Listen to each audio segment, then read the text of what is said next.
bermanfaat. Ayo maju kita bersatu, Ikatan INSPKB, jadilah agen pembaharu, memajukan pendidikan Indonesia.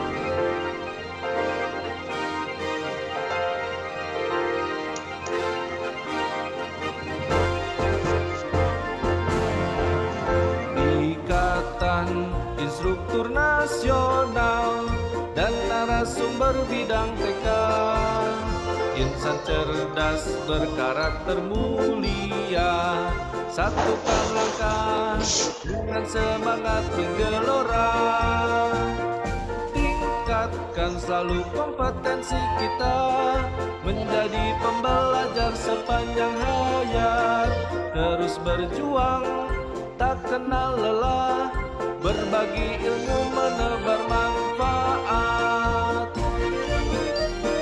Ayo maju kita bersatu, Ikatan INSPKB, jadilah agen pembaharu, memajukan pendidikan Indonesia.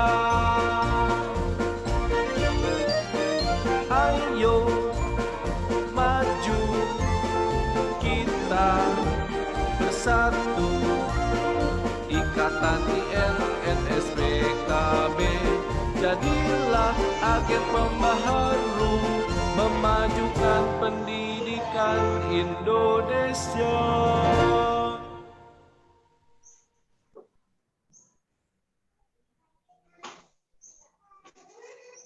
Terima kasih. Silakan duduk kembali. Sahabat I2N Aceh, webinar hari ini merupakan sebuah program webinar yang diadakan oleh I2N Aceh bekerja sama dengan BP PAUD Dikmas Provinsi Aceh.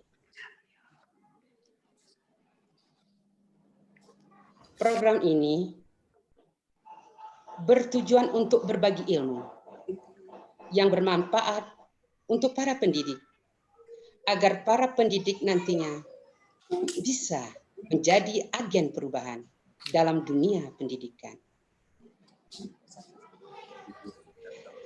Acara selanjutnya, untuk membuka acara pada hari ini, kami akan mempersilahkan kepada Bapak Ashari SPD MPD, Kepala BP PAUD Dikmas Aceh, selaku pembina dan pengukuh terbentuknya Ikatan Instruktur Nasional Aceh, atau sering disebut dengan I2N Aceh. Kepada Bapak, kami silahkan.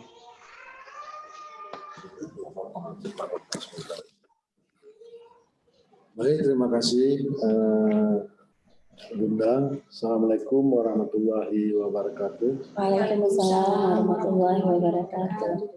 Alhamdulillahirabbil alamin.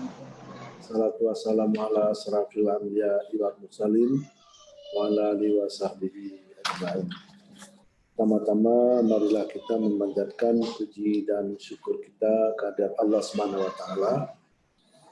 Selawat beriring salam kita sampaikan ke junjungan alam Nabi besar Muhammad sallallahu alaihi wasallam. Suaranya jelas dan kedengaran? Coba dengar di bawah. Keluar dari situ. Baik, pertama-tama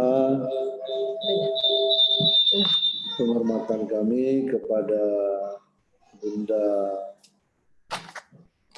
Fadrina, Jidna Fadriyah ya. Walaupun sudah sering berkomunikasi tapi masih salah-salah juga baca nama Bu Dina. Selamat datang Bu Dina. Alhamdulillah sudah bergabung di BP PAUD Aceh. Terima kasih Bapak. Kemudian kepada bunda-bunda penting di samping kiri dan kanan, alhamdulillah sudah berhadir untuk menyemarakan kegiatan ini. Kemudian teristimewa kepada moderator yang berada di Aceh Tengah dan yang kami muliakan semua ayah bunda yang ada di kabupaten kota yang mengikuti webinar IDN Aceh dalam rangka milad kedua dengan agenda guru agen perubahan menuju Merdeka Belajar. Kami sangat berbahagia pada pagi hari ini dalam keadaan yang sangat sibuk tapi saya biasanya memang yang pertama adalah ketua panitia. Tadi saya minta izin kepada Bunda Ketua kalau boleh saya yang duluan karena sedang mengikuti diskusi dengan Bapak Dirjen, Pak Ses dan Bapak Direktur tentang penyelenggaraan program sekolah penggerak. Jadi nantinya kami dari BP PAUD dan LPMP akan mendampingi kabupaten kota. Maka hari ini sedang kita diskusikan tentang teknis yang harus kita lakukan. Jadi mohon maaf Bunda Dina, ini saya dulu. Jadi saya pada pagi hari ini merasa sangat bahagia bisa bertemu ke 23 kabupaten kota karena begitu cepatnya perkembangan teman-teman Ikatan I2N ini menyebar ke kabupaten kota. Jadi memang apa yang sudah kita gagas di awalnya pada saat kita diskusi dengan teman-teman penggagas, ada Bu Agus, ada Bu dan Ibu Bunda saya cover.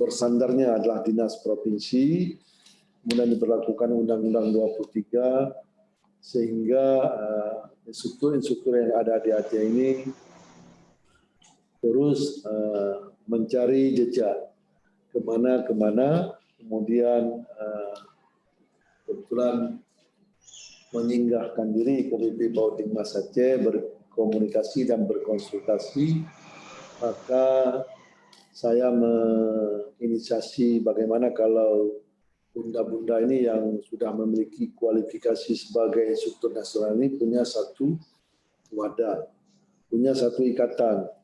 Jadi pada saat itu lahirlah nama dalam diskusi yaitu I2N, Ikatan Instruktur Nasional Aceh, untuk taman kanak-kanak juga pendidikan berkebutuhan khusus ya.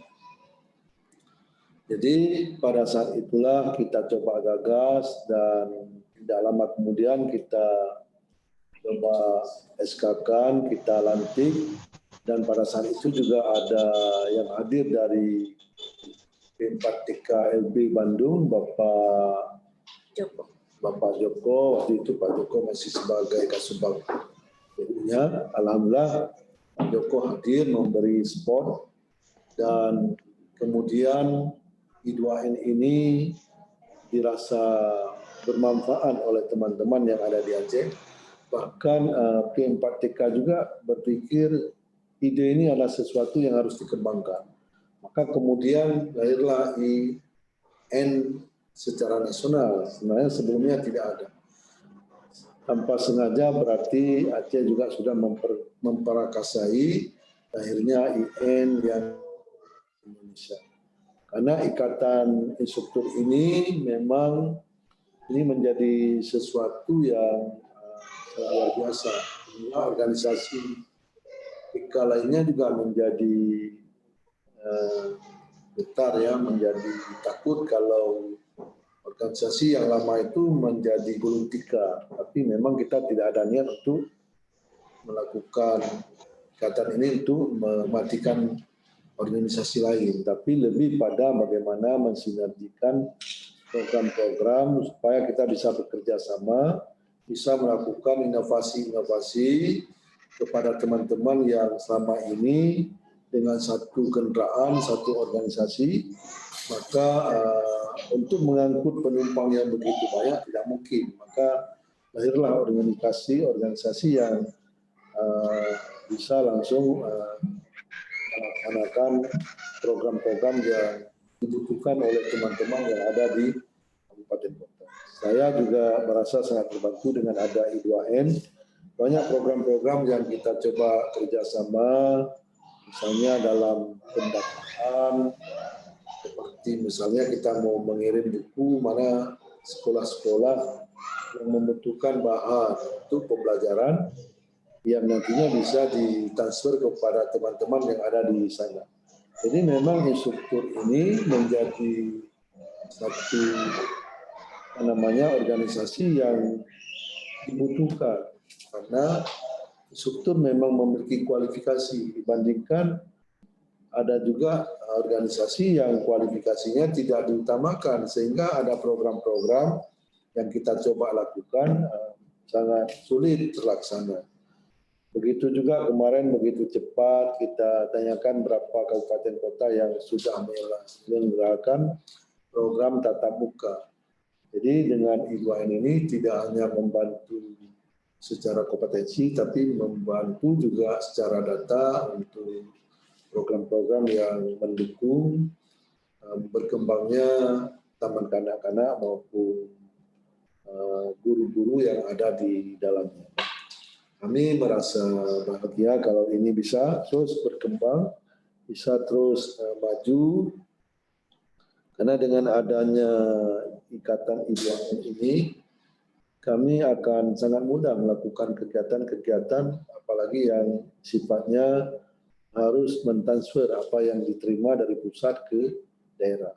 Kemarin juga kita coba kerjasama dalam pelatihan PCP yang dilakukan oleh Rektorat GTK. Alhamdulillah I2N ini bisa melakukan pengimbasan dan pengimbasan yang terbaik kami lihat. Maka tidak salah kita beri aplaus kepada teman-teman kabupaten kota. Sedangkan teman-teman lain seperti beberapa tenaga pendidik lainnya saya tidak sebutkan, tidak enak.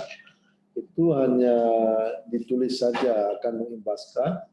Tapi sampai saat ini pengimbasannya tidak maksimal. Jadi ini artinya kerjanya masih diragukan. Sedangkan I2N tanpa lelah, tanpa henti, bisa menampakkan diri bahwa mampu melakukan implementasi dalam kondisi yang COVID. Dalam kondisi yang COVID bisa mengimbaskan secara virtual. Saya padahal menunggu kapan nih orang I2N minta bantu, tapi nggak minta bantu. Memang ini luar biasa. Jadi bisa melakukan pengimbasan tanpa ada bantuan. Jadi memang organisasi yang seperti ini yang perlu kita harapkan. Kalau organisasi hanya mengumpulkan iuran, terus tidak melaksanakan apa-apa, bukan berarti tidak bagus, tapi tidak saatnya lagi seperti itu.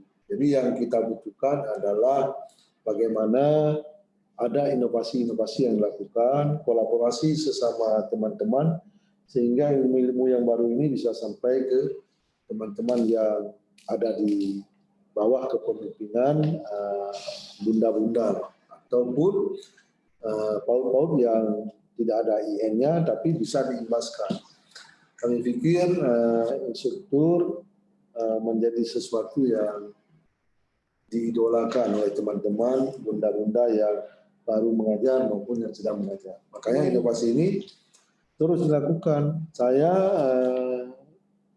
kemarin waktu diskusi dengan Bu Dina bilang sebenarnya banyak sekali yang ingin kita lakukan, namun kondisi ke depan tentunya kita akan coba IN ini kita libatkan ke dalam kegiatan-kegiatan pendampingan kita.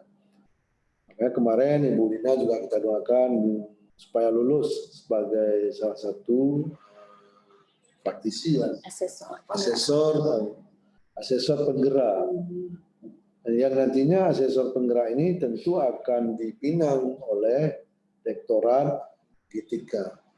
Karena bunda-bunda sebagai informasi, balai kita ini, BP PAUD Dikmas, LPMP ini bergabung ya. Tahun ini akan bergabung dan satu program, jadi menjadi balai besar. Jadi balai besar itu salah satu turunan dari Merdeka Belajar, yaitu ada program sekolah penggerak. Jadi sekolah penggerak tentu gurunya juga nanti akan dilatih menjadi guru penggerak. Makanya asesor sebagai tenaga yang melakukan pembinaan dan penilaian tentu juga harus mendapatkan kualifikasi dan sertifikat yang bisa digunakan di dalam sekolah penggerak.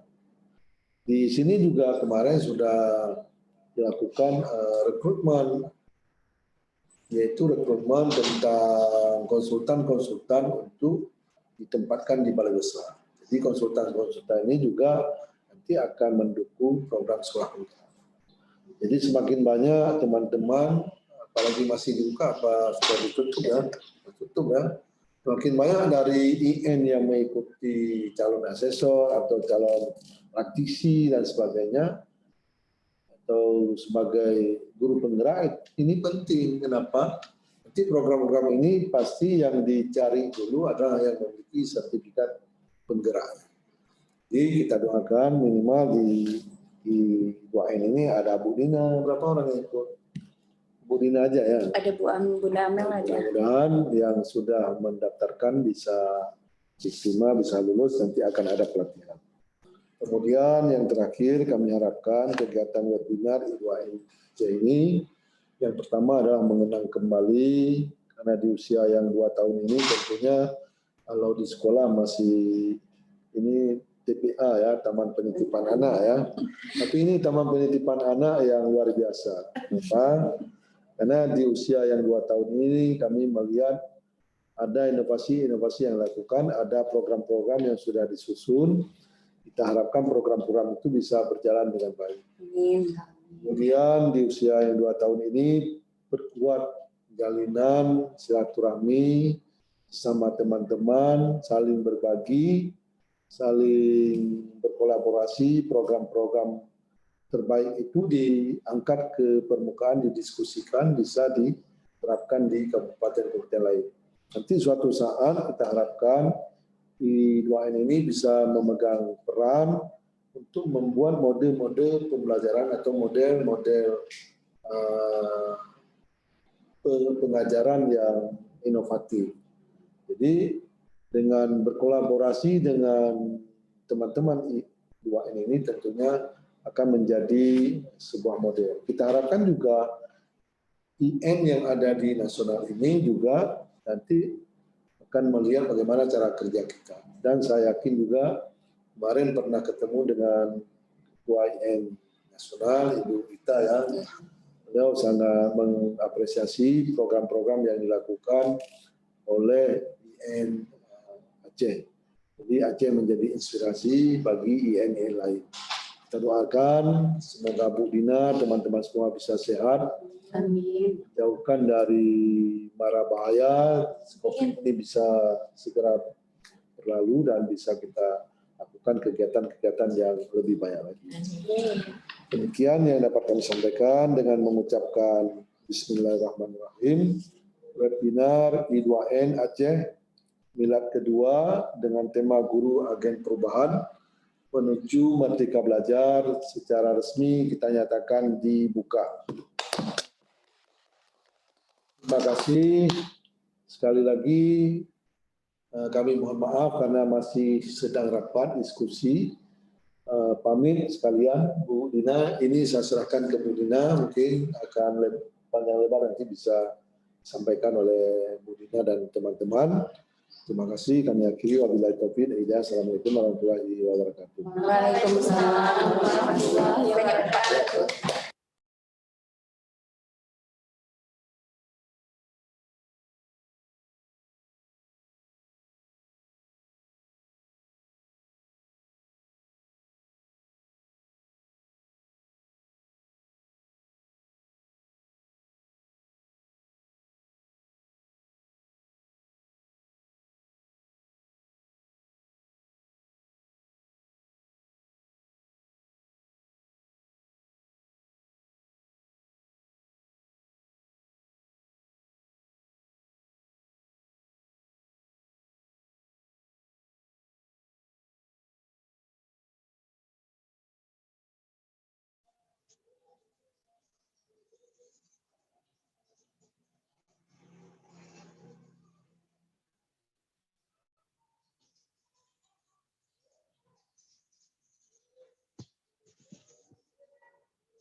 Nah, kayak udah Bu Ernita, silakan lanjutkan.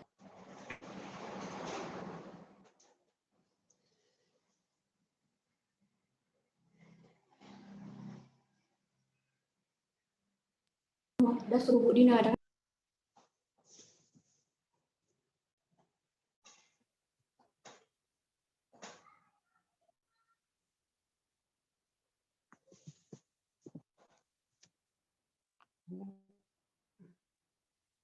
Halo? Oke, lanjut Bu Dina ya. Oke. Oke, tapi suaranya kecil loh tadi itu.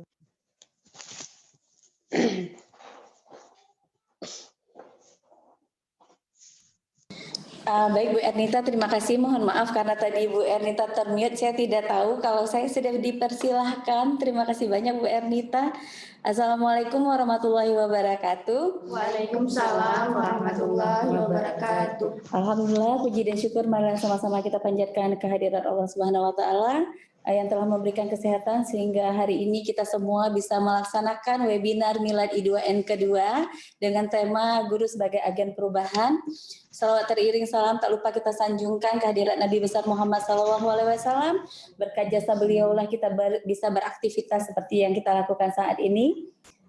Yang saya hormati Bapak Kepala BP Podikmas Aceh, undangan kita, IGTKI, Himpaudi, juga Kabid Kadis Provinsi Aceh, teman-teman semuanya, terkhusus narasumber kita hari ini yang sudah hadir, Bapak Kahrul. Assalamualaikum Pak Kahrul. Terima kasih Bapak sudah hadir.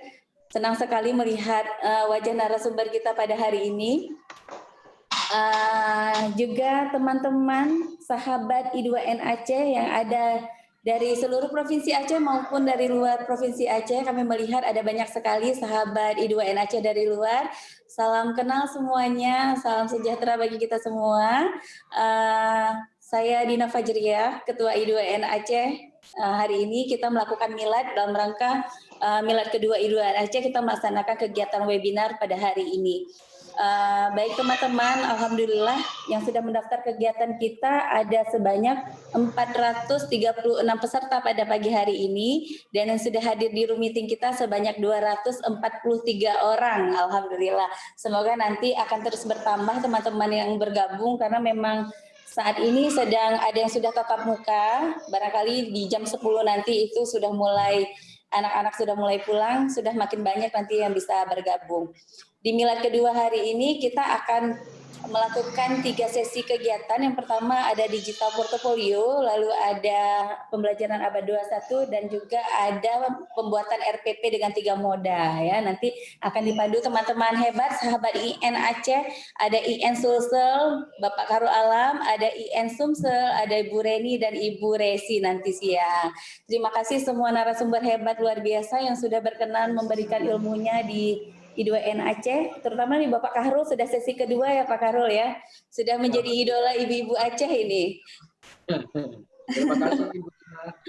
Ya, terima kasih Pak Kahrul, terutama juga buat Ikatan NSI NTK yang sudah mensupport kegiatan kita. Ibu Rita seharusnya hadir bersama kita. Tadi sudah sempat join Ibu Rita, tetapi karena satu dan lain hal maka beliau mohon izin untuk undur diri terlebih dahulu karena ada hal yang tidak bisa ditinggalkan. Juga teman-teman ikatan semuanya terima kasih banyak, terutama spesial ini buat pengurus-pengurus I2N Aceh. Selamat milad semuanya. Alhamdulillah di umur yang kedua kita masih bisa terus berbagi untuk guru-guru Aceh dan guru-guru Indonesia. Semoga kita bisa terus bermanfaat untuk seluruh guru di Indonesia untuk mencerdaskan anak usia dini. Dan teman-teman, bukan hanya webinar ini saja, tetapi kita akan ada serangkaian kegiatan lainnya dalam rangka Milad I2N Aceh. Nanti boleh ditunggu, akan ada kejutan-kejutan lain yang akan dilakukan oleh I2N Aceh, jadi boleh silakan simak saja.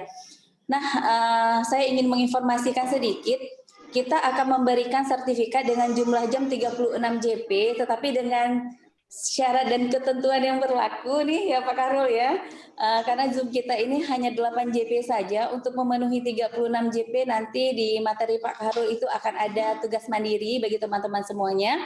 Tugasnya gampang sekali. Kita guru-guru di era 4.0, jadi guru-guru era milenial ini semuanya pasti sangat rindu dan sangat ingin menampilkan sesuatu yang sangat berbeda kepada orang tua. Nanti itu semuanya akan ditampilkan oleh Pak Kahrul ya. Pak Kahrul mohon bimbingannya nanti buat seluruh teman-teman II2N Aceh seluruh Indonesia. Baik, karena waktu juga sudah berjalan terlalu lama, saya mengucapkan selamat mengikuti kegiatan kepada seluruh teman-teman semuanya, baik dari Provinsi Aceh maupun dari seluruh provinsi yang ada di Indonesia. Terima kasih banyak sudah bergabung pada Zoom I2N Aceh pada hari ini. Terima kasih sudah mengikuti serangkaian Milad I2N Aceh pada hari ini. Terima kasih banyak. Assalamualaikum warahmatullahi wabarakatuh. Waalaikumsalam warahmatullahi wabarakatuh.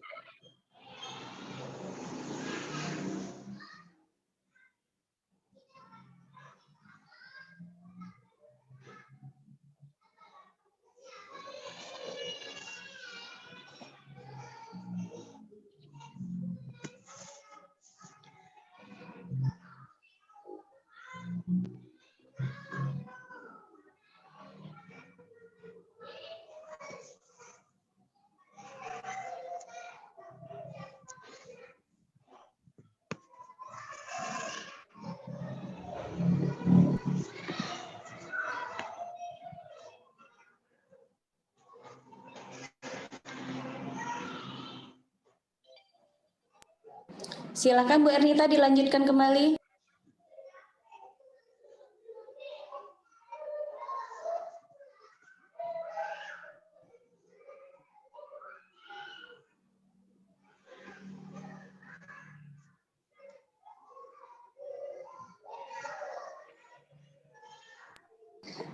Bu Ernita silakan dilanjutkan kembali.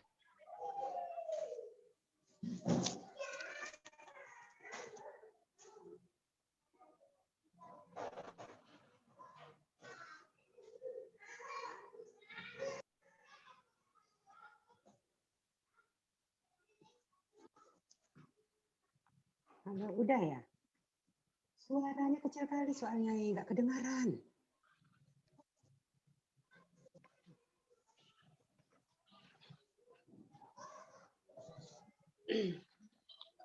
Terima kasih Bu Dina.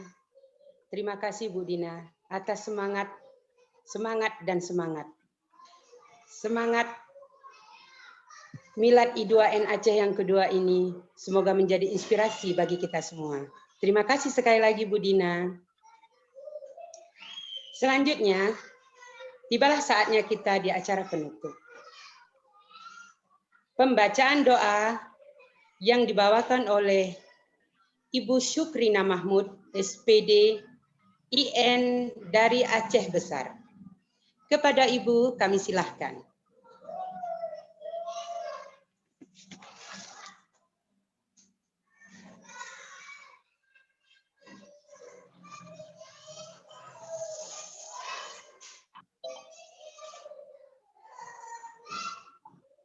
Alhamdulillahi hamdan yuwafi ni'amahu wa yukafi'u mazidah. Ya Rabbana lakal hamdu kama yanbaghi li jalali wajhikal karimi wa 'azimi sultanik. Allahumma shalli wa sallim wa barik ala sayyidina Muhammadin wa ala alihi wa sahbihi ajma'in. Allahumma inna nas'aluka ridhaka wal jannata wa na'udzubika min sakhatika wan nar. Allahumma la tusallit alaina bizunubina man la yakhafuka wa la yarhamuna. Allahumma innaka afuwun karimun halimun tuhibbul afwa fa'fu anna. Allahumma ij'al khaira ayyamina yawma nalqaka wa anta radin anna wahtim bis solihati a'malana wa tawaffana muslimina wa alhiqna bis solihin. Allahumma ghfir lana dzunubana wali walidina wali masyaikhina wali ustazina wali jaddina wali jaddatina wali jiranina wali man ahsana ilaina wali jami'il muslimina wal muslimat wal mu'minina wal mu'minat al ahya'i minhum wal amwat wa tabi' bainana wa bainahum bil khairat. Rabbi ighfir lana warham wa anta khairur rahimin. La haula wa la quwwata illa billahil aliyyil azim. Allahumma ihdinas siratal mustaqim. Allahumma ihdinas siratal mustaqim. Allahumma ihdinas siratal mustaqim. Allahumma rabbana hab lana min azwajina wa zurriyyatina qurratan a'yunin waj'alna lil muttaqina imama. Rabbana taqabbal minna innaka antas samiul alim wa tub alaina innaka antat tawwabur rahim. Rabbana ya Rabbana atina fid dunya hasanah wa fil akhirati hasanatan wa qina azabannar. Subhana rabbika rabbil izzati amma yasifun wa salamun alal mursalin walhamdulillahi rabbil alamin. Al-Fatihah. Rahmatullah. Warahmatullahi wabarakatuh.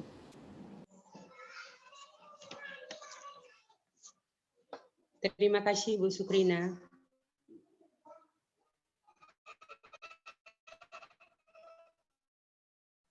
Dengan berakhirnya pembacaan doa, maka berakhir pula acara pembukaan kita pada hari ini. Dua orang moderator, Ibu Herlina Siregar, IN dari Aceh Singkil, sebagai moderator pagi, dan Ibu Nurma, IN dari Aceh dari Birun sebagai moderator siang. Saya selaku MC pembukaan ini undur diri. Selanjutnya, saya akan lanjutkan kepada Ibu Herlina Siregar. Halo Ibu Herlina Siregar. Halo Bunda. Halo. Halo Bunda Enita. Nah, selanjutnya kami akan memanggilkan Ibu Herlina Siregar, IN dari Aceh Singkil, sebagai moderator pagi hari ini. Terima kasih Ibu Herlina. Monggo, silakan. Terima kasih kepada Bunda Enita N dari Aceh Tengah sudah memperkenalkan saya. Assalamualaikum warahmatullahi wabarakatuh. Masih semangat ya, sahabat I2N. Masih semangat pagi. Baiklah, saya akan berpantun dulu ya, sahabat-sahabat semuanya. Suara saya jelas ya, Bunda? Suara saya jelas, Bunda? Sangat jelas. Oh, baik. Baiklah. Assalamualaikum warahmatullahi wabarakatuh. Matahari bersinar terang, saatnya berjemur agar badan sehat. Ikut webinar Milad I2N dengan senang, banyak teman baru, ilmu pun didapat. Baik,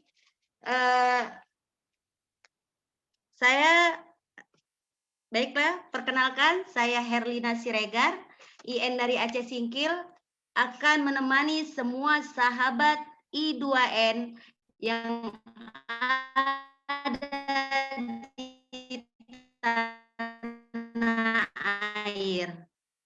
Sebelum kita memasuki acara puncak kita, terlebih dahulu tertib webinar I2N Aceh. Ya, sahabat, jadi kita ada tata tertibnya ya dalam kegiatan webinar ini. 1, peserta Zoom diharapkan mengganti nama atau rename dengan pola tulisan IN garis asal kabupaten atau kota garis nama untuk peserta IN, dan asal kabupaten atau kota garis nama untuk umum. Ya. Dan yang kedua, peserta Zoom meeting diharapkan menonaktifkan mikrofon selama acara berlangsung. Dan yang ketiga, video harus selalu dihidupkan. Keempat, mengisi absen di link yang disediakan panitia. di ruang chat Zoom. Kemudian screenshot gambar diri sendiri. Mengikuti webinar sebanyak 2 kali pada jam pagi dan siang. Jadi sahabat-sahabat I2N jangan lupa untuk men-screenshot diri sendiri ya dalam mengikuti webinar ini. Kemudian diupload di link absensi ya. Kemudian dan untuk mendapatkan sertifikat 36 JP selain mengisi absensi juga harus membuat tugas mandiri dengan jangka waktu selama 1 minggu dan dikirim ke email I2N Aceh. Nanti dibuat ada nanti di chat ya sahabat-sahabat semuanya. Kemudian acara hari ini ditayangkan di Zoom meeting dan live streaming di channel YouTube I2N Aceh. Silahkan ditonton dan jangan lupa untuk subscribe, like, and share ya. Terima kasih. Sahabat I2N yang kami banggakan, webinar I2N Aceh hari ini dalam rangka memperingati milad I2N Aceh yang kedua, mengusung tema Guru Agen Perubahan Menuju Merdeka. Belajar di mana kita sebagai pendidik harus mau dan mampu untuk menerima perubahan. Salah satu perubahan tersebut adalah dalam hal kemampuan IT.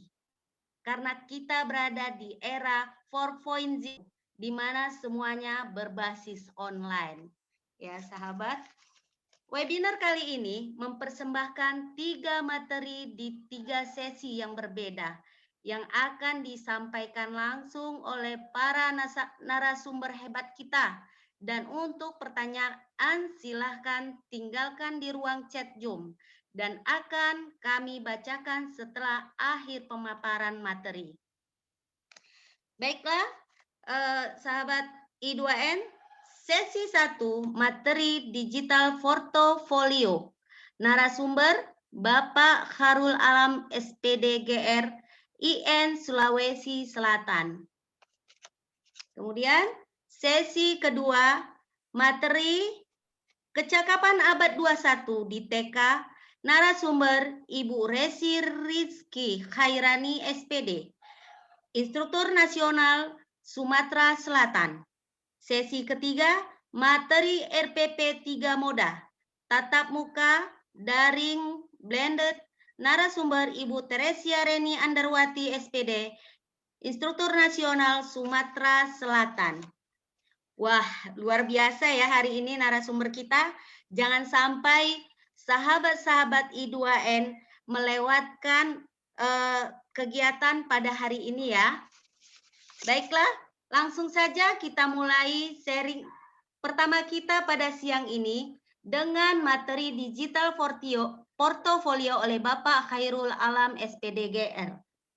Beliau pernah menjabat sebagai guru TK Darul Aqsa, TK Makassar Montessori School, TK Fajriyah Kalar sampai sekarang, dan beliau juga pernah menjabat sebagai Sekretaris Himpaudi Kabupaten Goa.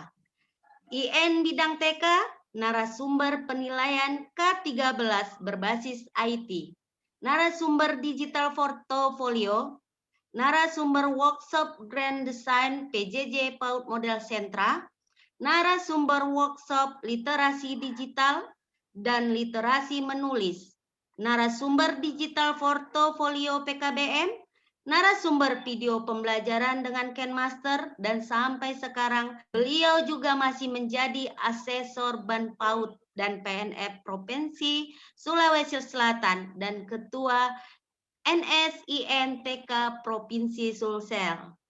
Ya, banyak sekali ya yang dijabat oleh Bapak Khairul ya. Kepada Bapak kami persilahkan untuk memaparkan materi sampai pukul 13.00. Baik Pak, waktu dan tempat kami persilahkan. Baik, terima kasih Bu Herlina Siregar, moderator yang mendampingi saya pada kesempatan kali ini. Apa suara saya terdengar? Terdengar ya? Terdengar, Sangat Pak? jelas, sangat jelas. Terdengar. Baik. Sangat jelas, Bapak. Alhamdulillah. Iya. Bismillahirrahmanirrahim. Assalamualaikum warahmatullahi wabarakatuh. Dan selamat pagi rekan-rekan semua, para pendidik PAUD yang sangat luar biasa, tamu undangan ya, yang keren-keren. Haba semua teman-teman. Baik, alhamdulillah masih sangat luar biasa ya. Jadi dilihat dari teman-teman yang mengenakan jilbab pink ya, kata Bu Dina beberapa hari yang lalu, merona-rona, alhamdulillah luar biasa ya, masih sangat cerah. Semoga hatinya sekarang secerah dengan jilbabnya para pendidik PAUD yang luar biasa. Baik, yang saya hormati Bapak Kepala BP PAUD Dikmas Provinsi Aceh, Bapak Asari SPD MBD, Ketua Ikatan NSI NTK Pusat Ibu Rita Nurunisa mungkin ada di room ini, Ibu Dina Fajria selaku Ketua I2N Aceh yang sangat luar biasa dan memberikan inspirasi buat kita semua para pendidik yang ada di Indonesia dan khususnya di Provinsi Aceh. Ya, sangat panjang tadi ya Bu Herlina menyampaikan biodata saya. Saya serasa ini ya terlalu apa namanya, kita ini sama-sama belajar ya Bu Herlina. Alhamdulillah, mudah-mudahan dengan kesempatan dan amanah yang diberikan kepada saya mampu menjalankan semua. Ya. Amin. Jadi memang betul ya. Jadi pada kesempatan ini saya akan membawakan materi saya terkait dengan digital portofolio, dan terima kasih kesempatannya ya. Saya apresiasi secara pribadi yang luar biasa kepada BP PAUD Dikmas serta I2N Aceh yang memberikan kesempatan saya untuk berbagi kepada teman-teman pendidik PAUD yang ada di Indonesia. Oke. Seluruh hadirin yang luar biasa, terima kasih atas kehadirannya baik dari Himpunan Pendidik Anak Usia Dini Indonesia ya, Himpaudi, kemudian pengurus IGTKI yang sudah sempat hadir dalam undangan room virtual ini. Alhamdulillah, semoga kita bisa bersama-sama untuk belajar untuk bagaimana berkontribusi besar terkait dengan peningkatan kompetensi guru PAUD yang ada di Indonesia. Oke, jadi saya langsung saja, mungkin saya bisa screen ya. Bu Herlina, saya bisa langsung share screen ya? Bisa, Pak. Silakan. Oke, sudah terlihat? Belum? Sudah, Pak. Alhamdulillah. Ya, jadi pada kesempatan kali ini kita memberikan dan mengucapkan rasa syukur yang tak henti-hentinya ya kepada Allah Subhanahu wa taala karena masih dipertemukan dalam ruang virtual ini. Tak lain dan tak bukan untuk belajar bersama untuk peningkatan dan pengembangan diri kita aku pendidik PAUD atau aku orang-orang yang terlibat dan berpengaruh dalam pendidikan anak usia dini. Baik, perkenalkan ya, sekali lagi saya perkenalkan diri, saya Karul Alam, teman-teman, banyak peserta ya di ruangan ini. Saya lihat dari Provinsi Sulawesi Selatan juga ya. Apa kabar teman-teman dari Sulawesi Selatan? Ada dari Pangkep, ada dari BP PAUD Dikmas Provinsi Sulawesi Selatan juga. Alhamdulillah sudah hadir. Ada dari Kabupaten Goa dan teman-teman yang di seluruh Indonesia yang sempat hadir pada kesempatan ini luar biasa. Semoga kita bisa belajar bersama pada kegiatan ini. Nah, untuk terkait dengan digital portfolio, saya rasa teman-teman pendidik PAUD ini bukan hal yang jarang kita temui ya. Jadi, saya merasa bahwasanya ini sudah lumrah kita temui, sudah sering kita temui ya. Apalagi dalam evaluasi pembelajaran ataukah kita melakukan assessment kepada anak usia dini, tentu saja ada yang namanya penilaian ya. Jadi bagaimana kita mendigitalisasi evaluasi pembelajaran atau pembelajaran terkait dengan 6 aspek perkembangan anak usia dini. Nah, teman-teman mungkin ada yang dari jenjang non PAUD ya. Jadi kita sekarang berbicara tentang kepaudan, tapi tetap ada kaitannya dengan jenjang yang lainnya seperti sekolah dasar, ya, tetap ada. Nah, kita bisa lihat, portofolio itu terdiri dari 2 kata, di mana biasa kita dengar dengan kata port, ya. Biasa kita mendengar reporter, ya. Reporter artinya pelapor dari berita, ya. Singkatan dari portofolio, ya. Port dan folio terdiri dari 2 kata. Jadi sebagaimana port itu merupakan singkatan dari artinya laporan, ya, dalam bentuk laporan perkembangan anak usia dini.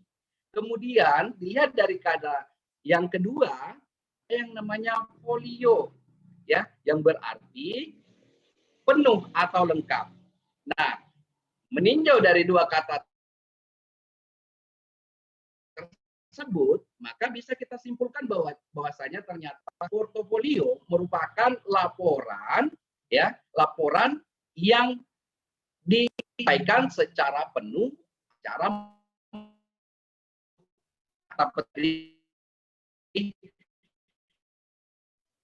jika dikaitkan dengan pendidikan anak usia dini, berarti apa yang kita harus sampaikan dan apa yang harus kita laporkan sebagai portofolio ini.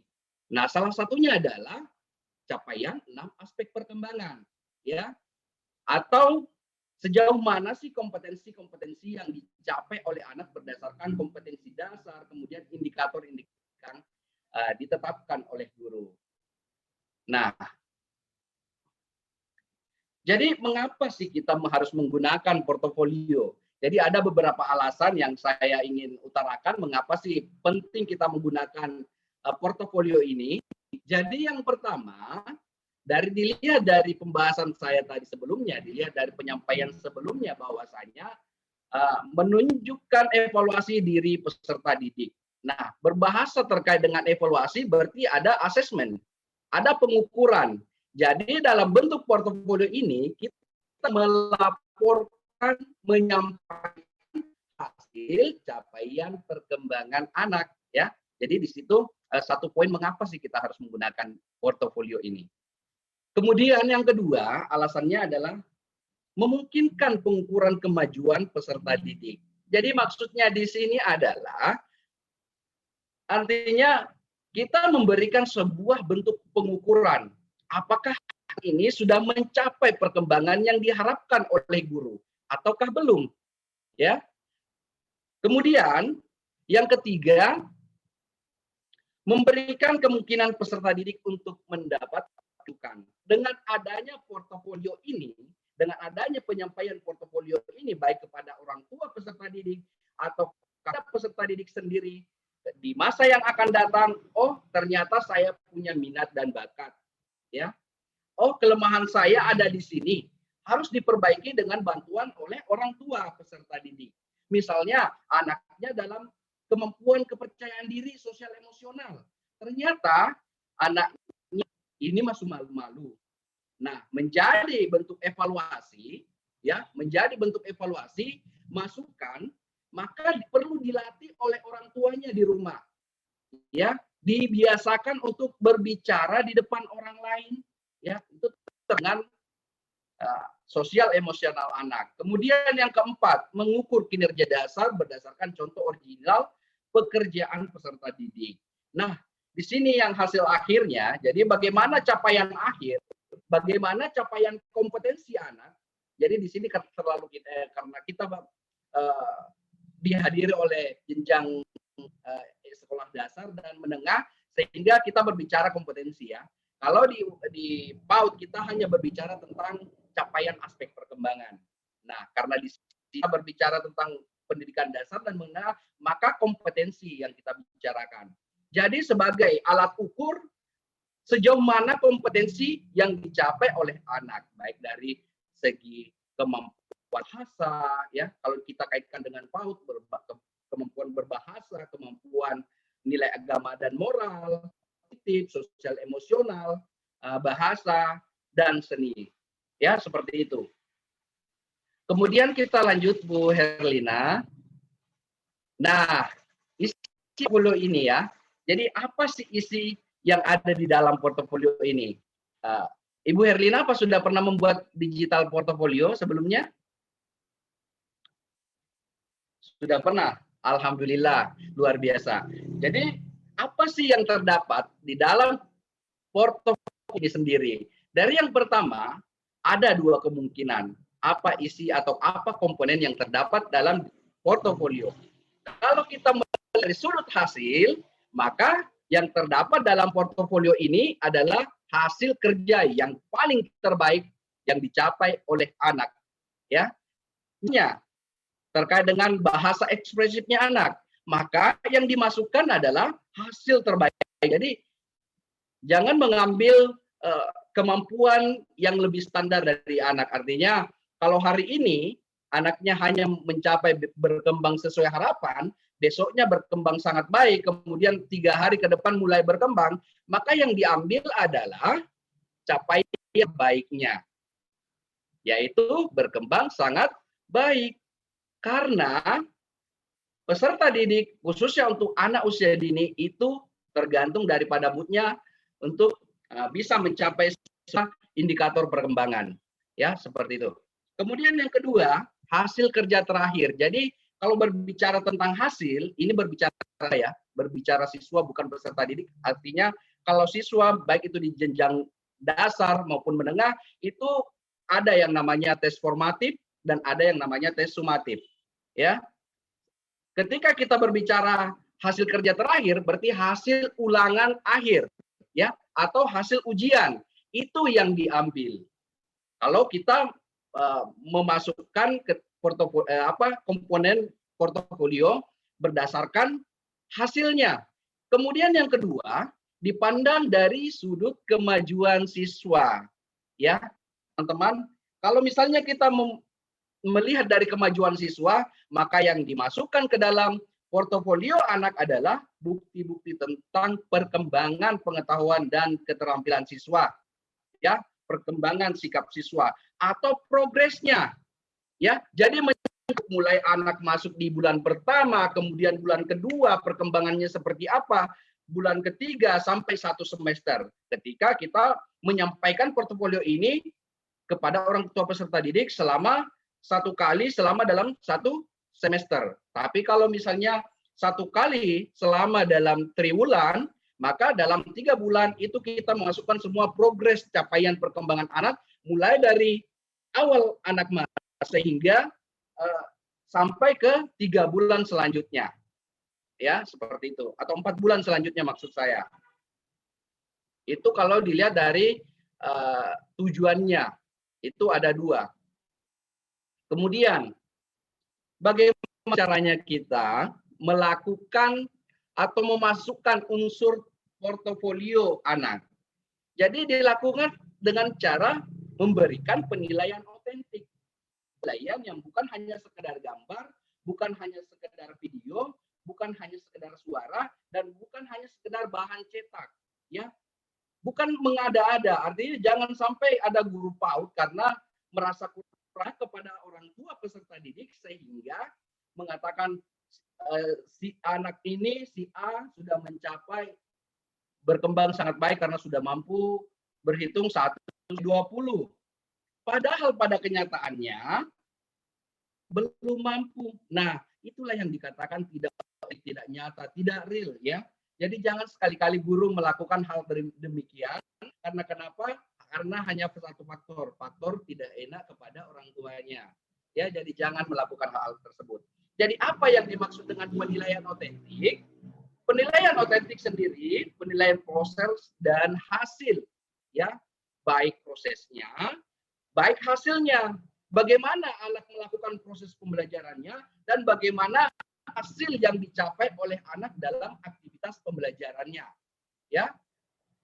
Kemudian tingkat pencapaian kompetensi sikapnya, baik secara intelektual dan sosial. Kemudian pengetahuan dan keterampilan berdasarkan fakta apa? Ya fakta sesungguhnya. fakta yang terjadi pada anak, aktivitas yang terjadi pada anak, ya, aktivitas yang dilakukan oleh anak atau capaian yang dicapai oleh anak secara real. Nah, selanjutnya, kapan kita melakukan penilaian? Kapan kita membuat portofolio? Kapan kita membuat penilaian? Jadi, waktu penentuan butir-butir penilaian portofolio tergantung pada tujuan. Tadi sudah ada tujuan. Yang pertama, kalau kita melihat dari sudut pandang hasil, maka berbeda ya, berbeda yang poin-poin yang ada di dalam portofolio anak tersebut. Kalau dilihat dari progresnya, maka juga berbeda. Nah, kalau dari hasil yang menjadi tujuan kita sebagai pendidik PAUD untuk mengakses kemampuan peserta didik, maka hasil kerja terbaik saja atau hasil terakhir yang dimasukkan ke dalam portofolio. Nah, kalau misalnya kemajuan peserta didik yang lebih diutamakan untuk dimasukkan dalam komponen portofolio, maka portofolio harus berisi bukti tentang perkembangan pengetahuan. Ya, jadi ada proses yang dimasukkan. Apa yang terjadi sebelumnya terkait dengan bahasa ekspresif anak, apa yang terjadi setelah melakukan aktivitas pembelajaran, dan apa hasil capaian akhirnya. Jadi itu adalah progres awal dan progres akhir. Kemudian itu semua dimasukkan komponennya terkait dengan pengetahuan dan keterampilan peserta didik atau perkembangan sikap pada peserta didik. Nah, tadi kita sudah membahas tentang portofolio. Portofolio apa yang kita buat? Apakah portofolio dengan bahan cetak atau dalam bentuk paper ataukah dalam bentuk digital? Nah, seperti yang dibahasakan oleh moderator tadi, kita sudah memasuki era 4.0. Otomatis semua banyak hal yang kita lakukan untuk memberikan kemajuan untuk terkait dengan kompetensi pendidik, maka yang kita lakukan adalah portofolio digital. Kita buat digital portofolio, ya. Ini prinsipnya juga paperless, ya. Jadi mengurangi kertas-kertas, ya, mengurangi sampah-sampah yang ada di kelas, mengurangi sampah-sampah yang ada di sekolah. Jadi artinya kita meminimalisir penggunaan kertas. Karena kelemahan kertas, ya, pada saat kita memberikan kepada orang tua itu kurang berkesan. 1 tahun, 2 tahun itu bisa saja dibuang, ya, karena rusak, karena basah dan sebagainya, karena buram. Kalau kita menggunakan kertas. Nah, kelebihannya ketika kita menggunakan teknologi dalam pembuatan digital portofolio, maka ada kelebihan yang bisa kita ambil di sini. Yang pertama, ini awet, ya. Kita punya data, kita memberikan dalam bentuk data, bentuk file kepada orang tua peserta didik, sehingga ketika orang tua peserta didik maupun peserta didik menjaga dokumennya sampai 10 tahun ke depan, 20 tahun ke depan, itu masih ada. Anak-anak masih bisa melihat apa yang dilakukan selama di PAUD, tempat bunda-bunda semua mengajar. Ya, seperti itu.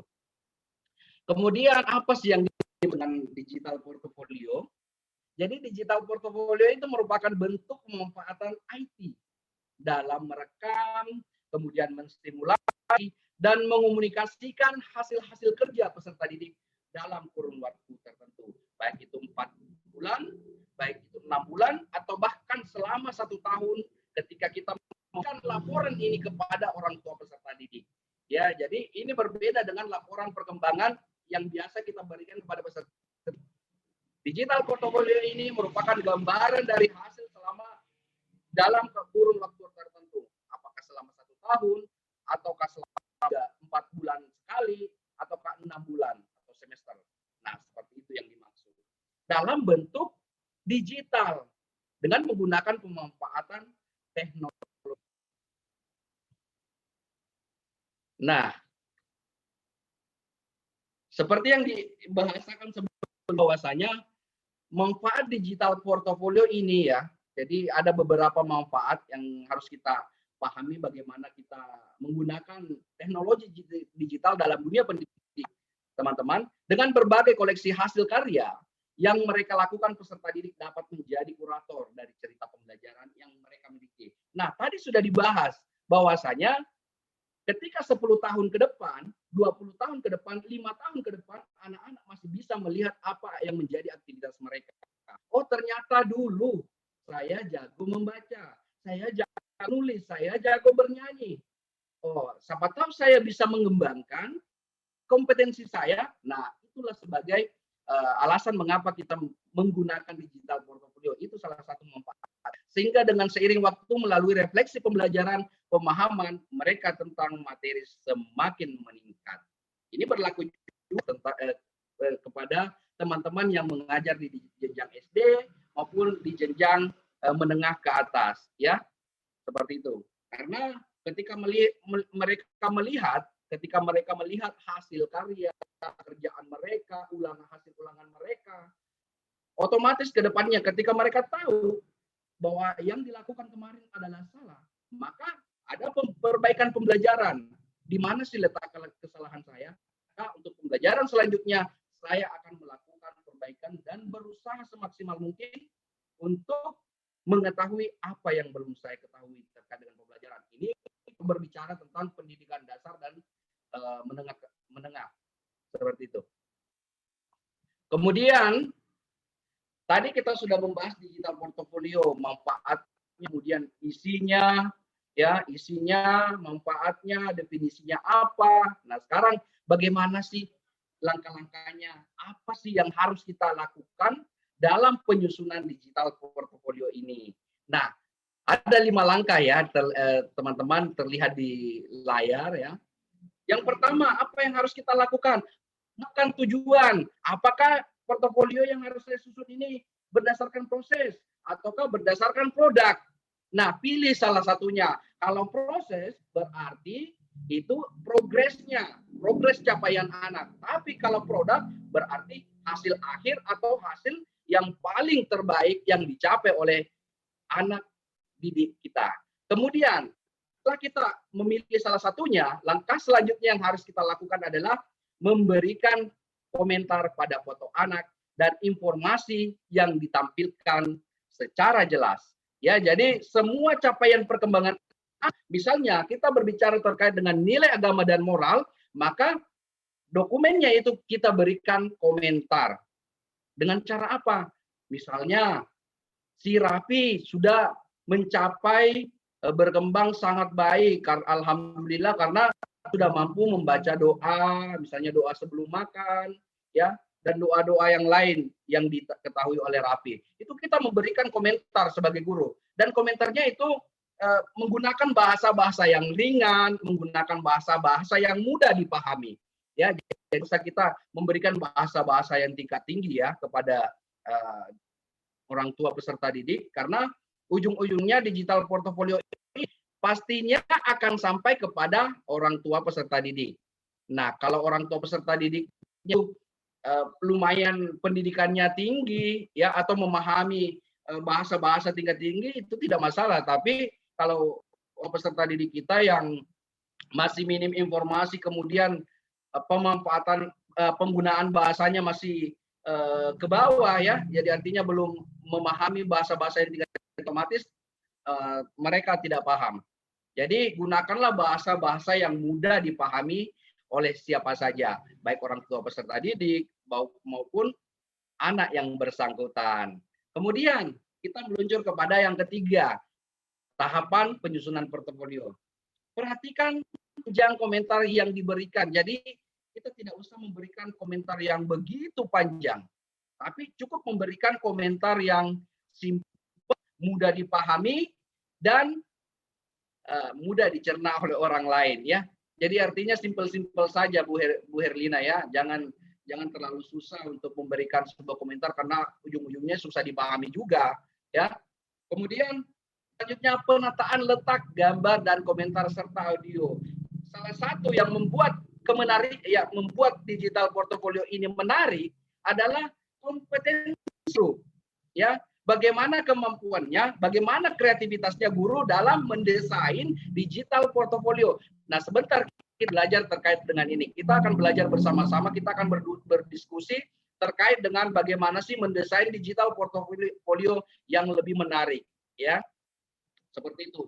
Karena di digital portfolio itu kita menggunakan gambar, kita menggunakan video, dan kita menggunakan audio, baik itu lagu maupun rekaman suara guru yang bersangkutan, ya, guru dari anak didik tersebut. Kemudian yang terakhir adalah beri sentuhan rasa saat memberikan komentar. Jadi jangan terlalu kaku dalam memberikan komentar. Jadi bagaimana kita memberikan komentar itu yang menyentuh hati baik dibaca oleh peserta didik maupun ketika dibaca oleh orang tua peserta didik, ya. Jadi gunakan bahasa-bahasa yang sopan, bahasa-bahasa bagaimana kita menunjukkan rasa sayang kita kepada peserta didik, ya, seperti itu. Oke, lanjut. Nah, sekarang bagaimana sih isinya? Tadi kita sudah membahas tentang berbicara tentang tahapan pembuatan digital portofolio. Nah, bagaimana isi dari portofolio digital untuk PAUD? Nah, tentu saja di sini sudah ditampilkan sebuah desain awal, ya. Jadi ini hanya sebuah contoh. Nanti teman-teman, ya, teman-teman pendidik PAUD yang luar biasa, saya yakin dan percaya mampu mendesain yang lebih kreatif, ya, memperindah, mempercantik dari sampul-sampul yang akan teman-teman buat nantinya. Nah, seperti ini, digital portfolio terdapat namanya peserta didik kita, kemudian gambarnya sekolahnya, alamatnya, nama TK-nya apa, atau kelompok bermain apa, atau satuan sejenis yang mana, ya. Kita lanjut. Tadi sudah ada sampulnya, teman-teman, ya. Tadi sudah ada sampulnya. Kemudian kita masuk di halaman kedua. Apa isinya halaman kedua? Jadi yang halaman kedua kita bisa memasukkan foto bersama guru, teman-teman. Jadi artinya di sini foto rombongan. Biasanya kalau PPDB, ya, di PPDB biasanya itu dipajang rombongan bersama guru, foto rombongan bersama peserta didik. Nah, ini yang dimaksud di sini ditempatkan pada halaman kedua. Karena kenapa? Bisa saja, ya, bisa saja 10 tahun kemudian anak-anak kita membuka portofolio yang kita berikan, ini masih bisa melihat dan mengenang guru-gurunya, mengingat teman-temannya, ya, seperti itu. Jadi inilah manfaatnya, salah satu dari manfaat daripada penyusunan digital portofolio. Apa? Karena bertahan lama, selama tidak dimakan virus, ya, selama tidak dihilangkan oleh virus, selama laptopnya tidak rusak dan sebagainya, itu masih aman, ya. Jadi teman-teman nanti salah satu kelemahannya juga, ya, kelemahan daripada digital portfolio ini adalah ketika termakan virus dan tidak bisa kembali diambil atau dimunculkan di laptopnya kita atau di perangkat komputernya kita, ya, seperti itu. Karena bagaimanapun produknya, ya, apapun yang ada di dunia ini pasti ada saja kelemahan, ya. Yang tidak ada kelemahannya adalah Tuhan. Jadi semua maupun baik dalam bentuk manual maupun menggunakan teknologi yang canggih sekalipun pasti ada kelemahannya. Seperti itu. Oke, lanjut.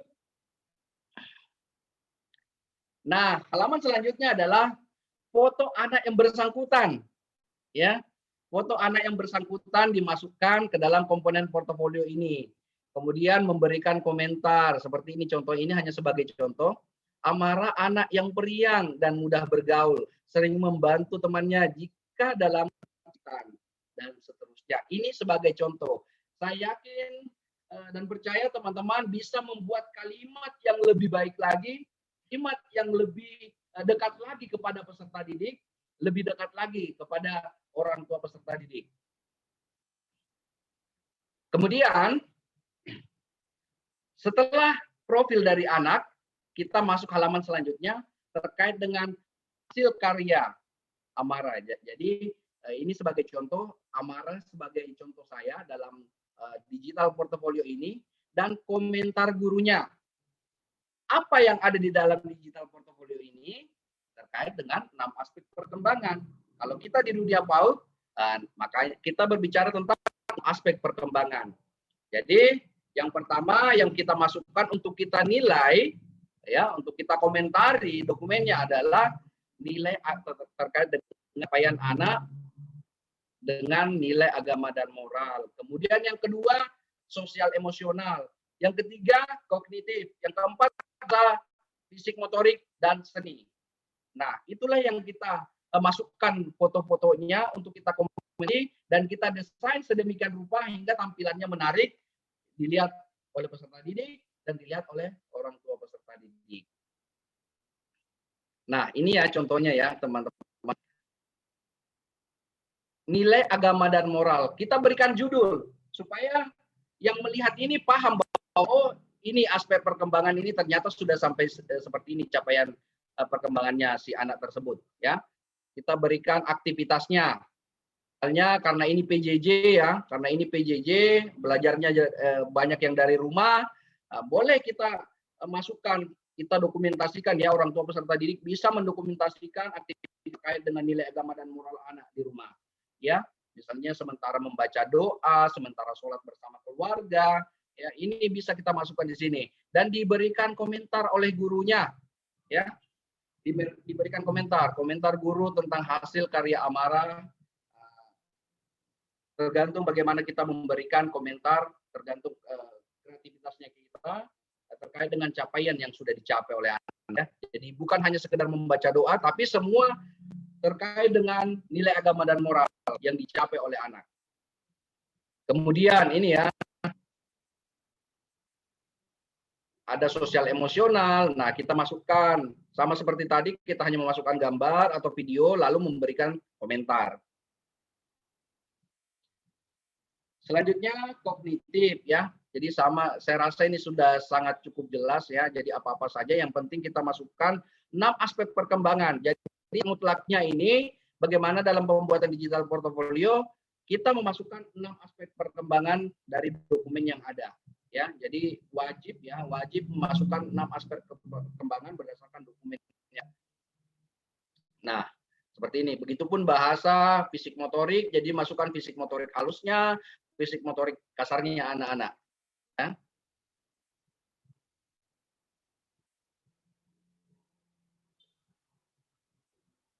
Ya, jadi di slide itu ya, ketika sudah membahas tentang memberikan komentar terkait dengan 6 aspek perkembangan yang dicapai oleh anak dari dokumen yang ada.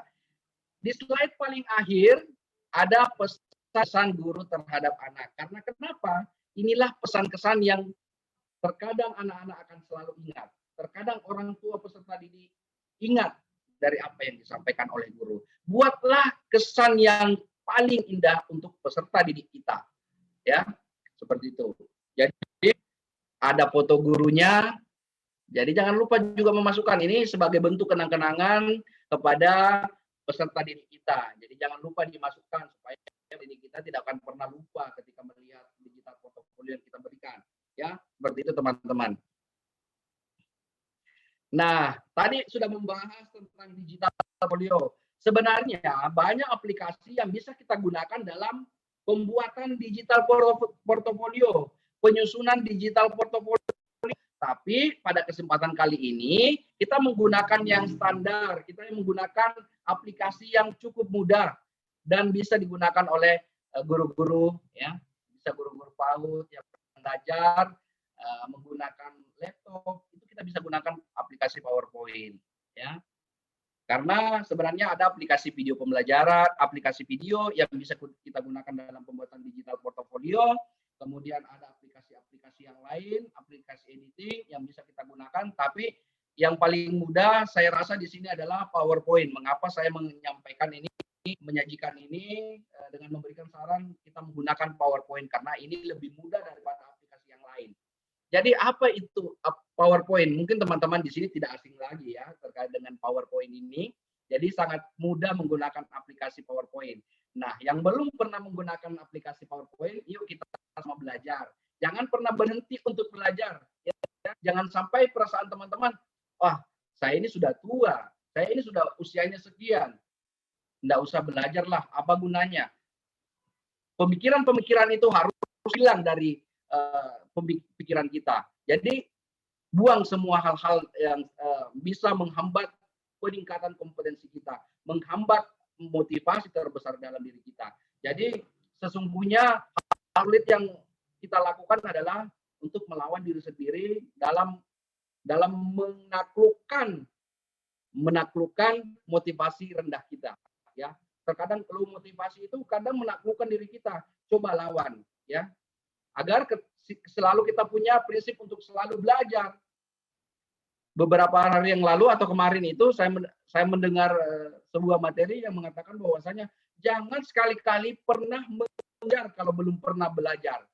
Ya, jadi selalu belajarlah sebelum kita mengajar.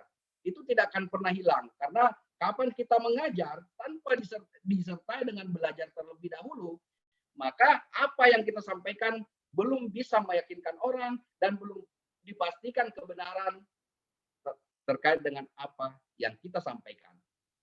Nah, PowerPoint itu apa? Itu PowerPoint.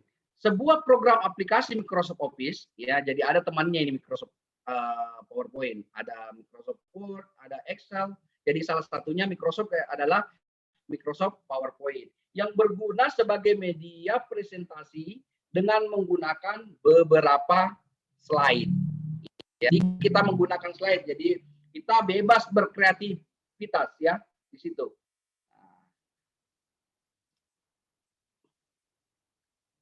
Kemudian ini kita sebaiknya langsung kerja ya. Kita langsung praktek, kita langsung praktek terkait dengan bagaimana kita membuat digital portfolio menggunakan aplikasi PowerPoint. Ibu Herlina, mungkin ada di grup chat ya.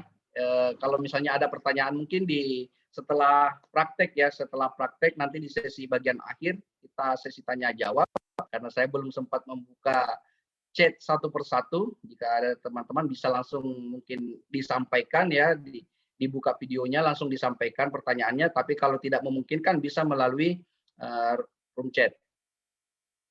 Oke. Jadi saya akan memperlihatkan sebuah contoh ya, contoh digital portfolio yang sudah jadi. Apakah terlihat Bu Herlina? Sedang belum tayang. Iya. Mohon diingatkan ya kalau misalnya suara saya tidak terdengar jelas atau yang lainnya kendalanya jaringan, tolong diingatkan Ini ya karena jelas sekali Pak Kahrul. Alhamdulillah. Ini sudah terlihat? Sudah. Ya.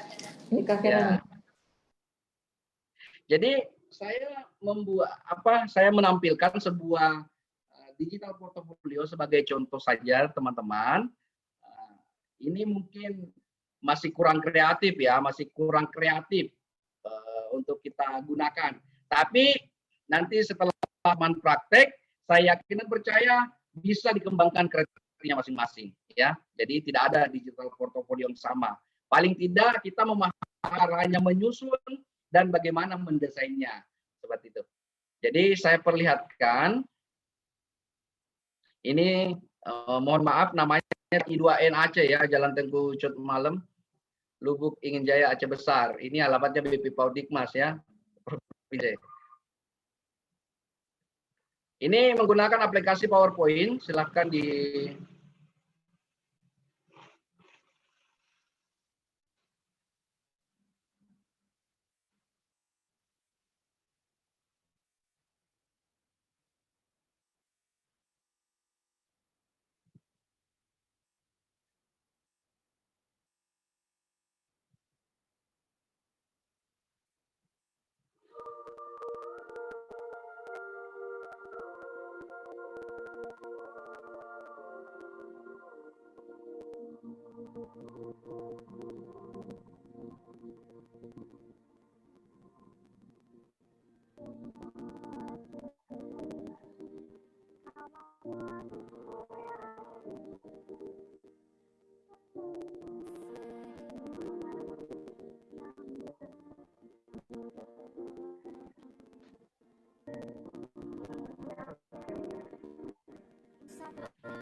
Baik, terima kasih. Tadi itu bentuk sederhana ya, masih sangat sederhana sekali dalam contoh yang saya tampilkan. Teman-teman nantinya bisa berkreasi ya, berkreasi lebih daripada apa yang saya tampilkan tadi.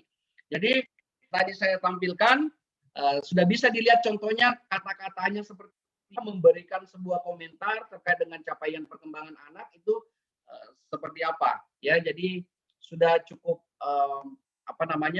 saya yakin dan teman-teman tadi sudah melihat ya, sudah mengamati bagaimana memberikan komentar ya kepada kepada capaian perkembangan anak, apa yang ada di sampul, apa yang ada di bagian halaman selanjutnya, dan jangan lupa guru-gurunya ya, foto guru-gurunya yang ada sebagai kenang-kenangan untuk peserta didik kita untuk di masa yang akan datang.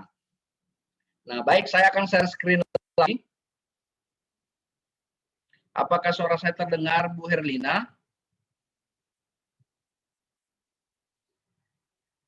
Ya, jadi tadi itu lagu masih kurang ini ya, artinya masih kurang semangat ya. Jadi nanti teman-teman bisa memberikan atau menyisipkan lagu yang lebih meriah, ya, membangkitkan semangat kita dalam pembuatannya.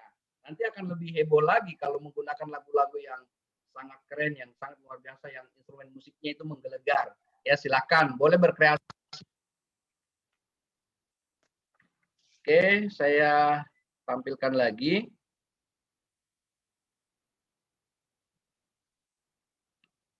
Sekarang kita akan praktek ya.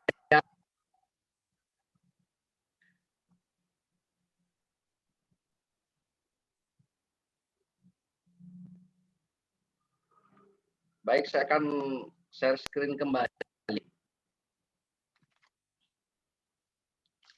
Sudah terlihat? Sudah, Pak. Nah? Sudah, Pak. Alhamdulillah.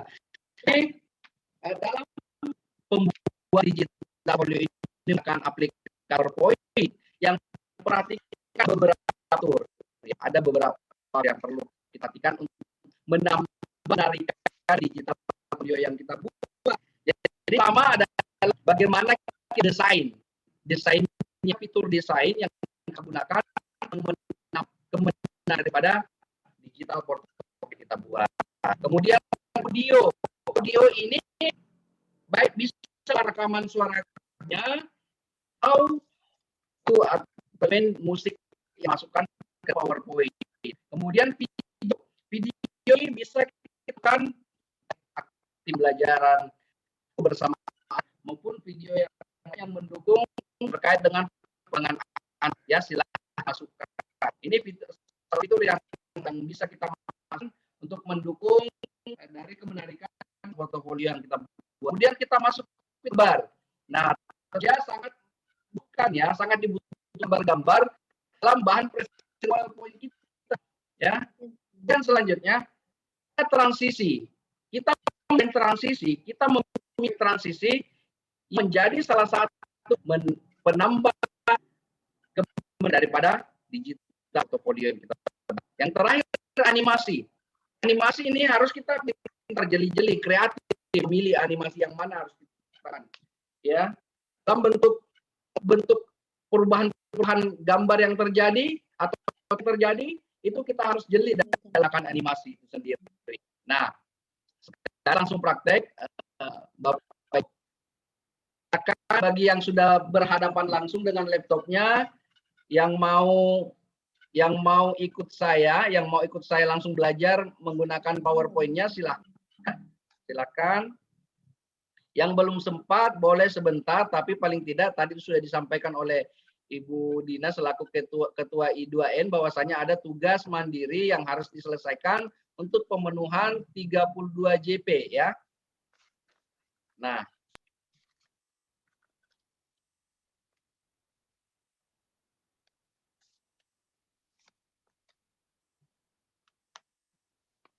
apakah lihat?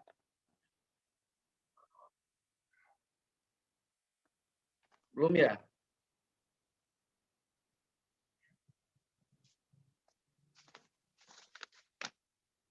Bu Herlina, sudah terlihat? Belum, Bapak. Ya. Ya, jadi insya Allah nanti materinya Bu akan di-share, ya. Mudah-mudahan Bapak Ibu semua bisa mempelajari, kita belajar bersama bagaimana cara membuat digital portfolio ini, ya. Jadi nanti kita buat grup, ya, kita bisa komunikasi di dalam grup WA-nya supaya kita bisa menyelesaikan tugasnya dan bisa juga diaplikasi di sekolah asing. Nah, seperti ini, ya. Nah, kita tambah bagian sampulnya aja logo sekolah, dan ada nikahnya, ada alamat, dan ada foto gurunya. Nah, jadi ayo teman-teman kita belajar. Pertama yang harus kita adalah yang pertama adalah desain, ya. Fitur pertama desain. Yang pertama ini fitur desain. Nah, kita nilai yang ada. Nah, di sini pilihan. Nah, kita bisa lihat yang ada desain karena berawalnya putih bos, kita harus mencari desain nyari. Teman-teman, Ibu pilih yang mana yang diinginkan, ya. Ada beberapa macam desainnya. Nah, misalnya saya gunakan warna biru. Teman yang warna biru, kemudian kita memasukkan, ya. Kedua, kita masukkan suara. Bagaimana kita masukkan suara? Nah, kita pilih insert. Nah, kita bisa mana, ya, bagian mana? Kita lihat audio, ternyata audionya paling ujung. Nah, terletak pilihan audio. Setelah kita dapat yang kecil ini, online audio ini jika kita ingin mengambil audio langsung dari internet, kalau laptop terhubung dengan internet atau terkoneksi internet. Kalau audio on my PC, audio on PC ini audio yang apa laptop kita, ternyata kita. Kemudian ketiga, record audio. Kalau memilih audio audio artinya kita rekam suara live. Ketika kita langsung kita record audio, langsung merekam pada saat itu juga. Nah, ini manfaat teman Bapak Ibu luar biasa. Artinya pada saat kita main digital portfolio, kita langsung bisa mengucapkan kalimat-kalimat atau komentar kepada peserta kita. Jadi untuk selanjutnya kita akan memilih on my PC karena mau memasukkan lagu teman-teman, kita masukkan lagu yang semangat supaya memotivasi kepada didik kepada yang melihat yang portofolionya kita. Ya. Kita pilih video on my PC. Nah ini agak lambat. Nah ini saya sudah menyiapkan lagunya jadi ini sudah lagu yang cukup murah. Kenapa saya gunakan? Karena merupakan salah satu yang sangat menarik buat saya dan musiknya itu lumayan meriah ya. Kita memahami lagu ini cukup memberikan kepada guru-guru dan anak-anak. Kita klik kemudian insert. Nah,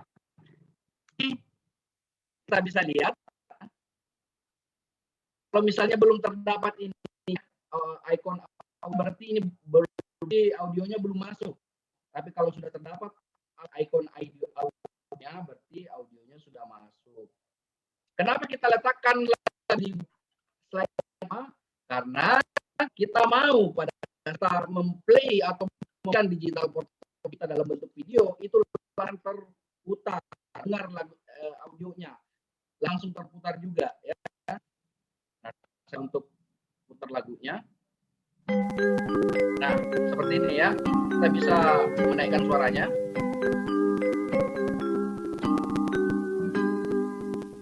Nah, ini lagu yang saya pilih. Nah, setelah memilih video, jangan lupa ternyata pilihannya di bagian atas. Bapak Ibu, kalau klik ya berarti saat kita baru lagunya play. Tapi milih di sini karena kita menginginkan saat kita membuat aplikasi poin, artinya file kita automatically karena kita buka otomatis lalu juga berjalan ya seperti itu. Perhatikan play across slide artinya ini lagunya di slide pertama, lagunya akan sampai terakhir ya. Kemudian until, jadi dengan menceklis atas ini punya akan terputar sampai slide yang paling terakhir, sampai slide-nya berhenti. Kemudian during ini juga harus checklist. Ini harus diceklis karena kalau checklist audionya akan tampil juga, akan sangat mengganggu ya, sangat mengganggu ketika akun audionya juga di layar kita memutar digital portfolio kita buat.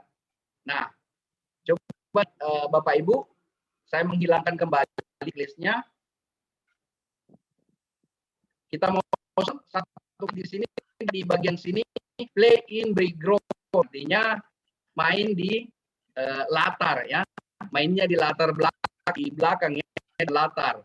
Jadi ditampilkan kalau kita pilih yang ini, maka otomatis terlihat semua tercentang ini ketiga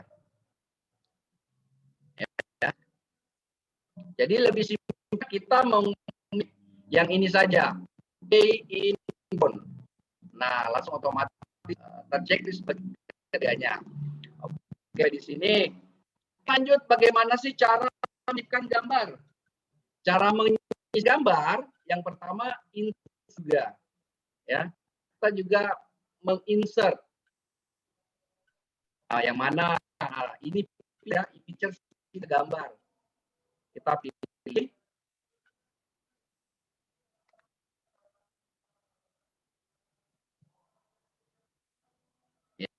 kita cari mana misalnya kita memasang logo sekolah kita bisa mencari laptopnya. Nah, saya punya logo sekolah saya ini. Saya menggunakan, mohon maaf, 2N saya gunakan logonya. Ya. Kita kan kita atur yang tanda panah seperti ini. Nah, kita letakkan sesuai keinginan kita, mau letakkan kanan, mau letakkan kiri, boleh tergantung aktivitasnya. Nah, perlu diingat bahwasanya ini untuk mendesain ya, untuk mendesain yang kayak gambar-gambarnya itu tadi ada yang terbang, terbuka, itu dibutuhkan menggunakan transisi animasi ya. Jadi saya menggunakan animasi di sini. Caranya menggunakan animasi, kita atur gambarnya. Apa Ibu? Kita klik gambar, lalu pilih animasi yang mana di sini, animation. Oh ini animation. Nah, kita lihat di sini ada beberapa pilihan, ya, berapa pilihan. Bisa diklik ya, bisa diklik ini ada pilihan. Nah, ini kita bisa pilih yang mana, upaya pilih yang bagian jauh ya, yang bagian paling atas. Nah, misalnya saya fly in. Nah, ketika saya mau fly in, desainnya seperti ini. Dia dari bawah ke arah bentuk bang. Nah, boleh juga upload teman-teman. Ya, jadi saya teman nantilah yang menggunakan ya, membuka portofolionya itu sebaik mungkin. Ya, setelah animation kita belajar tentang bagaimana membuat slide ya agar lebih menarik. Kita mau slide selanjutnya. Tidak mungkin hanya saja di digital board kita, tapi ada isinya, ada foto-fotonya ya. Jadi saya buat sekali lagi mohon foto guru ya, foto gurunya di mana ya gurunya ini. Nah, misalnya saya menggunakan gambar yang ini. Nah, ini luar keren ya, 2N biasa di buat kita bisa diatur ya, ambilkan mau dibesarkan tidak masalah ya, anak TK 2N Aceh ya, di atasnya di sini nama anaknya siapa, boleh boleh nama saya sendiri ya. Kemudian alamat jalan apa, dan seterusnya teman-teman. Dan ingat, kalau misalnya seperti ini, mana coba yang lebih ketika teksnya diam, apakah ada animasinya? Kalau misalnya kita buat teks ini ada animasinya, buat animasi, kita bisa klik kembali, pilih animasi, play in atau flow, tergantung dari kreativitasnya. Nah, oke. Kemudian apakah mau juga buat dalam bentuk animasi? Oke, boleh. Kita buat bentuk animasi terputar. Bentar ya. Jadi kalau misalnya ini kurang ya, kalau misalnya standar, mau fotonya boleh, kliknya kemudian format, dan di sini ada pilihan ya, klik foto, klik format, ada pilihan mau milih, mau bingkai, mau dihalus-halusin pinggirnya boleh, mau pakai boleh ya. Ya, pakai yang ini saja ya. Nah, seperti ini. Kita mau slide selanjutnya. Bagaimana sih kita slide berikutnya? Pakai ini kan boleh dicek ya, new slide. Nah, di slide ini ada beberapa pilihan. Pakai graf, mau pakai tabel, mau apa, mau hanya saja, mau hanya teks dan boleh ya. Jadi memilih contohnya saja ya, contohnya yang ini. Nah, kalau kita sudah 2 slide, teman-teman ya, kalau sudah punya 2 slide, otomatis perpindahan slide pertama, slide yang selanjutnya kita menggunakan transisi. Ya, kita menggunakan transisi. Ketika perpindahan slide pertama ke slide kedua, mau biasa-biasa saja, ada juga efek transisinya. Yang tadi contoh yang saya perlihatkan adalah bentuk transisinya terbuka, tirai terbuka. Kalau kita sekarang makan apa? Nah, teman-teman mau gunakan yang mana bagusnya menurut teman-teman sekalian? Ya, saya mau menggunakan glitter. Ya. Yang pertama mau menggunakan transisinya yang mana ya? Kita mau gunakan transisi. Kita pilih transisi. Belum ada transisi, kita pilih transisi. Klik tanda panah. Saya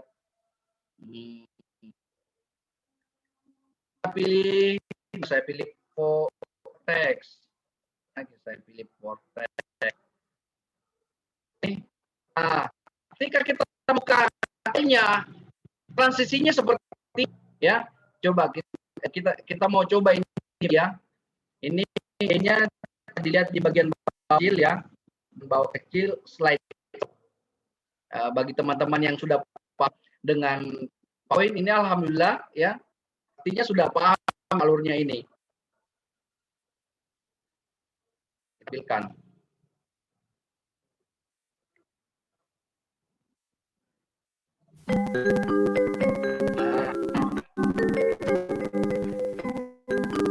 Ya, kita kembali.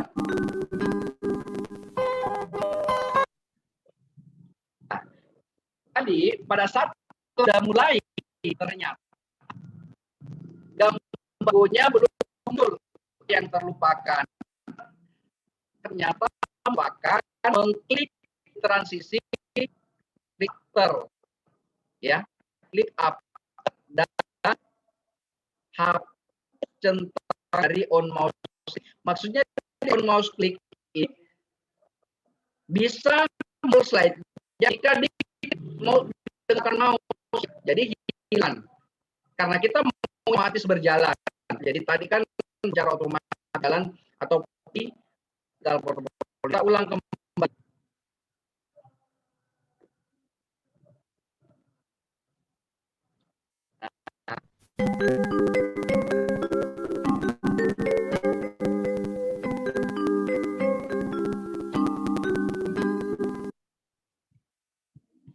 Ini sedikit gambaran, teman-teman.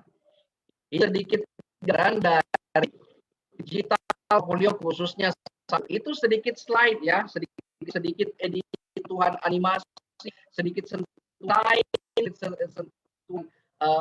dan gambar, teks. Teman-teman nanti bisa mengembangkan ya. Kalau misalnya masukkan yang ini lebih bagus lagi. Artinya banyak slide makin banyak teks atau sih dalam sebuah slide makin keren. Jadi kita mencoba lain sesuai dengan apa kita inginkan dan sesuai apa yang dibutuhkan dengan unsur-unsur dari digital portfolio. Nah, karena yang kedua belum ada editing, sentuhan untuk transisi, lupa setiap editing transisi, klik after ya, lakukan on mouse klik.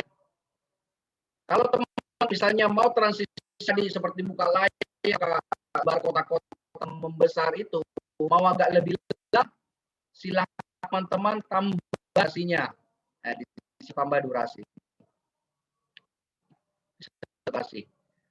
Dengan keinginan Bapak Ibu.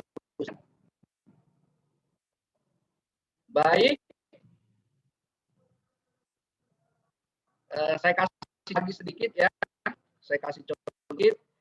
Nah, kita menemukan foto gurunya di halaman bawah, itu kan fotonya gurunya.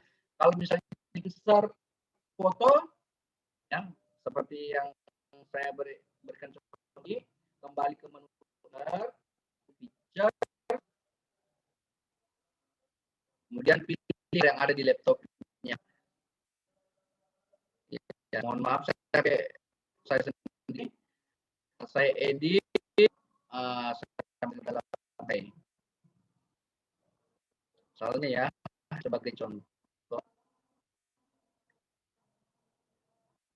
Ya, ini digital beliau itu nggak menarik, asik kalau kita sentuhan ininya setiap komponen, baik itu gambar, teks, video. Jadi kita kasih animasi, misalnya kita dikasih animasi. Nah, saya kasih animasi ya mungkin berbeda dengan yang tadi saya zoom. Nah, seperti ini. Kemudian apa yang jadi isi dari yang kedua atau slide di sini? Ini pesan kita ya, pesan gambaran umum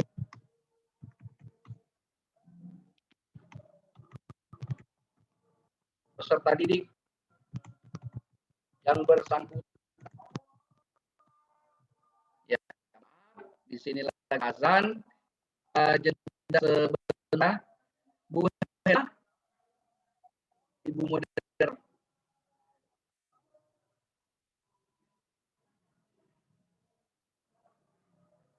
Saya mohon izin untuk jeda sebentar ya, karena lagi azan di wilayah timur, wilayah. Sebentar kita lanjutkan.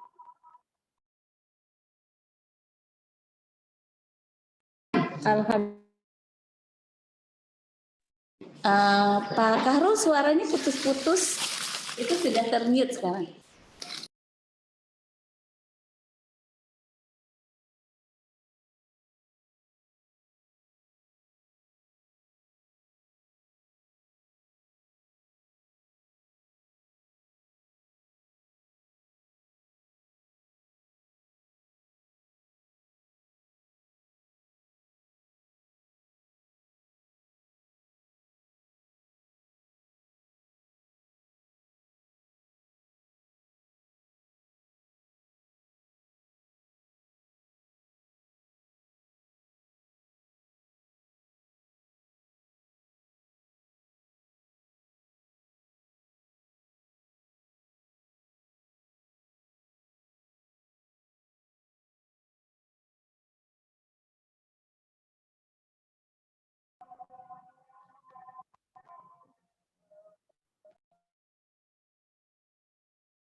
Tidur. Ya, gimana Pak Kahrul?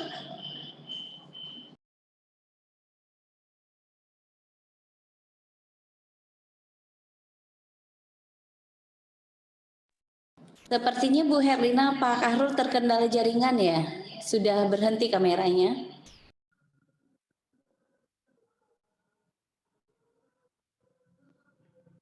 Mohon maaf, tadi sudah izin karena Pak Kahrul. Suaranya agak kecil Pak Kahrul. Iya, suaranya agak terputus-putus memang, Bu Nina.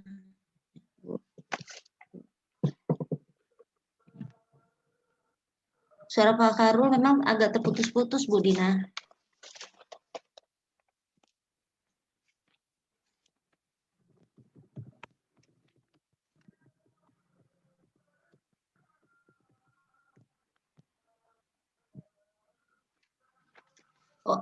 Oh, Pak Karul lagi jeda azan di sana, Bu Dina. Oh, baik-baik. Soalnya tadi putus-putus, tidak terdengar, kita kirain kenapa. Baik, Bu Lina. Ya, jeda karena azan di sana. Ya, baik Bu Dina.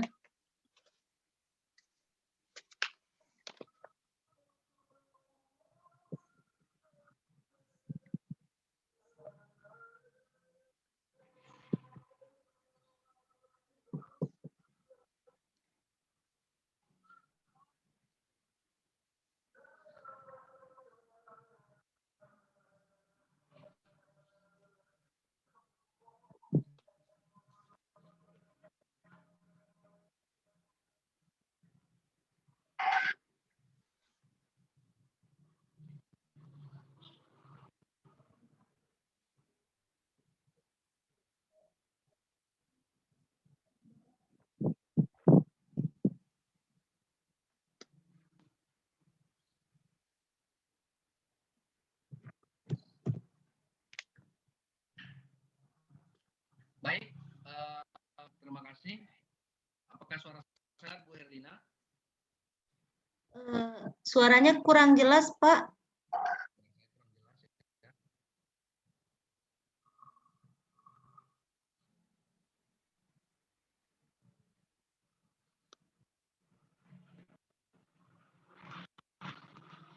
Masih kurang jelas ya?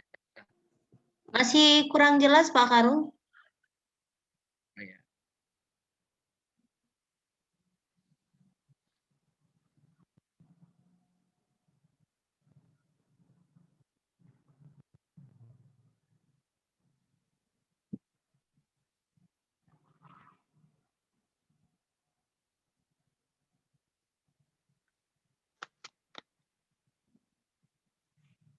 Apakah sudah terdengar suara saya? Masih kurang jelas, Pak Karul. Dan sedikit terputus-putus.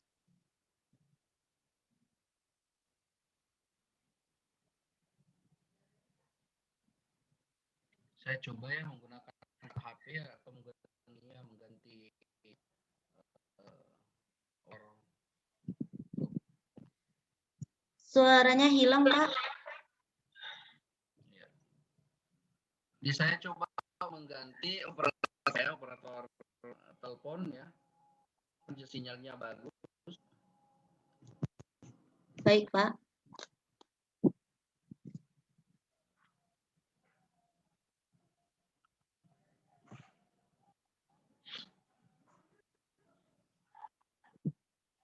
Ini teman-teman yang berada di Indonesia, waktu Indonesia Tengah, sholat duhur dulu sambil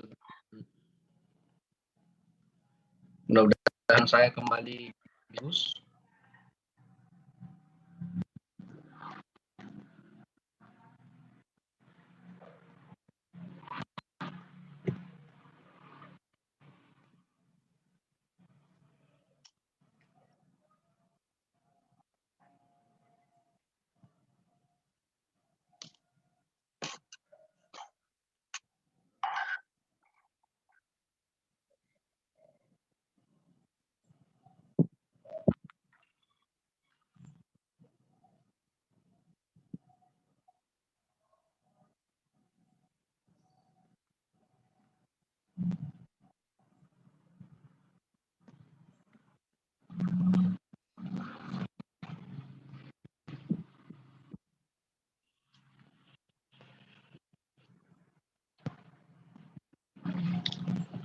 Sudah terdengar, Bu? Sudah, Bapak. Sudah, Pak. Sudah, Pak Karul. Sudah jelas. Sudah jelas. Tapi ya, tapi putus-putus. Suara sudah dengar, tapi masih putus-putus, Pak Karul. Mungkin jaringan ya, Pak Karul. Ya, kebetulan hari ini lumayan cerah ya. Ya. Hujan deras.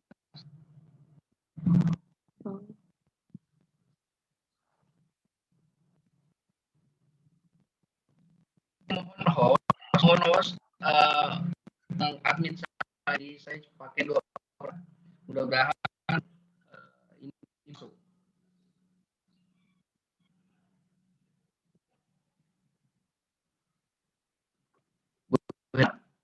Apa Elina co-host?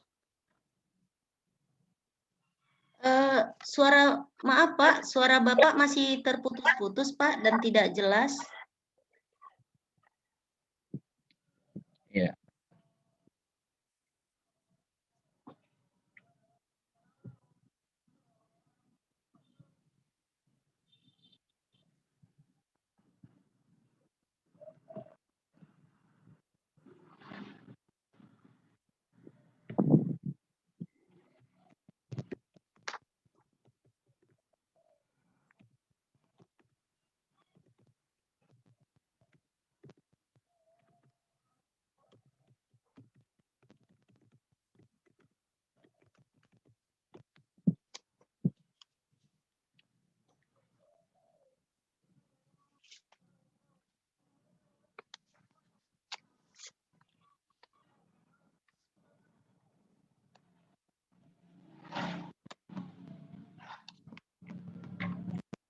Sudah terdengar, Lina? Sudah ini ya, masih terputus-putus? Kurang jelas Pak, kurang jelas Bapak.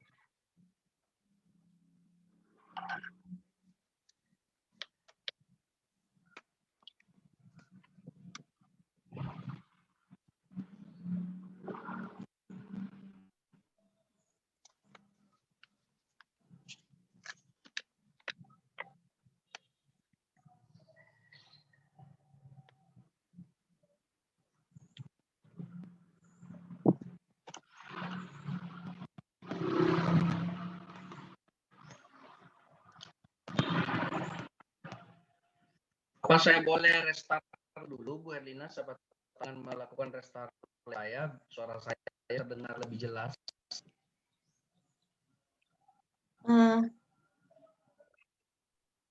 Iya Pak, kan Pak. Bagaimana Bu Dina? Pak Karul lanjut aja ini kerja gitu kan.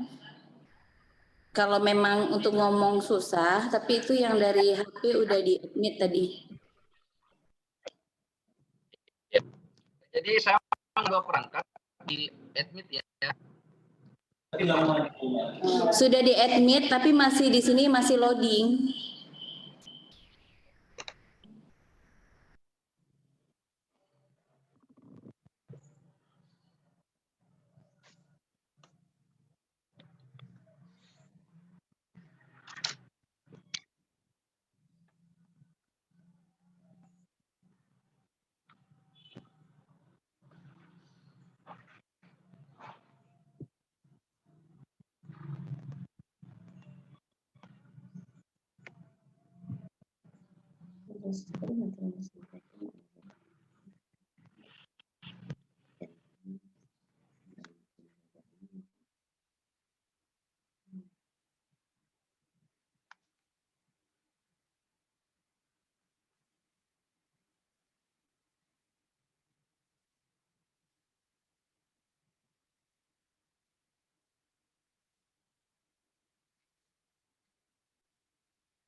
Pak Kahrul, kita sudah mute untuk yang satu lagi. Dicoba pakai HP aja suaranya. Ya.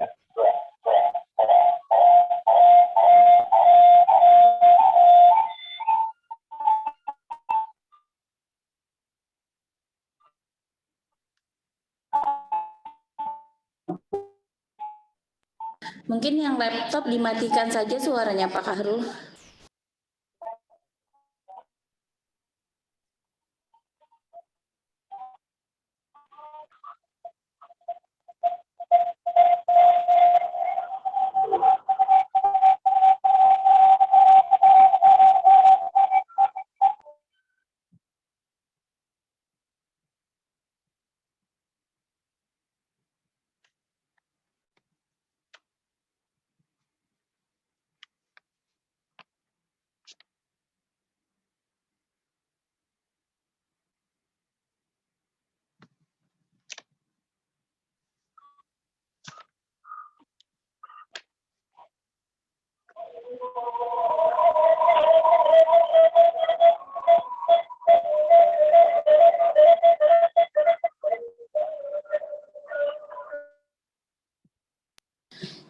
Pak Karol, coba volume laptopnya itu dihabiskan aja, dimatikan. Biar nggak swing kan, karena dekat.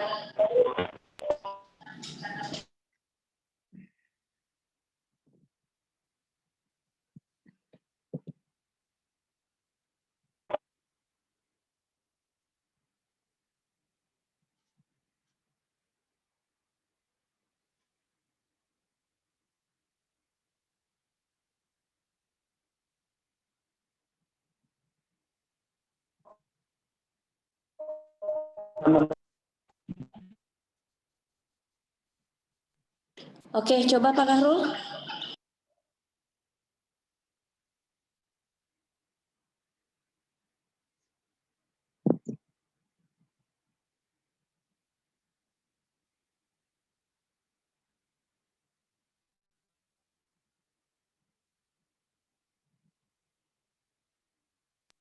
Ya, banyak. Bu Herlina, itu sepertinya Pak Kahrul sudah terpental. Boleh bacakan dulu aturan webinar kita.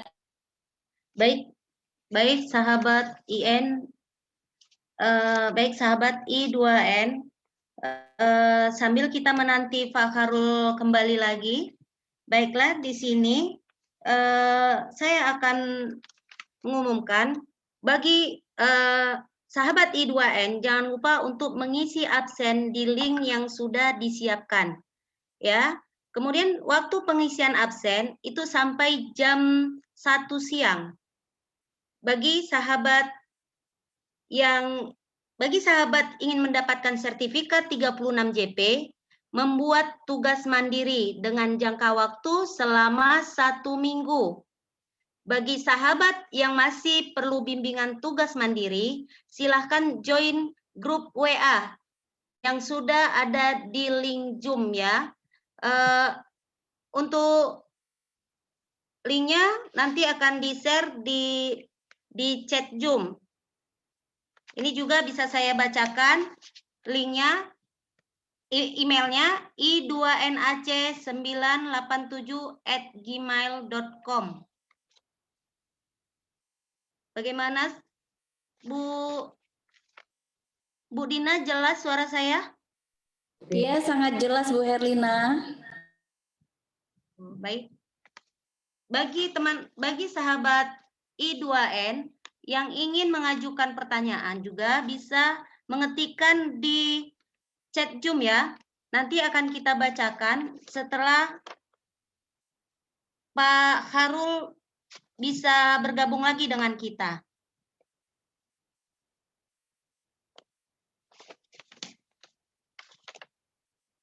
Bagaimana Bu Dina, apa Pak Kahrul sudah dapat bergabung dengan kita? Herlina masih mencoba. Masih mencoba ya? Iya, karena di Sulsel itu sedang hujan sekarang, jadi jaringan ada agak sedikit terhambat. Iya, memang sudah disampaikan oleh Pak Kahrul tadi di Sulsel lagi hujan. Mudah-mudahan Pak Kahrul dapat bergabung lagi ya, sahabat I2N. Untuk tugas mandiri jangan lupa sahabat I2N, untuk bimbingan nanti bisa silakan masuk ke WA grup I2N.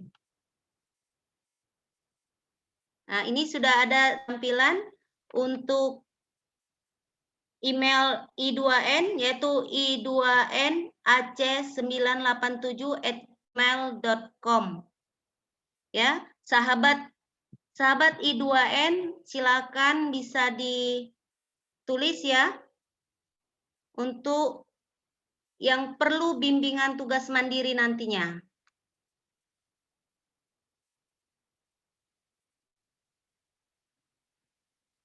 Ini mungkin ada dari sahabat I2N yang mau memberikan atau ice breaking ya untuk mengisi kekosongan.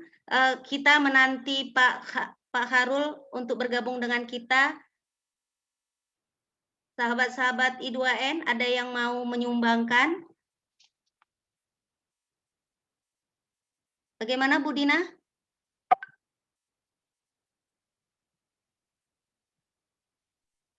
Gimana Bu Herlina?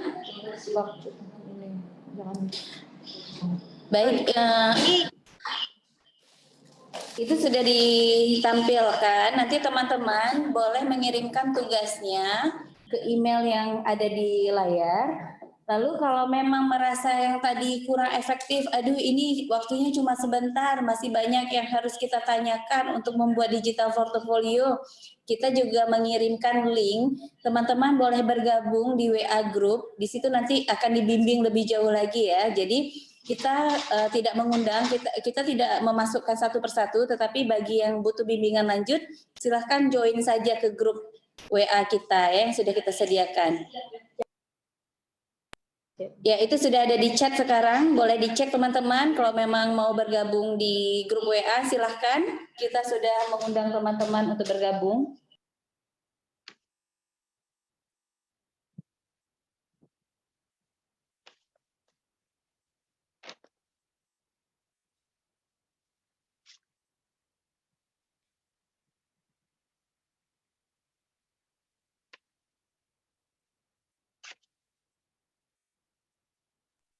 Iya Bu Herlina, ini Pak Kahrul sudah mulai masuk lagi, alhamdulillah.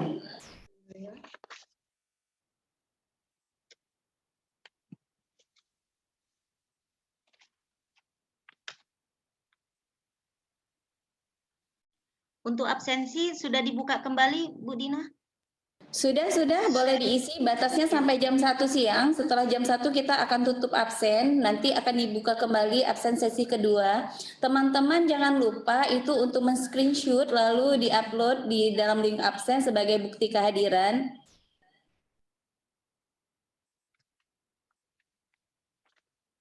Ya, baik sahabat I2N, untuk absensi sudah bisa ya diisi sampai jam 1 siang.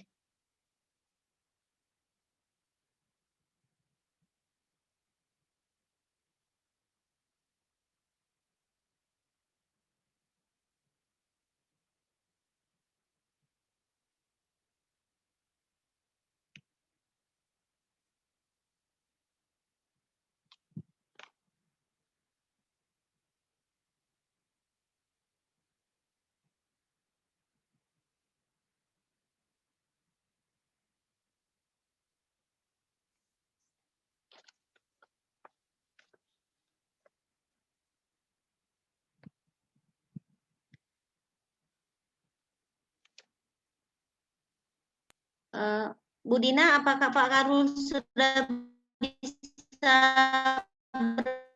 bergabung? Sudah masuk? Belum? Iya, Pak Karul sudah masuk, tapi belum bisa, kita sudah unmute tapi belum terhubung. Mungkin untuk menanti Pak Karul, bagi sahabat I2N yang mau menyumbangkan untuk mengisi kekosongan ini ya kami persilahkan.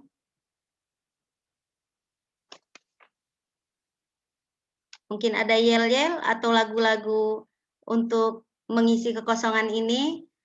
Mungkin ada yang mau menyumbangkan ya, sahabat I2N.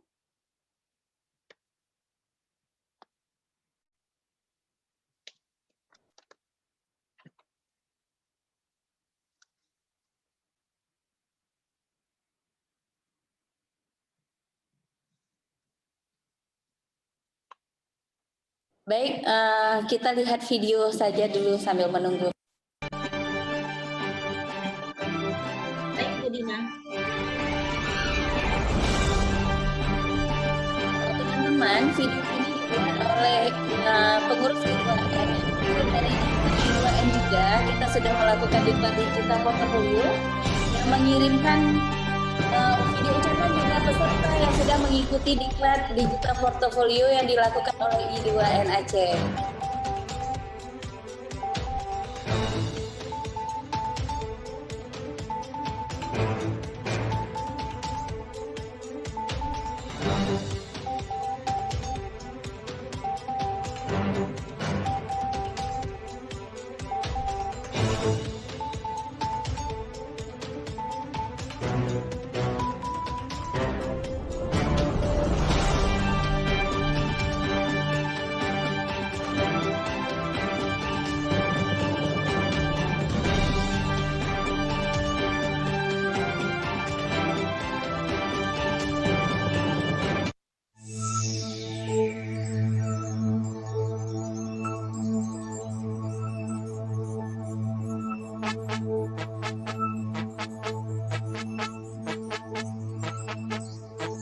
Hari ini hari yang kau tunggu, bertambah 1 tahun usiamu, bahagialah kamu.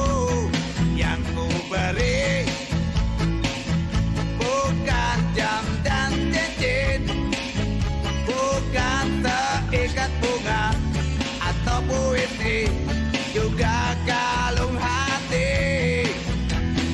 Maaf, bukannya pelit atau gak mau, gak modal dikit yang ingin aku beri padamu, doa tulus hati. Moga Tuhan melindungi kamu, serta tercapai semua angan dan cita-citamu. Mudah-mudahan diberi umur panjang, sehat selama-lamanya.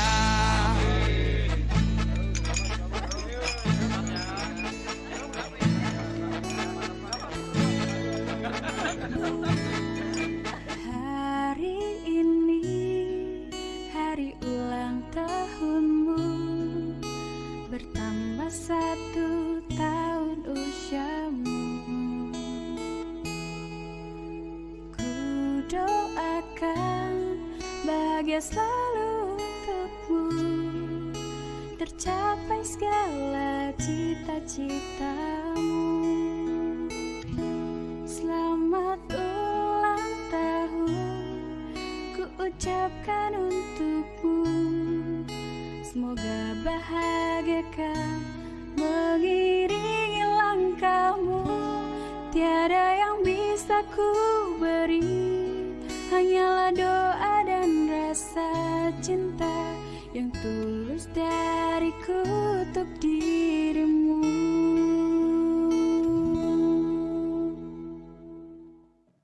Assalamualaikum warahmatullahi wabarakatuh. Kami segenap pengurus Pusat Ikatan Narasumber dan Instruktur Nasional Taman Kanak-Kanak mengucapkan selamat dan dirgahayu kepada Ikatan Instruktur Nasional Provinsi Wilayah Aceh. Semoga terus semangat menjadi pelopor pergerakan dan perubahan pendidikan anak usia dini di Indonesia. Barakallah, semoga semakin jaya dan sukses selalu. Wassalamualaikum warahmatullahi wabarakatuh.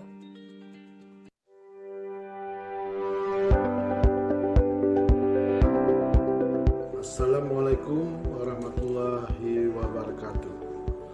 Saya Asari SPD MPD, Kepala BP PAUD Dikmas Aceh, mengucapkan selamat ulang tahun yang kedua Ikatan Instruktur Nasional I2N Provinsi Aceh.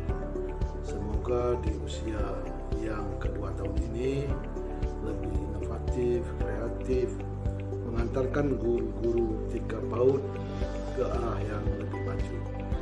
Demikian, wassalamualaikum warahmatullahi wabarakatuh.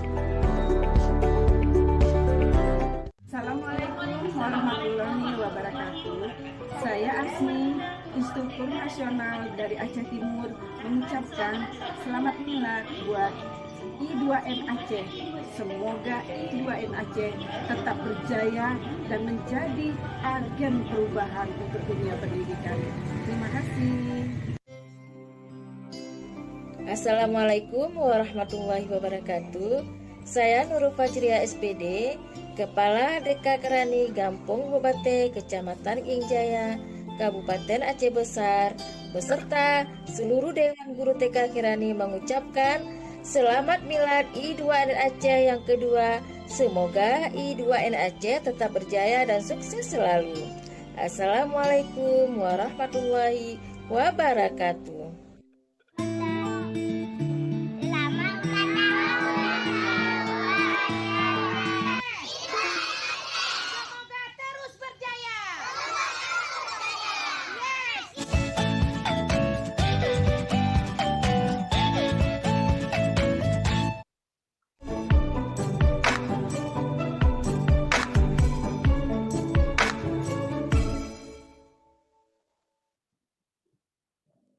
Bu Herlina, Pak Kahrulnya sudah bergabung kembali, silakan.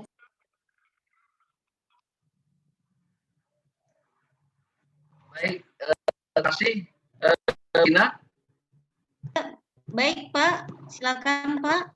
Waktu. Apakah putus ya? Ya, tapi sudah mulai jelas juga, Pak, sedikit.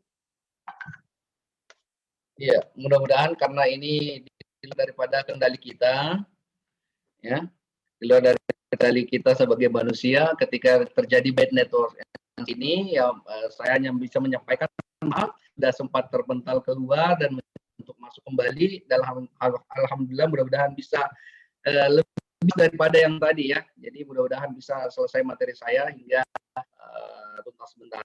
Jadi baik Bapak Ibu, saya melanjutkan. Terima kasih Bu Herlina, saya melakukan share screen kembali. Ini sedikit ya materinya.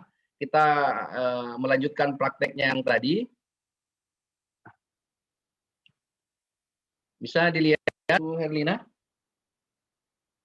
Belum muncul, Pak. Oh iya. Belum nampak. Jalan. Sudah, Pak. Sudah, Baik, ya. Sudah, Pak.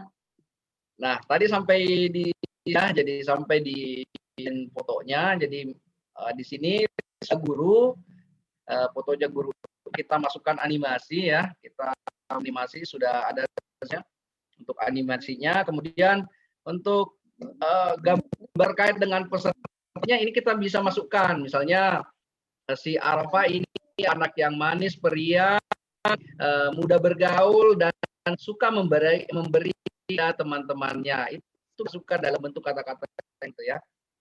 Oke. Jadi karena tentu saja sangat tidak menarik hanya tampilannya dalam bentuk animasi. Jadi silakan teman-teman berkreativitas, silakan melakukan kreativitasnya bagaimana pilih anime yang teman-teman sukai ya. Jadi bisa mengambil salah satu dari animasi ya. Kita pakai swivel. Nah, itu akan muncul. Ya. Kemudian kita coba untuk membuat slide baru. Ya, kita membuat slide baru yaitu slide ketiga. Kita coba masuk ke menu home ya, menu home. Kemudian pilih tali slide baru, new slide. Pilih yang mana? Kita pilih yang bagian kiri saja ya, teman-teman. Kita klik langsung. Nah, jadi barunya. Jadi Ini belum ada efek transisinya, jadi kita harus memberikan efek transisi yang menarik dengan cara kembali tadi menambah transisi. Ini masih tidak ada transisinya. Kita pilih, saya pilih di sini glitter, ya. Saya pilih glitter. Nah, kalau yang di sini tadi ternyata slide kedua belum ada transisinya juga. Pilih misalnya keras, ya, saya mau ngambil keras di sini. Nah, di transisi kedua ini jangan lupa after, ya, centang afternya. Di transisi tiga juga begitu. Jangan lupa klik afternya, after, lalu on mouse click, ya, hilangkan on mouse click. Maka secara otomatis tanpa diklik mouse kan berpindah kepada slide berikutnya. Nah, bagaimana memasukkan video, ya, kita melangkah kepada cara memasukkan video atau cara menginsert video ke dalam PowerPoint, presentasi PowerPoint. Langkahnya sama tadi dengan yang foto, Bapak Ibu, ya. Jadi caranya klik menu insert. Nah, kita cari yang mana sumber video. Nah, ternyata berdampingan dengan audio. Kita ambil video. Kalau online video artinya kita mendownload, ya, kita memasukkan video yang berasal dari website, ya, dari internet. Nah, kita pilih di laptop sendiri. Makanya kita pilih yang kedua. Nah, akan tampil seperti ini. Membuka secara otomatis. Ambil video mana yang akan kita masukkan. Karena kita berbicara tentang aspek perkembangan, saya mau memilih perkembangan dari nilai agama dan moral atau bahasa, atau jadi di sini kita ambil salah satu video yang akan kita komentari. Nah, ini kan bentuknya masih miring, teman-teman, ya. Ini bentuknya masih miring, videonya masih miring, masih modal landscape. Nah, kita mau putar, ada pilihan putar, rotate, kita putar right 90% supaya nanti tidak terbalik juga videonya. Nah, seperti itu. Oke. Kita coba putar videonya.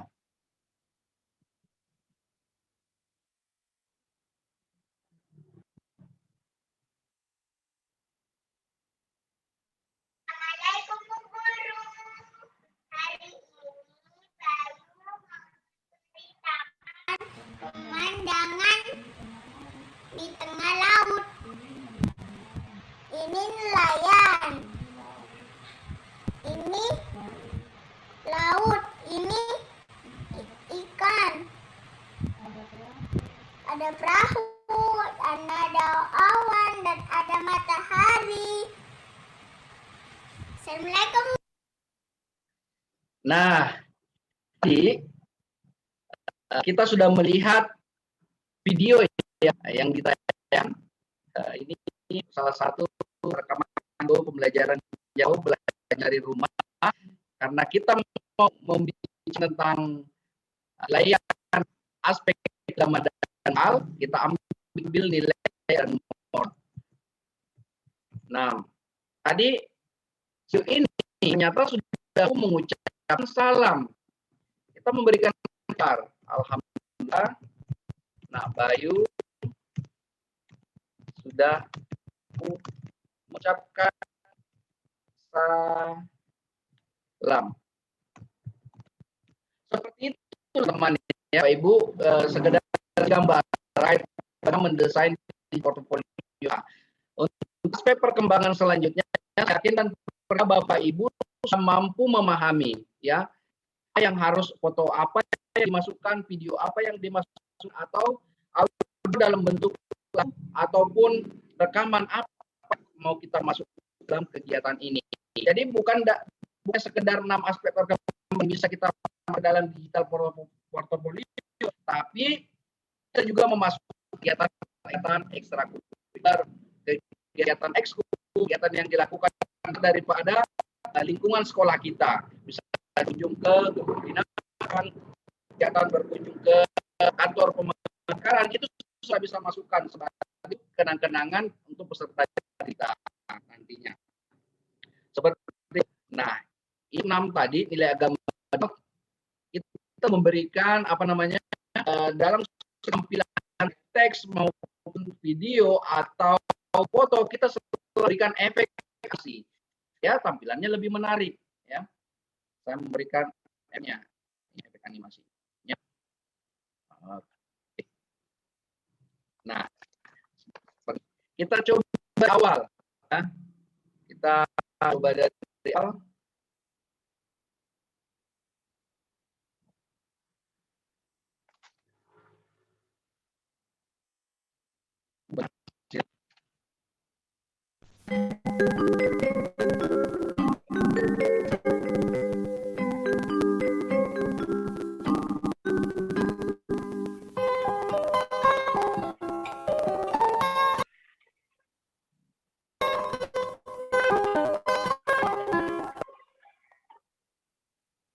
Nah,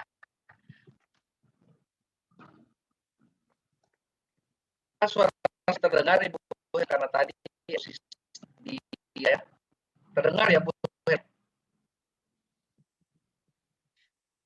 Terputus-putus Pak. Ini sudah lagi kamu langitnya.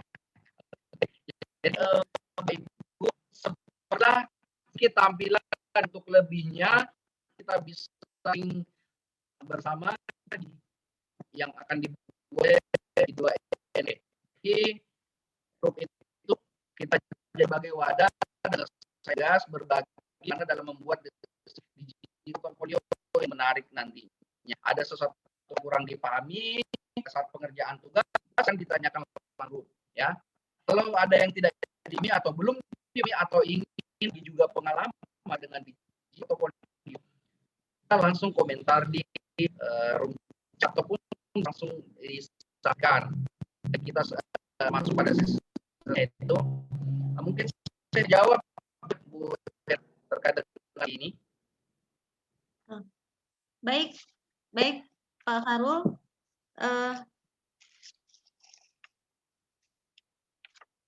Baik Pak Khairul, luar biasa sekali materi yang disampaikan oleh Bapak Khairul. Walau tadi ada sedikit kendala jaringan ya Pak, tapi alhamdulillah materi tersampaikan baik. Baiklah, ini bagi sahabat I2N yang mau bertanya, ini sudah ada pertanyaan ya Pak. Mungkin nanti akan akan dijawab oleh Pak Khairul. Di sini dari Nova Andriani, Ikatan NS-INTK.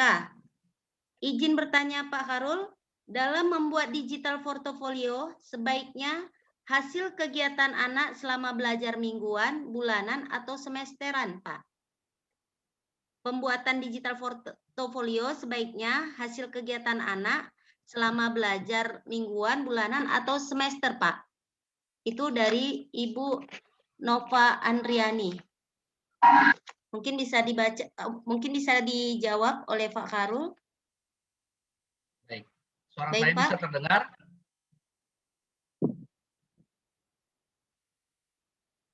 Sudah jelas? Ya, alhamdulillah. Ya, jadi terima kasih Ibu Nova ya. Jadi Ibu Nova salah satu penggiat IT juga, luar biasa pengalamannya dalam bidang IT, khususnya pemanfaatan IT dalam pembelajaran di PAUD ya. Kemarin saya juga dalam satu kegiatan dengan Ibu Nova. Jadi pertanyaannya ini, yang bagusnya seperti apa? Apakah itu disampaikan secara mingguan, berkalanya itu mingguan, ataukah mungkin bulanan, ataukah semesteran, ataukah tahunan? Jadi seperti ini ya, digital portfolio merupakan hal yang bisa kita katakan mudah tapi agak gampang. Ya, mudah tapi agak susah ya. Mudah namun agak susah. Nah, kenapa di sisi lain banyak administrasi sekolah, teman-teman ya, karena saya juga sebagai pendidik PAUD, saya merasakan bahwasanya administrasi yang kita susun di sekolah itu sangat merepotkan ya. Untuk menyusun digital portfolio ini, misalnya 20 anak tanda di dalam satu kelas, apakah kita bisa membuatnya dalam jangka 1 minggu, atau kita bisa membuatnya dalam bulanan, ataukah 2 minggu, atau yang penting kita memahami makna digital portfolio. Kalau misalnya ditanya secara efektifnya seperti apa, bagusnya diberikan, disampaikan secara semesteran saja. Karena kenapa? Isinya akan tetap sama, ya, isinya akan tetap sama. Namun perbedaan antara mingguan dan semesteran itu progres yang terjadi kalau mingguan ini tidak begitu terlihat, ya, tidak begitu terlihat. Kalau misalnya kita membuat digital portofolionya itu berkalanya secara semesteran, itu akan terlihat progres yang sangat luar biasa. Jadi efektifnya itu, bagusnya itu supaya orang tua peserta didik tidak jenuh melihat oh ada lagi video-video yang dikasih oleh guru, ada lagi videonya, supaya tidak bosan. Mending lebih baik kita memberikannya secara semesteran, atau bagusnya juga di akhir tahun, ya.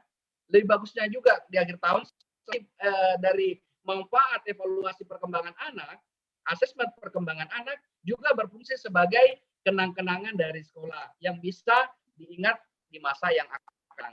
Karena saya yakin dan percaya teman-teman di sini akan merasa kesulitan ketika itu disampaikan secara bulan atau bulanan.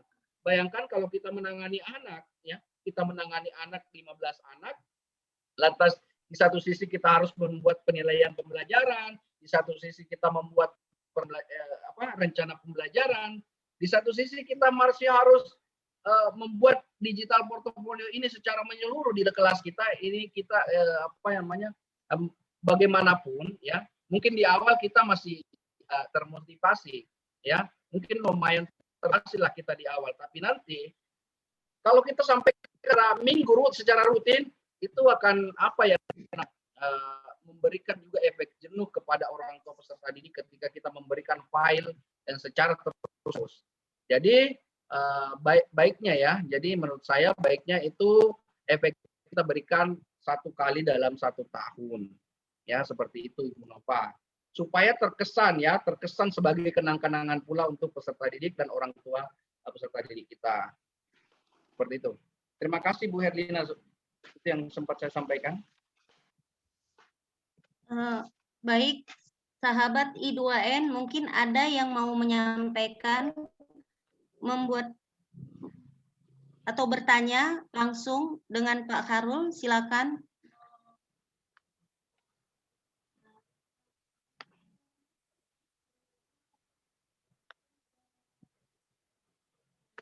Aceh Tenggara kurang jelas.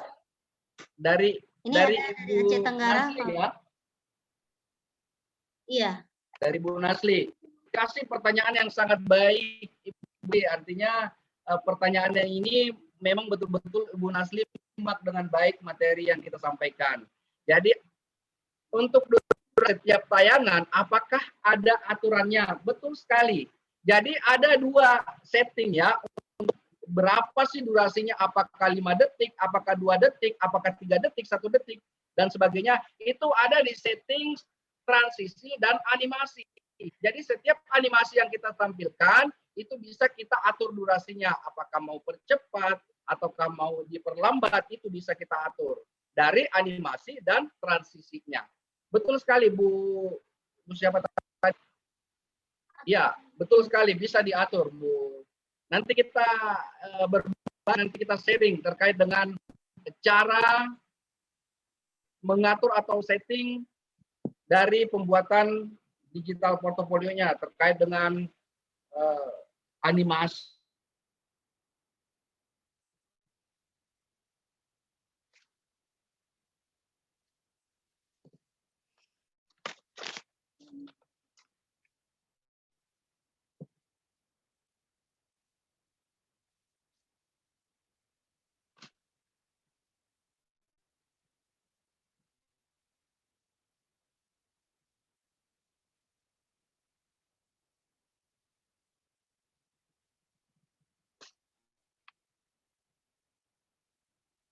Ini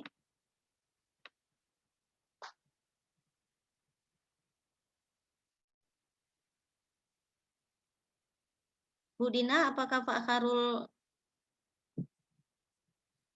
ini?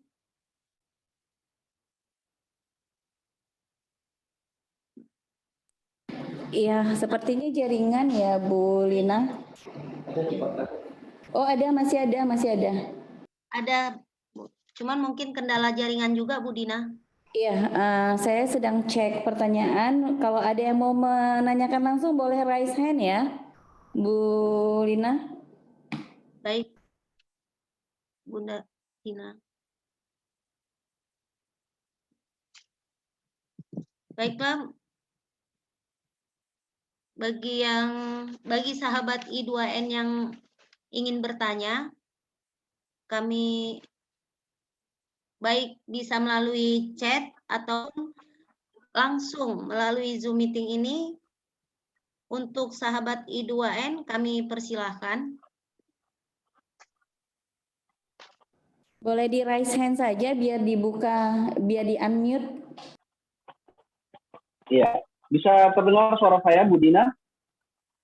Iya, ini jelas sekali. Sudah Pak Kharul. Ya, Alhamdulillah, sudah. karena ini saya pakai dua perangkat. Yang tadi itu satunya laptop, yang ini saya pakai HP. Jadi mohon maaf, Bapak Ibu, saya tidak menampilkan video karena saya menggunakan HP ya. Jadi karena saya tidak melakukan share screen sehingga saya tidak perlu menampilkan video saya karena ini sekarang terkendala jaringan. Saat ini hujan deras di kabupaten saya. Oke, tadi saya melihat beberapa pertanyaan di room chat.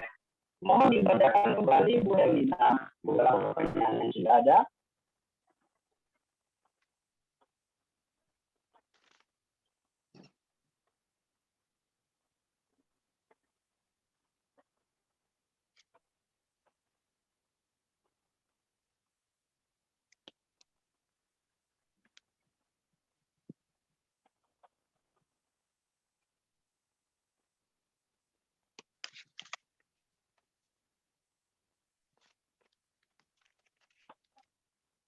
Ibu Herlina bisa mendengar suara saya? Bisa Pak, jelas Pak Kharul. Oke. Bu Herlina, mohon bantuannya, silahkan dicek pertanyaan-pertanyaan yang ada di room chat ya, lalu dibacakan.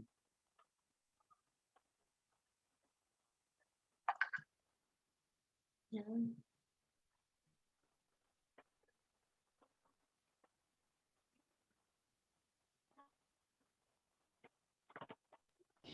Bu Herlina, apa share screen-nya sudah terlihat? Ada pertanyaan kedua? Ini pertanyaan kedua kurang jelas, Bunda Dina. Isi dari portofolio bolehkah berupa foto hasil kerja anak? Pak Kharul, mohon penjelasannya.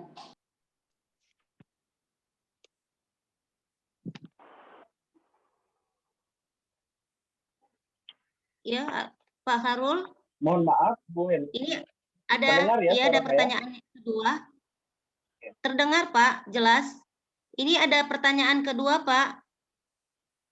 Isi dari portofolio bolehkah berupa foto hasil kerja anak Pak? Mohon penjelasannya.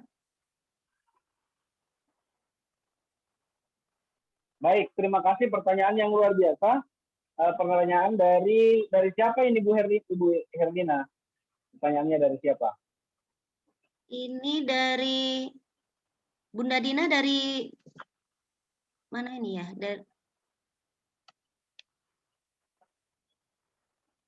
Bentar ya Pak Kharul. Ya, jadi tidak usah dicari kembali Bu Herlina.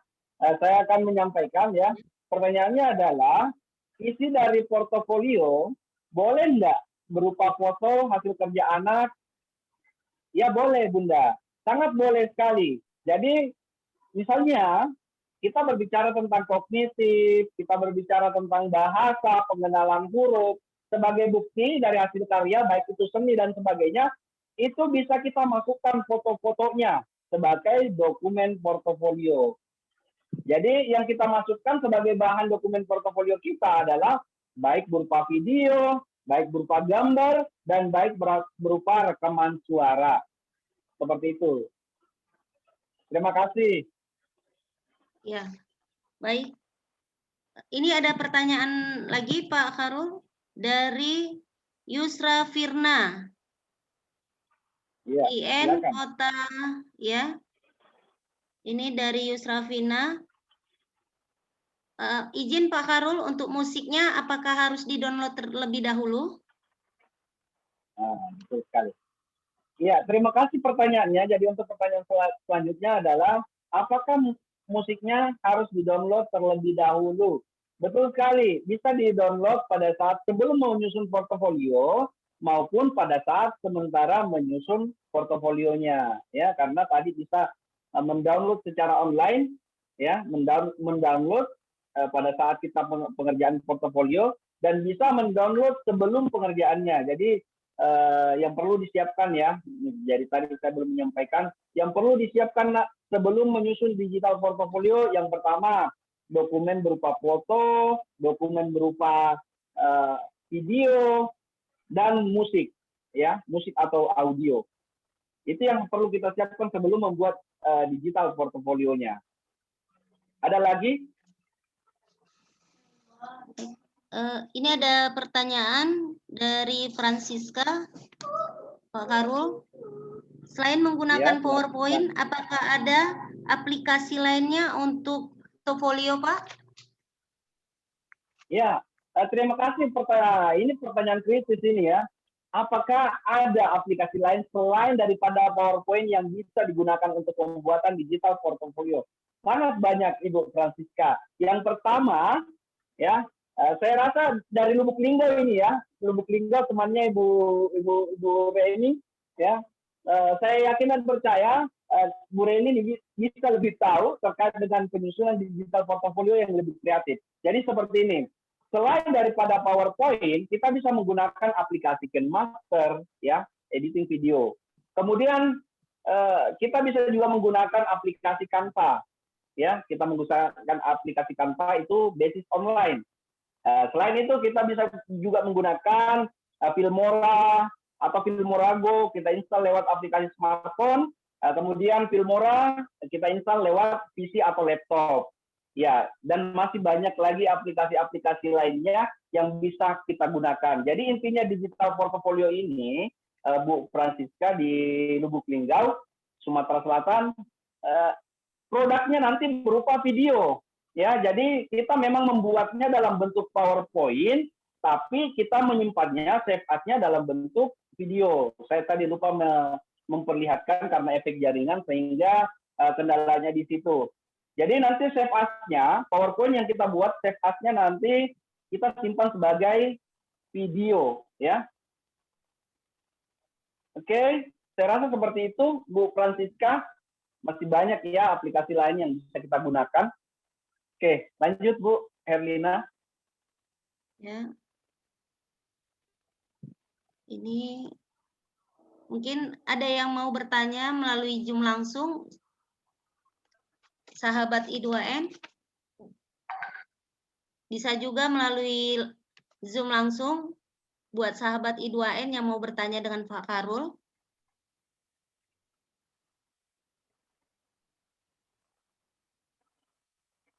Ya, jadi kita melihat banyak ya, sangat banyak pertanyaan yang bermunculan di Zoom chat. Yang pertama ada dari Ibu Fitriani, ya, Ibu Herlina dari Ibu Fitriani. Gambar animasinya di-download di mana, Pak? Jadi gambar animasi, setting untuk animasinya, silakan Ibu Fitriani memasukkan hanya dalam bentuk gambar. Gambar seperti gambar peserta didiknya, kemudian gambar gurunya, foto gurunya, ya. Dan untuk men-settingnya menjadi sebuah animasi, tayangan animasi, itu bisa di-setting di dalam PowerPoint itu sendiri. Seperti itu, Bu Fitriani. Nah, kemudian saya lanjut ke Bu Nani Rahayu. Isi dari portofolio bolehkah berupa foto hasil kerja anak? Betul sekali, karena yang kita masukkan, yang menjadi komponen daripada portofolio berupa hasil karya peserta didik atau aktivitas pembelajaran peserta didik. Ya, misalnya kegiatan berdoa, itu kita bisa masukkan. Kemudian hasil karyanya dalam bentuk menggambar, melukis, meronce, itu bisa kita masukkan semua dalam bentuk gambar maupun video. Terima kasih Ibu Nani Rahayu, bagus sekali pertanyaannya.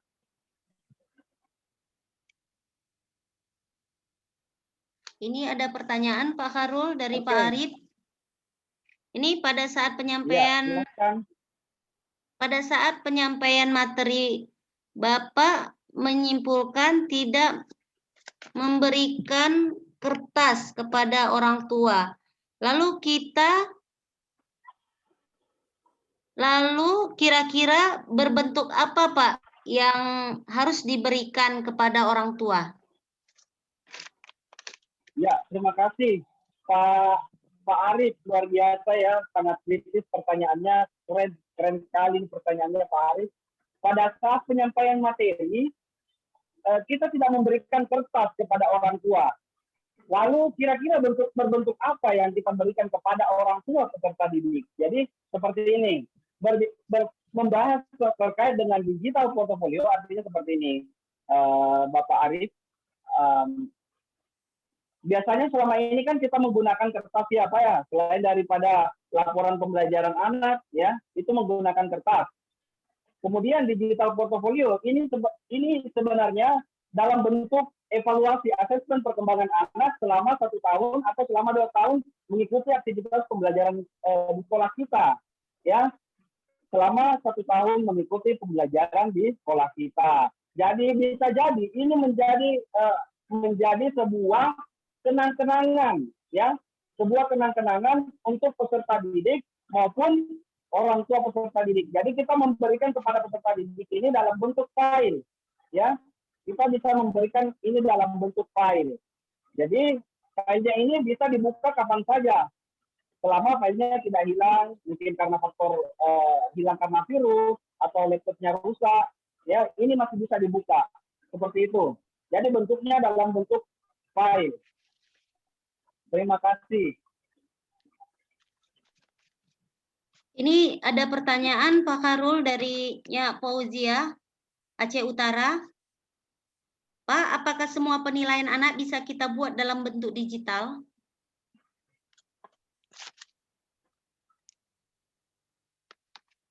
Ini ada pertanyaan dari Bunda Fauzia, Pak Kharul dari Aceh Utara.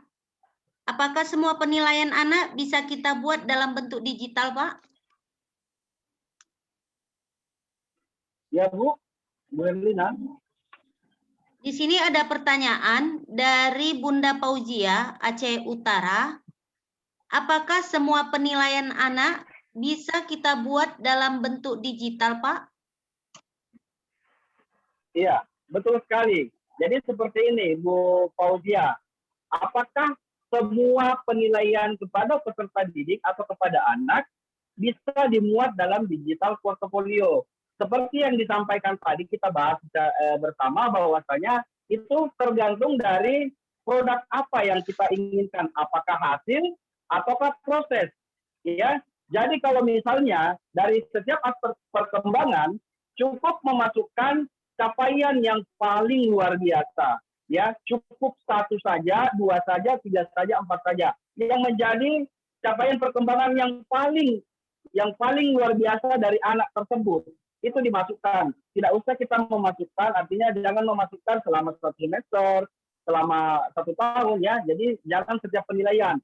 Tapi capaian yang paling tinggi yang dicapai oleh anak, ya, yang capaian yang paling bagus yang dicapai oleh anak dari indikator-indikator yang sudah ditetapkan.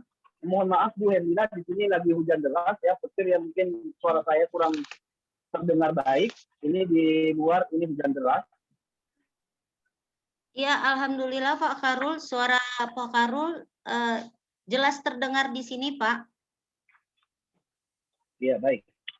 Ya, bisa kita lanjut lagi, Pak. Ini ada pertanyaan dari Bunda Rosalinda. Ya, silakan.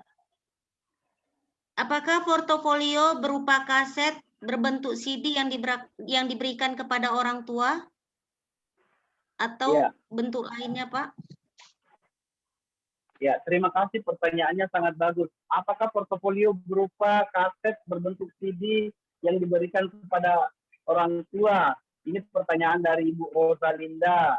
Ya, terima kasih Bu Rosa pertanyaannya. Jadi sebenarnya ini tergantung dari kesanggupan dan komunikasinya orang tua dengan pihak sekolah. Kalau sekolah yang bersangkutan ini pembayarannya ya atau bulanannya ini lumayan besar, ini bisa dalam bentuk flash disk, bisa juga dalam bentuk kaset CD ya, berbentuk CD, dimasukkan filenya dan diserahkan kepada orang tuanya. Jadi tergantung kesanggupan orang tua, tergantung dari kesanggupan orang tua peserta didik dan kesanggupan pihak sekolah. Kalau pihak sekolah hanya sanggup memberikannya dalam bentuk file, flash disk kemudian dipindahkan ataukah dikirim lewat smartphone kepada orang tua, itu tergantung dari kesanggupan dari pihak sekolah. Karena jangan sampai ada kan sekolah yang pembayaran bulanannya itu lumayan di bawah ya, ada yang bahkan sampai 10.000 per bulan itu masih ada di Indonesia. Jadi kalau keadaannya seperti ini, ya bagaimana kreativitas kita, penyampaian kita kepada orang tua bisa saja disampaikan lewat filenya dikirim lewat HP ya, lewat HP disampaikan kepada orang tua. Kalau misalnya sekolahnya mampu menyediakan CD ya dalam bentuk CD, silahkan dimasukkan file digital portofolio tersebut tadi dimasukkan ke dalam CD dan diserahkan kepada orang tua. Dan kalau pihak sekolah masih lebih mampu lagi, ya bisa dimasukkan ke dalam flash disk 1 GB atau 500 MB ya, dimasukkan digital portofolionya lalu diserahkan kepada orang tua peserta didik. Oke. Ya. Seperti itu. Baik. Ya, seperti itu ya Bunda Fatima ya. Ini ada pertanyaan Pak Kharul dari Bunda Julian Spring. Ini bagaimana memotivasi orang tua agar lebih semangat dalam mengikuti daring, Pak? Ini dari Sulsel. Wow. Bunda Julian. Ibu Julian Roring dari Sulawesi Selatan ya. Mungkin kita bisa bertemu Ibu Julian di Roring di Sulawesi Selatan ya. Terima kasih pertanyaannya. Bagaimana memotivasi orang tua agar lebih semangat dalam mengikuti daring, Pak? Nah, ini nampaknya kontennya di luar daripada digital portfolio. Tapi kita akan mencoba untuk melakukan sharing. Kita melakukan sharing bagaimana melakukan aktivitas pembelajaran jarak jauh agar orang tua ini termotivasi membimbing anaknya di rumah dalam aktivitas belajar. Yang pertama, yang perlu dilakukan adalah dari pihak sekolah adalah komunikasi. Kenapa di urutan pertama adalah komunikasi? Karena komunikasi itu sangat penting untuk dibangun untuk membuat kesepakatan antara pihak sekolah dan pihak orang tua. Karena kalau kita membuat PJJ ya, sistem PJJ kita mau bentuknya kirim lewat WA, kita mau belajar kelompok, tapi kalau orang tua tidak setuju, itu tidak akan efektif pembelajarannya. Jadi sebaiknya diperlukan komunikasi efektif, dibangun komunikasinya antara pihak sekolah dan guru, dibuat kesepakatan, dikumpulkanlah, atau kalau tidak bisa dikumpulkan, kita datangi satu persatu rumahnya. Karena khawatir dengan COVID, kita bisa komunikasi lewat telepon, komunikasi lewat WA. Bagaimana Bapak, Ibu, kesepakatan untuk pembelajaran kita mau dilakukan seperti apa? Lakukan survei, lakukan plot ya. Jadi misalnya pembelajaran apa yang paling banyak diminati oleh orang tua peserta didik? Karena orang tua peserta didik itu kan macam-macam. Ada yang lumayan sibuk, ada yang sibuk, dan ada yang tidak sibuk. Jadi kita survei ya, kita survei, berikan pilihan-pilihan, jangan menetapkan aktivitas pembelajaran sendiri. Jangan pihak sekolah yang menentukan, tapi diskusikan secara bersama-sama. Kalau ada pihak orang tua, misalnya 3 orang tua yang tidak sepakat untuk pembelajaran berkelompok, misalnya ada yang dikatakan luring, didatangi per kelompok ya, dengan kelompok-kelompok kecil, didatangi oleh gurunya. Kalau ada yang tidak sepakat, jangan lakukan itu kepada peserta didik yang bersangkutan. Kalau misalnya ada yang sepakat, maka lakukan hal tersebut. Ya, kalau ada yang sepakat komunikasinya lewat WA, aktivitas pembelajarannya lewat WA, sanggup, silahkan lakukan hal tersebut. Kirim aktivitas pembelajaran lewat WA group, lakukan Zoom kalau misalnya orang tua peserta didik mampu. Nah, seperti itu. Jadi intinya kita harus membangun komunikasi, membangun kesepakatan, melakukan pendekatan persuasif kepada orang tua peserta didik. Bagaimana sih caranya kita membuat kesepakatan dengan orang tua peserta didik agar pembelajaran bisa berjalan lebih efektif, ya. Karena bagaimanapun kekuatannya kita sebagai seorang guru, kecerdasannya kita sebagai seorang guru, namun ketika komunikasi itu tidak terjalin dengan baik, tidak berjalan secara efektif, maka aktivitas pembelajaran saya yakin dan percaya itu tidak akan berjalan secara efektif. Jadi berikan pilihan-pilihan kepada orang tua agar mereka merasa dihargai, ya. Jadi pihak orang tua ketika merasa dihargai, oh gurunya menginginkan anak saya belajar seperti ini, maka orang tua akan meluangkan waktunya dalam aktivitas pembelajaran anak tersebut di rumah, ya. Seperti itu Bu Joyce. Jadi artinya bangunlah komunikasi dulu ya dengan pihak orang tua sebelum kita melakukan aktivitas pembelajaran. Ya, silakan.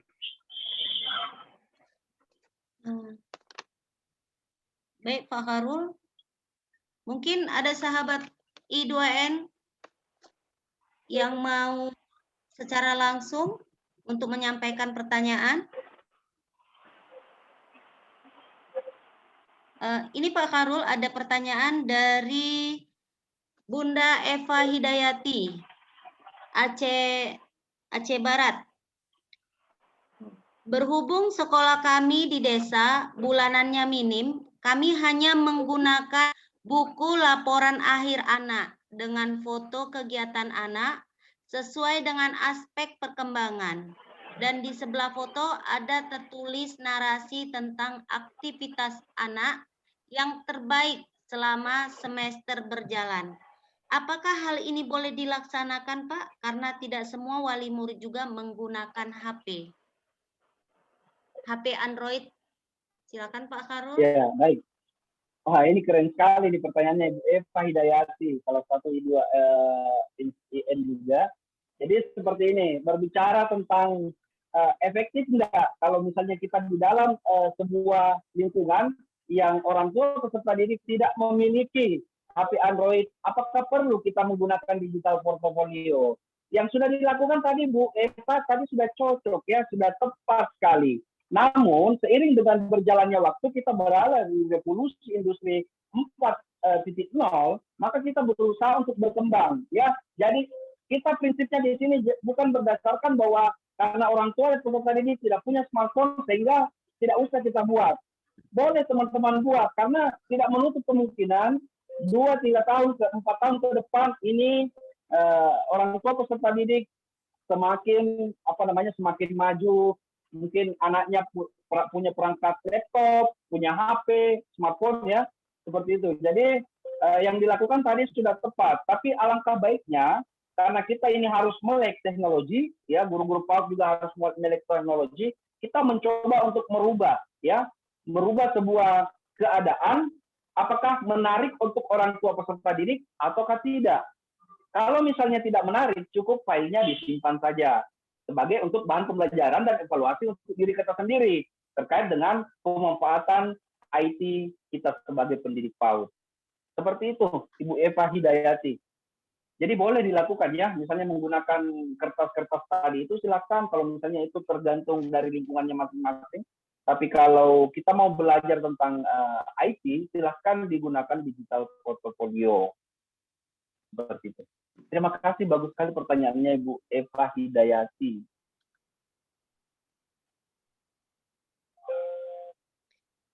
Baik. Terima kasih Pak. Ya.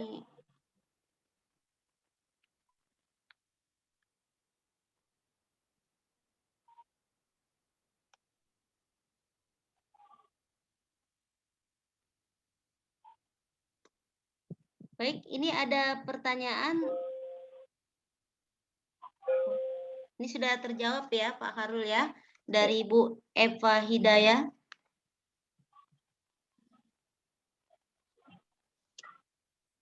Ini masih ada waktu. Iya. Jadi pertanyaan dari Ibu Salmiati ya. Ibu dari Ibu Salmiati, apakah bisa dibuat absen anak dalam portofolio Bapak? Dari Ibu Salmiati TK FKIP Unsi A. Daftar hadirnya itu bisa dimasukkan Bunda ya. Jadi daftar hadirnya kita bisa memasukkan selain daripada 6 aspek perkembangan terkait dengan rutinitas anak dalam kegiatan pembelajaran di sekolah, silahkan dimasukkan. Tadi kita bisa memasukkan aktivitas ekskul ya, kita bisa memasukkan sebagai gambaran aktivitas anak selama di sekolah ya, seperti itu. Silakan dimasukkan Bunda, tidak masalah. Itu akan lebih baik lagi kalau kita menambah komponen-komponen yang ada di dalam digital portfolio. Terima kasih.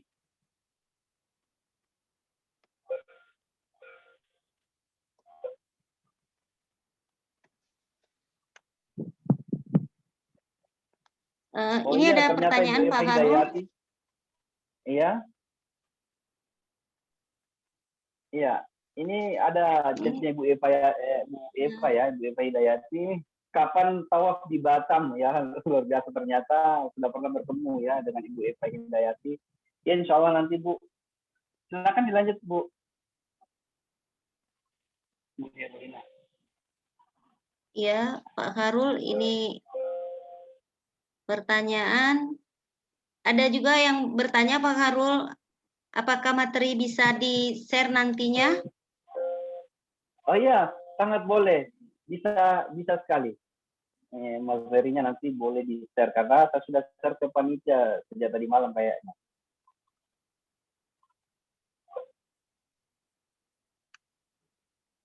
Ini dari Ibu Sri Susanti.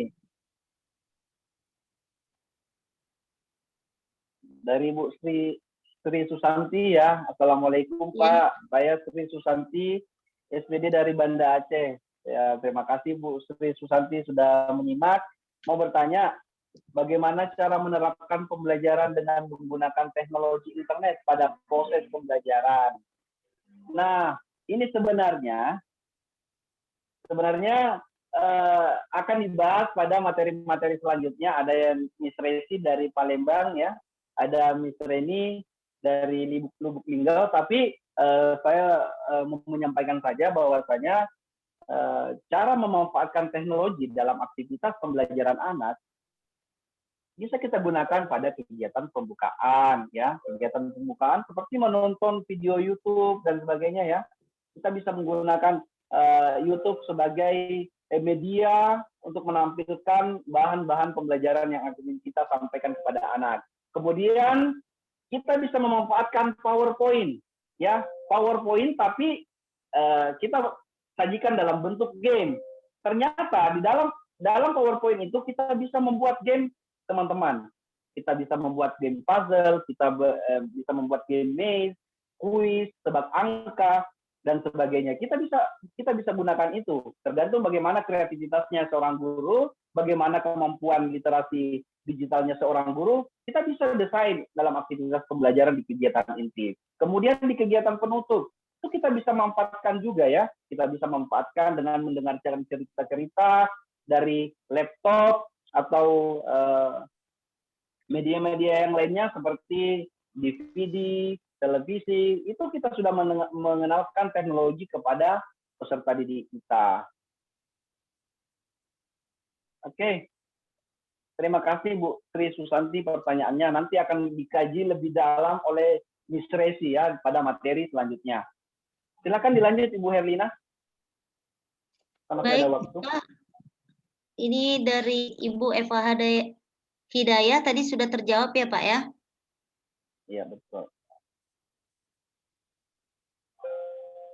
Ini dari Nyak Fauzia sudah.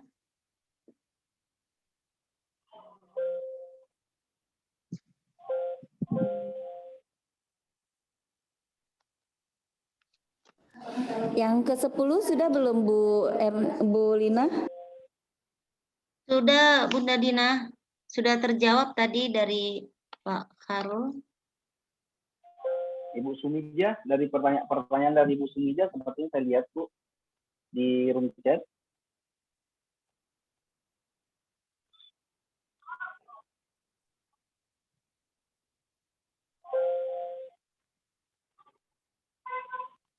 sini. Ya, jadi dari Ibu Sumija ya, saya langsung saja Bu. Ya, silakan Bu Herlina.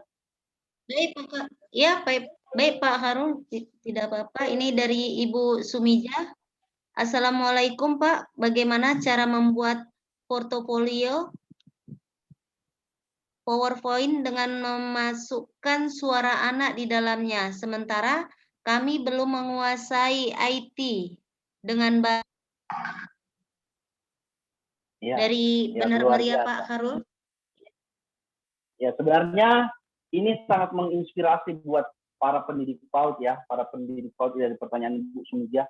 Assalamualaikum Pak, bagaimana cara membuat, bisa ditampilkan kembali? Bagaimana cara membuat portofolio PowerPoint dengan memasukkan suara anak di dalam, sementara kami belum menguasai IT dengan baik. Nah, keren nih ya. Jadi Ibu Sumija, yang harus saya sampaikan seperti ini. Kita harus selalu termotivasi dan berpikir positif untuk ikut kegiatan-kegiatan seperti ini, Bu Sumija. Karena ketika kita ingin mempelajari sesuatu itu tidak instan ya, Bu Sumija. Kita perlu belajar bertahap. Melalui kegiatan ini kita perlu bersyukur kepada teman-teman yang hebat di I2N ya, I2N Aceh yang menyelenggarakan kegiatan seperti ini ya. PP PAUD sudah memfasilitasi teman-teman untuk belajar tentang IT. Nah, kita manfaatkan kegiatan ini dengan baik. Jadi kita melalui wadah ini kita belajar, Bu Sumija. Nah, karena tidak ada yang instan, ikut pertama kali silakan nanti dikerjakan tugasnya Ibu Sumija. Dengan mengerjakan tugas secara langsung, otomatis Bu Sumija sudah memperoleh pengalaman terkait dengan bagaimana mengoperasikan laptop. Paling tidak bagaimana mengoperasikan laptop. Kemudian di satu sisi kita juga belajar bagaimana membuat PowerPoint, ya. Di satu sisi disitulah mulai kita masih belajar, karena ilmu itu perlu dipelajari, ya, Bu Sumija. Jadi kita harus rajin-rajin, kemudian termotivasi dalam setiap kegiatan-kegiatan seperti ini untuk peningkatan kompetensi diri kita. Ya, jadi dalam satu kali kegiatan ini belum pasti kita mampu melakukan atau mampu membuat digital portfolio. Tapi kalau kita punya keinginan yang kuat, saya yakin dan percaya bagaimanapun hasilnya, teman-teman, yang penting ada tugasnya, ya. Yang penting ada tugasnya dan memenuhi kriteria, ya, bukan hanya sekedar memasukkan tugas dengan tidak mengikuti aturan-aturannya, tapi saya yakin dan percaya dengan mengerjakan tugas, teman-teman akan belajar sedikit demi sedikit. Di kegiatan selanjutnya, Bunda ikut lagi, otomatis lebih menambah kepercayaan dirinya untuk mengetahui terhadap sesuatu yang ingin Bunda ketahui. Terutama pengetahuan atau melek tentang teknologi ini. Karena kapan kita belajar tentang sesuatu tapi kita tidak memiliki kepercayaan diri, maka otomatis kapan tahunya. Pengetahuan kita tentang IT itu akan tidak berkembang begitu pesat, ya. Jadi contohnya seperti saya menggambarkan diri saya, Bunda, saya tidak langsung tahu tentang penggunaan PowerPoint ini. Tapi saya belajar juga dari teman-teman. Saya juga belajar dari YouTube. Saya mencari sumber informasi terkait dengan apa yang ingin saya pelajari. Begitupun dengan ilmu-ilmu yang lain, kompetensi-kompetensi yang lain. Saya harus rajin bertanya, saya harus ikut kegiatan-kegiatan terkait dengan peningkatan kompetensi saya. Ya, seperti itu yang harus kita lakukan. Kalau ada ketidakpahaman kita, silahkan jangan malu bertanya, ya, jangan malu bertanya, karena sesungguhnya pengalaman itu jauh lebih berharga daripada ilmu yang kita dapatkan dari orang lain atau dari buku. Yang paling utamanya adalah action, pengalaman yang dibutuhkan. Karena ketika kita memadukan ilmu kita yang berasal dari dari orang lain, dari buku, ya, dari internet, kalau kita tidak aplikasikan, itu tidak akan bertahan lama. Tapi kalau kita melakukan hal demikian, mengaplikasikan ilmu yang kita pahami, yang kita dapat, maka ilmu itu akan tinggal di dalam hati dan tinggal di dalam kepala. Itu. Nah, seperti itu mungkin ya, Bu Herlina. Baik, baik Pak. Ini waktu masih ada lagi waktu ya Pak ya? Sampai jam 1.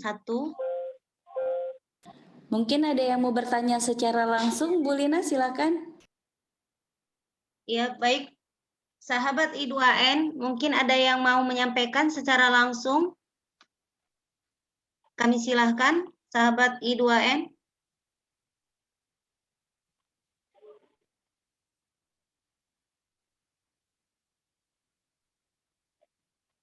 Bagaimana?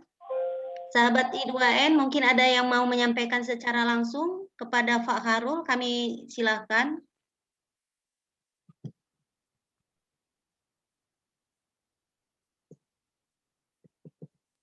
Boleh raise hand biar di unmute ya. Ya, silahkan ya. Kalau misalnya ada yang ingin ditanyakan, silahkan disampaikan. Selama saya masih bisa menjawab, insya Allah saya sampaikan. Ya, rupanya sudah penasaran ya dengan materi-materi selanjutnya yang akan kita sajikan pada kesempatan hari ini ya, Bu Dina, Bu Herlina. Baik.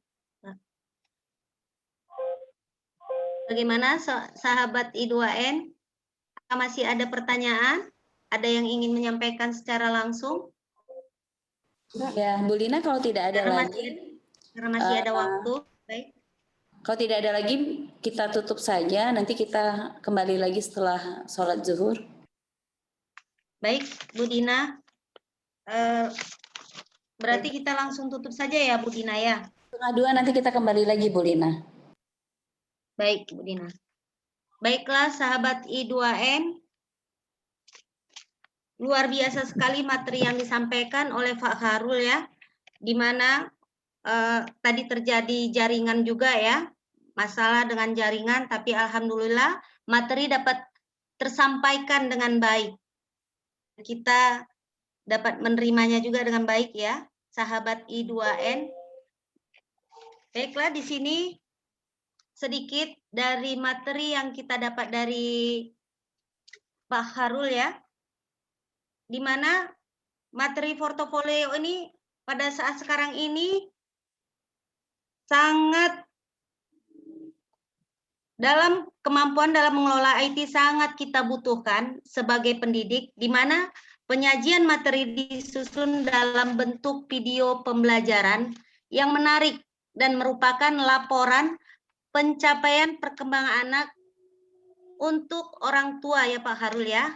Demikian, dan dalam portofolio ini dapat disimpan menjadi kenang-kenangan 5 atau 10 tahun ke depannya ya Pak.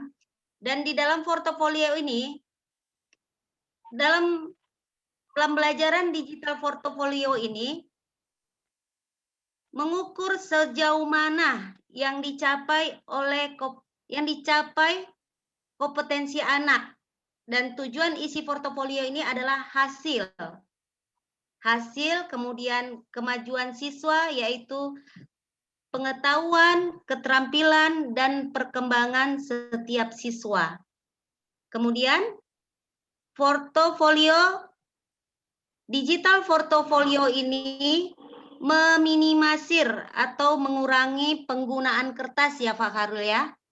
Dan dengan adanya digital portofolio ini kelebihannya bisa kita simpan. Ya, kalau dengan kertas mungkin bisa habis ya. Tapi dengan adanya digital portofolio yang kita gunakan bisa awet, bisa disimpan sampai 5-10 tahun ke depannya sebagai kenang-kenangan nantinya. Kemudian dalam pembuatan portofolio terlebih dahulu bisa kita pergunakan melalui aplikasi PowerPoint. Digital portfolio. Di sini digital portfolio progresnya lebih bagus.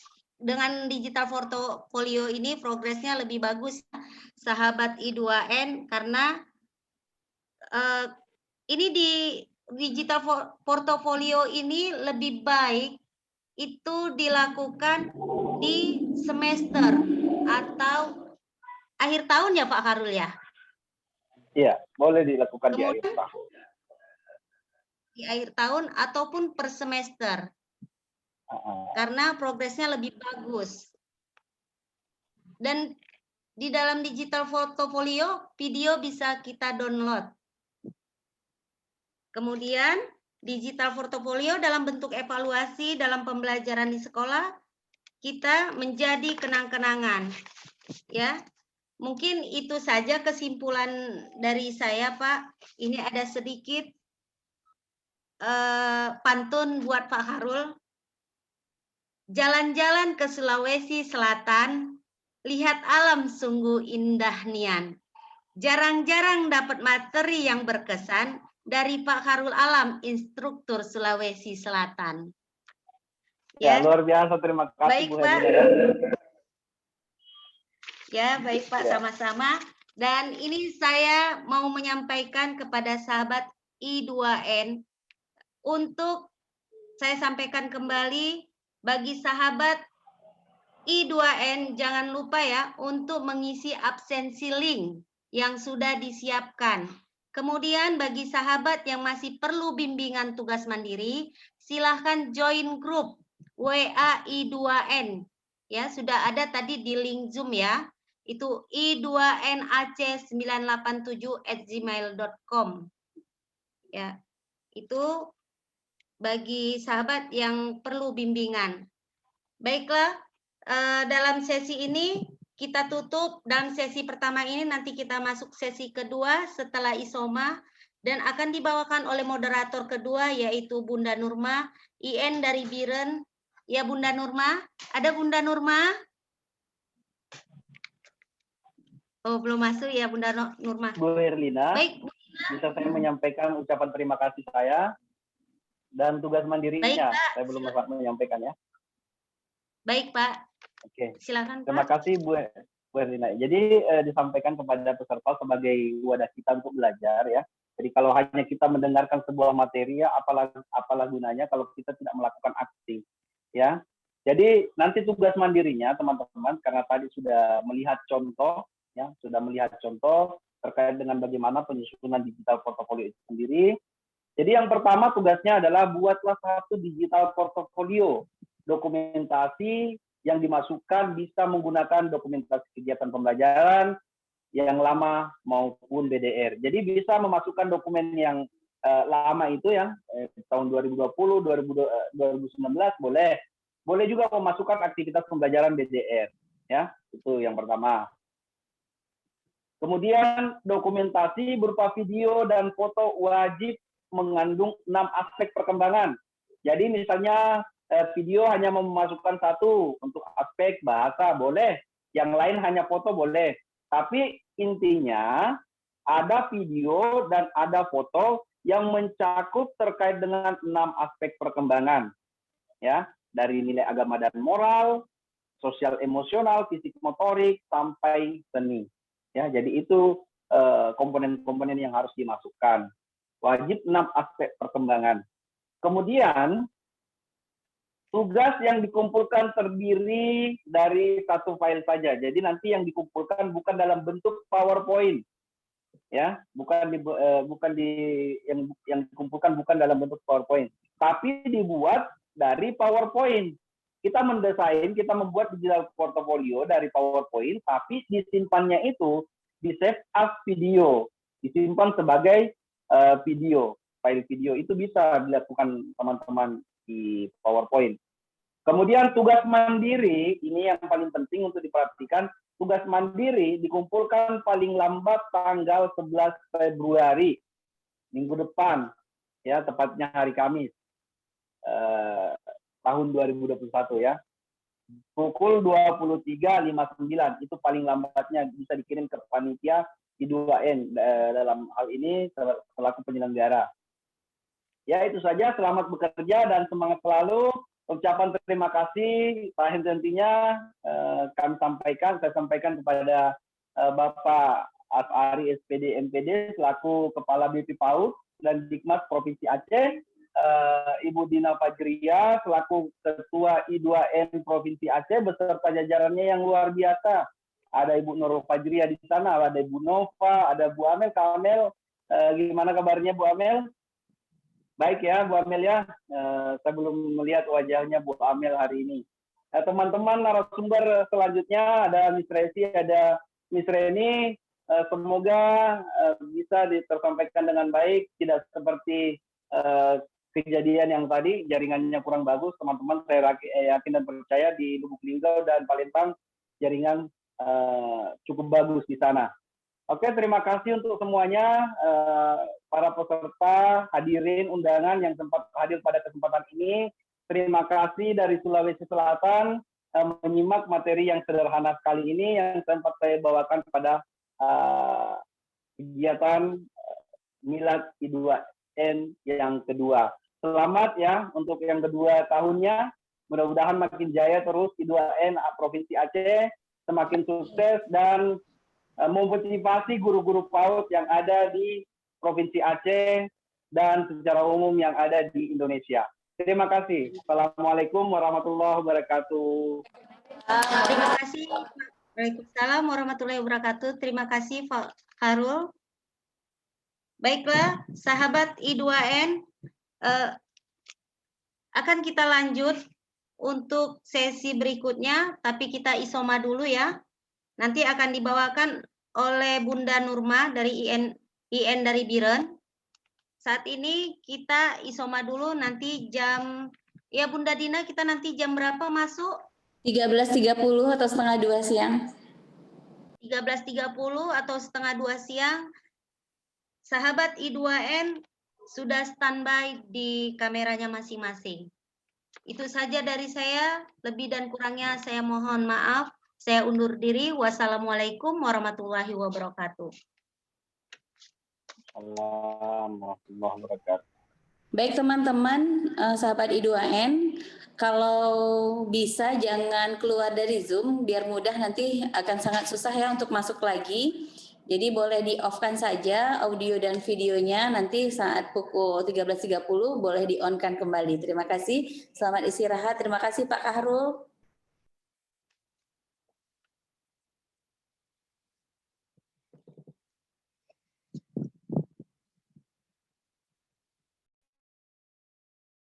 Dikirimkan ke email I2N Aceh yang tadi sudah ditayangkan, nanti akan kita tayangkan kembali ya, jadi boleh dicatat.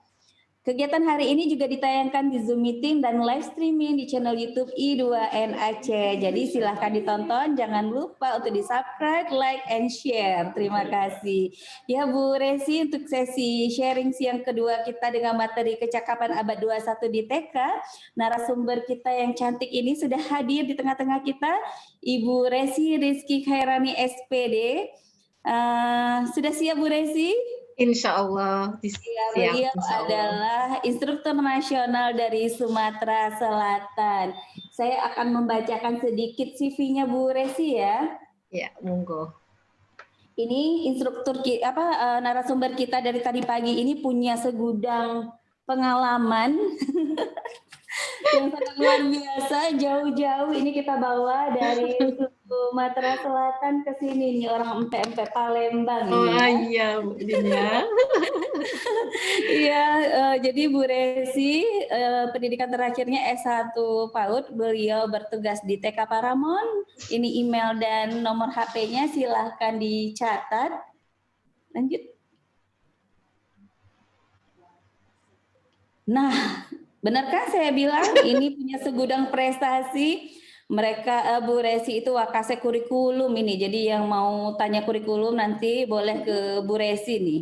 Lalu juga instruktur nasional pastinya, guru inti juga, narasumber inklusi luar biasa ini Bu Resi, narasumber fun learning and classroom activity karena Bu Resi ini juga salah satu peserta short course Korea ini teman-teman semuanya bersama P4TK, lalu juga narasumber media atraktif dan digital portfolio, narasumber pembelajaran host juga luar biasa ini Bu Resi.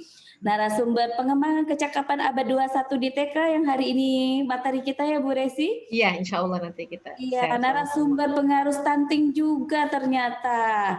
Beliau juga narasumber implementasi kebijakan belajar dari rumah, juga juara 1 guru prestasi luar biasa. Tahun 2018 dan juara 1 guru prestasi Kecamatan Kalidoni 2018. Memang orang-orang hebat hari ini.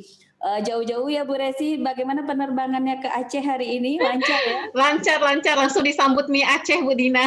Alhamdulillah. Nah, beliau juga finalis ternyata ya, guru berprestasi tingkat nasional 2018. Dan pastinya peserta Short Course Fun Learning Korea Selatan, luar biasa. Lalu ada juga program pengiriman 1000 guru belajar ke luar negeri Kemdikbud tahun 2019. Wah, saya ini sangat antusias ini Bu Resi. Memang kita tidak salah pilih narasumber pada siang hari ini. Masya Allah, Masya Allah. I2N hari ini mohon tetap bersama kita sampai dengan selesai karena ini narasumbernya semuanya sangat luar biasa. Baik Bu Resi, kami persilakan untuk Bu Resi memaparkan materi selama lebih kurang 1 jam ke depan. Silahkan Bu Resi. Iya. Oke, Assalamualaikum warahmatullahi wabarakatuh. Yang terhormat Pak Azhari MPD selaku Ketua BP PAUD Dikmas Provinsi Sumatera Selatan, Provinsi Aceh. Saya ingat Sumatera Selatan jadinya karena asal dari Sumatera Selatan. Aduh, saya grogi ketemu guru-guru hebat dari Aceh ini. Yang terhormat Ibu Dina Fajriah, guru saya, sahabat saya, terutama saudara saya selaku Ketua I2N beserta jajaran pengurusnya.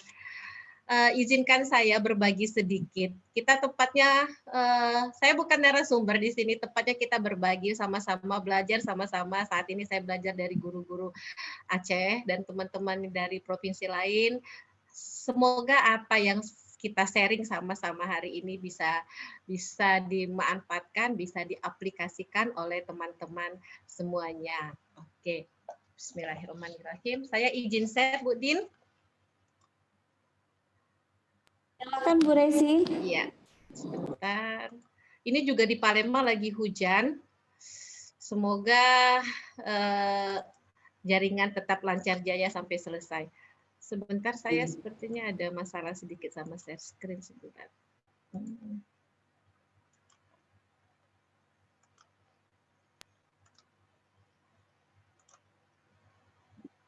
Oke, apakah screen saya sudah terlihat, Bu Din? Ya Bu Resi. Terlihat ya? Oke, kita mulai ya Ibu-Ibu. Bismillahirrahmanirrahim. Konsep kecakapan abad 21 di Taman Kanak-Kanak. Begitu dengar kecakapan abad 21, apa sih sebenarnya yang terpikirkan oleh teman-teman guru hebat di sini? Kata pertama yang terlintas di dalam benaknya teman-teman hebat di sini ketika dengar kecakapan abad 21, boleh dibantu? Ada yang bisa memberikan pendapatnya? Boleh di kolom chat atau langsung?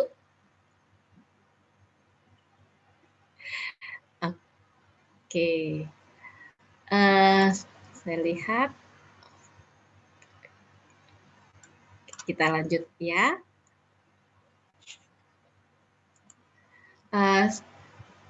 Oke, jadi pembelajaran abad 21 merupakan pembelajaran yang menyiapkan generasi abad 21 di mana kemajuan teknologi informasi dan komunikasi yang berkembang sangat pesat memberikan pengaruh pada semua bidang kehidupan, termasuk juga di dalam proses belajar mengajar yang saat ini sedang kita lakukan.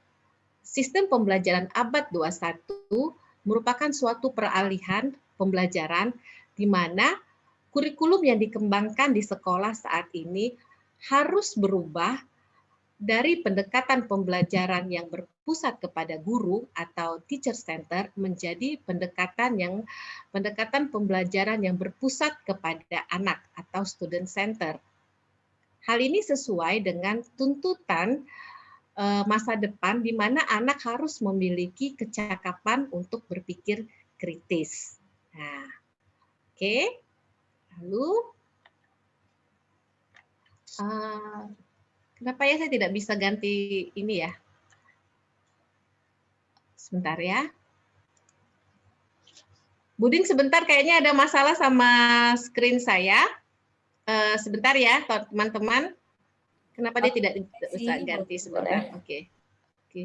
Kayaknya lagi ini juga sebentar. Biasa jaringan.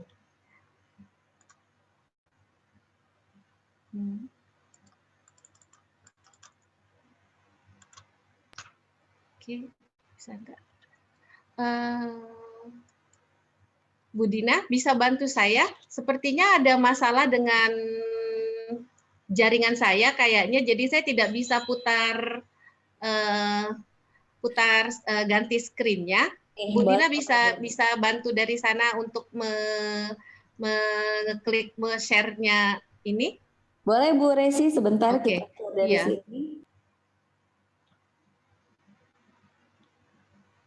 Iya, karena kalau kita berbicara tentang daring itu pasti ada kendalanya ada saja seperti ini. Jaringan itu tidak akan semulus dengan tatap muka. Tapi itulah hebatnya teknologi sekarang ya. Kita dari seluruh Indonesia hari ini Bu Resi bisa ketemu di sini di satu room di Zoom. Senang sekali rasanya, tapi itu dia tadi yang namanya jaringan pasti akan ada kendala. Tadi juga teman-teman Bu Resi banyak yang mengeluh, Bu Dina terpental, Bu Dina gitu kan, tapi itulah jaringan ya. Iya, betul. Jadi ada faktor X yang kita tidak bisa kontrol ya Bu Dina kalau untuk seperti saat ini gitu kan. Iya.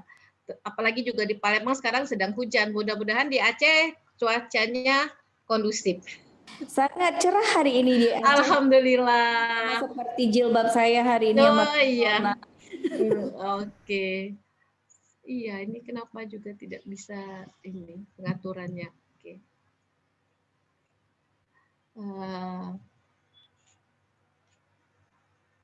Sudah terlihat? Oke, Bu Dina. Bu Resi dilanjutkan. Oke.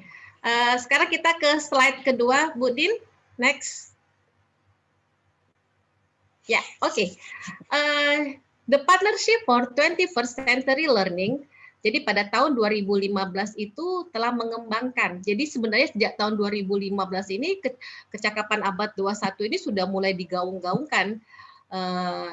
Telah mengembangkan visi belajar yang dikenal dengan The Framework for 21st Century Learning.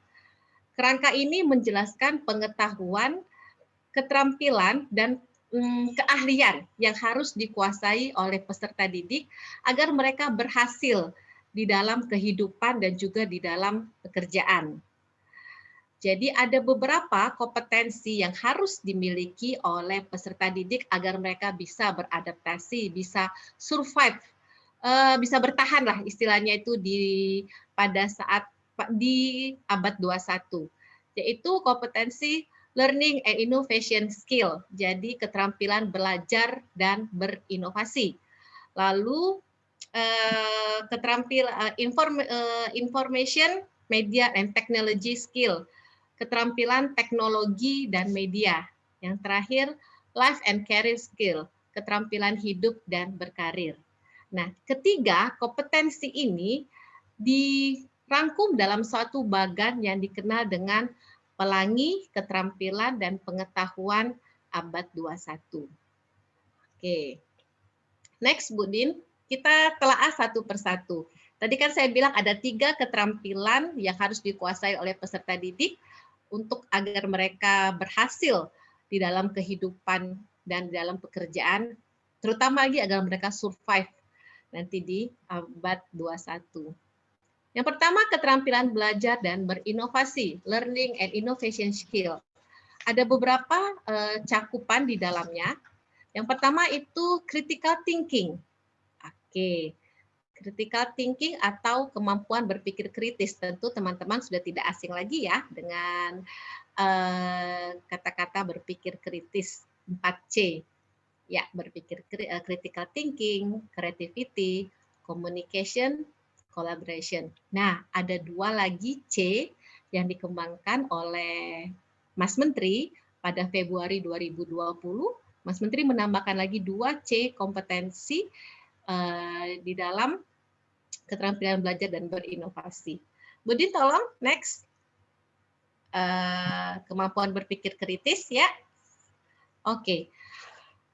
Pada anak usia dini, proses keterampilan berpikir kritis ditandai dengan mereka berusaha untuk memberikan penalaran yang masuk akal dalam memahami dan membuat pilihan yang rumit. Memahami interkoneksi antar sistem. Selain itu, anak juga menggunakan kemampuan yang dimilikinya untuk berusaha menyelesaikan permasalahan yang dihadapinya dengan mandiri. Nah, ini PR kita bersama. Kadang-kadang di sekolah kita sudah membiasakan anak untuk belajar mandiri, untuk bisa mengerjakan hal-hal menyangkut tentang kecakapan hidup mandiri, tetapi ketika di rumah suka dimentahkan kembali oleh orang tua. Ya nggak apa-apa Bu, tetap semangat. Karena memang begitulah. Kadang-kadang saya juga punya murid seperti itu, cuman orang alasannya nggak apa-apa lah Miss, biar praktis, biar cepat. Jadi padahal tujuan kita, intinya kan kita pada prosesnya sebenarnya, bukan pada hasil akhirnya. Nah, tapi orang tua sering mengambil langkah praktisnya aja, langsung semua dikerjain sama orang tua, terutama pada saat BDL seperti ini. Kadang-kadang hasil-hasil anak-anak yang disetorkan kepada kami itu hasilnya tuh sebenarnya kami kadang-kadang nggak percaya juga kalau itu saking segitu bagusnya, ternyata yang ngerjain kakaknya. Karena apa? Karena nggak mau repot. Oke, next kita kembali ke sini. Kegiatan pembelajaran yang dirancang untuk mewujudkan berpikir kritis diantaranya adalah melalui pendekatan saintifik. Ya, karena apa? Karena guru perlu memfasilitasi rasa ingin tahu yang tinggi dari anak usia dini dengan cara memberikan mereka kebebasan, memberikan mereka kesempatan secara bebas dan bertanggung jawab kepada setiap anak untuk bertanya dan mengemukakan pendapatnya. Selain itu, guru juga dapat mengajak anak untuk menyimpulkan dan membuat refleksi bersama-sama dari kegiatan main yang telah dilakukan. Karena kita anak usia dini, maka kegiatan kita ya tidak jauh masih seputar dengan bermain. Jadi menjadikan pembelajaran itu menjadi bermakna tapi tetap menyenangkan. Oke, lalu kreativitas. Kreativitas akan sulit dikembangkan pada saat dewasa jika semasa kecilnya anak tidak dibiasakan untuk berpikir dan bertindak secara kreatif. Oleh karena itu, kita sebagai guru harus memfasilitasi keadaan yang menyenangkan bagi anak untuk berkreasi. Faktor kesenangan dalam kreativitas yang diperoleh dari pengalaman kreatif itulah sebenarnya komponen kunci dalam pembelajaran dan perawatan kemampuan kreatif anak. Jadi supaya anaknya kreatif berarti jangan banyak dilarang, tapi berikan mereka pengertian. Dengan semakin mereka diberi kesempatan untuk bereksplorasi, maka akan semakin banyak mereka terlibat di dalam kegiatan kreativitas sehingga anak-anak makin kreatif. Ya. Oke. Lalu komunikasi.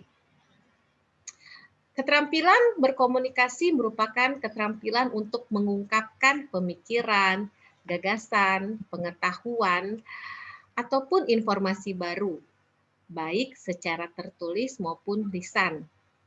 Baik pada saat anak sedang berdiskusi dengan sesama temannya, atau ketika sedang berbicara kepada guru. Karena itulah guru TK perlu untuk menstimulasi perkembangan komunikasi anak melalui kegiatan-kegiatan bermain. Lagi-lagi melalui kegiatan bermain. Karena kita kan ada di taman kanak-kanak, di pendidikan anak usia dini. Jadi memang kegiatannya tidak lepas dari bermain. Kadang-kadang orang melihat main aja kapan belajarnya. Itu salah besar, bahwa di dalam bermain itu sebenarnya banyak hal yang sedang dipelajari oleh anak. Oke, next Bu Din, kolaborasi. Kolaborasi adalah kerjasama. Ya, anak usia dini perlu dilatih untuk menjadi kolaborator yang baik, karena dapat menanamkan kemampuan bersosialisasi, mengendalikan ego, serta emosi. Jadi nggak zamannya lagi sekarang kompetisi. Sekarang waktunya kita untuk mengajarkan anak berkolaborasi, sehingga tercipta kebersamaan, rasa memiliki, tanggung jawab, dan kepedulian. Kepedulian itu yang sudah mulai langka, sudah mulai jarang ya, tapi jadi melalui kolaborasi. Tapi kalau kita menciptakan persaingan antar anak, itu yang akan menimbulkan menimbulkan jadinya saing-saingan, dalam arti anak tidak dapat bekerja sama. Seperti itu. Lalu, seperti yang saya bilang tadi, ada tambahan 2C lagi yang dikeluarkan oleh Mas Menteri pada Februari 2020, yaitu computational thinking atau CT dan compassion. Apa tuh? Ya, oke. Computational thinking adalah cara berpikir yang memungkinkan untuk menguraikan suatu masalah menjadi bagian-bagian yang lebih kecil dan sederhana, menemukan pola dari masalah tersebut, dan menyusun langkah-langkah mengatasi masalah tersebut. CT atau computational thinking menyiapkan anak-anak kita untuk terbiasa berpikir dengan kreativitas, kompleksitas, dan logika. Hal inilah yang menjadi dasar mengapa CT diperlukan untuk dikembangkan di PAUD. Karena dapat membantu membiasakan anak untuk berpikir kritis dan menyelesaikan masalah, solving problem, yang sangat diperlukan bagi anak di masa depannya. CT melatih otak untuk terbiasa berpikir secara terstruktur, kritis, dan logis. Jadi ada 4 teknik yang bisa kita pakai di dalam computational thinking, yaitu decomposition atau dekomposisi, yaitu memecahkan masalah yang besar menjadi bagian-bagian yang lebih kecil. Menjadikan masalah yang besar menjadi masalah kecil, bukan sebaliknya, membesar-besarkan kecil menjadi besar. Enggak. Dekomposisi adalah mengecilkan masalah, memecah-mecah masalah itu menjadi beberapa masalah kecil. Lalu yang kedua tekniknya adalah menemukan pengenalan pola, mencari kesamaan pola dari semua masalah-masalah tadi yang telah kita pecahkan. Lalu ada generalisasi pola, yaitu kita fokus pada informasi yang penting yang kita dapat dari beberapa masalah-masalah yang telah kita pecahkan tadi. Lalu algoritma adalah membangun langkah-langkah solusi untuk menyelesaikan masalah-masalah yang telah kita sederhanakan tadi. Seperti itu. Oke, lalu C yang terakhir ada compassion. Computational thinking juga bisa dikenalkan anak melalui permainan. Ya, karena kita TK ya Bu, jadi kita nggak jauh-jauh dari bermain itu. Seperti apa contohnya? Mengurutkan gambar. Itu sudah termasuk kita melatih anak untuk berpikir kritis dan dalam menyelesaikan masalah. karena dapat merangsang daya ingat, daya imajinasi, dan kreativitas anak. Oke. Lalu C yang terakhir adalah compassion, kasih sayang. Menurut Kamus Besar Bahasa Indonesia, compassion adalah perasaan welas asih, empati, kasih sayang, kepedulian dari seseorang. Jadi compassion itu sebenarnya adalah naluri manusia. Ketika lahir, kita sudah membawa sebenarnya compassion tersebut. Nah, peran keluarga sangat penting di sini. Karena compassion itu dimulai dari keluarga sejak dini. Pembiasaan dalam rumah dari hal yang paling sederhana. Tentu saja orang tua menjadi pemberi contoh teladan dan utama setelah guru. Ada pepatah mengatakan children see, children do. Anak melihat dan anak melakukannya. Jadi memang imitating ya, anak kecil adalah imitating. Jadi kita harus benar-benar menjadi role model yang positif sehingga memberikan juga panutan pembiasaan yang positif bagi mereka. Oke. Jadi saya ulangi lagi, untuk keterampilan belajar dan berinovasi kita punya 6C, yaitu critical thinking, creativity, communication, collaboration, computational thinking, dan compassion. Mas Menteri bertujuan Mas Menteri menjadikan 6C ini sebagai 6C ini adalah 5C-nya itu untuk membentuk, untuk menciptakan intelektual anak, dan 1C-nya compassion adalah untuk membentuk kepribadian anak. Jadi lengkap, intelektual dan kepribadian. Itu harapannya Mas Menteri dengan mencetuskan 6C ini. Lalu keterampilan kedua yang harus dikuasai oleh peserta didik di abad 21 yaitu keterampilan teknologi, media, dan informasi. Ada terbagi atas beberapa, yaitu literasi informasi, literasi media, dan literasi ICT.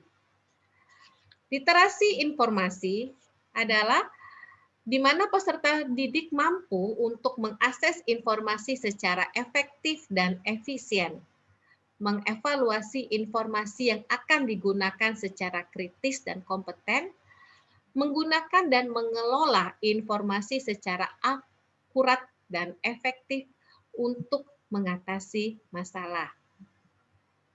Itu adalah literasi informasi.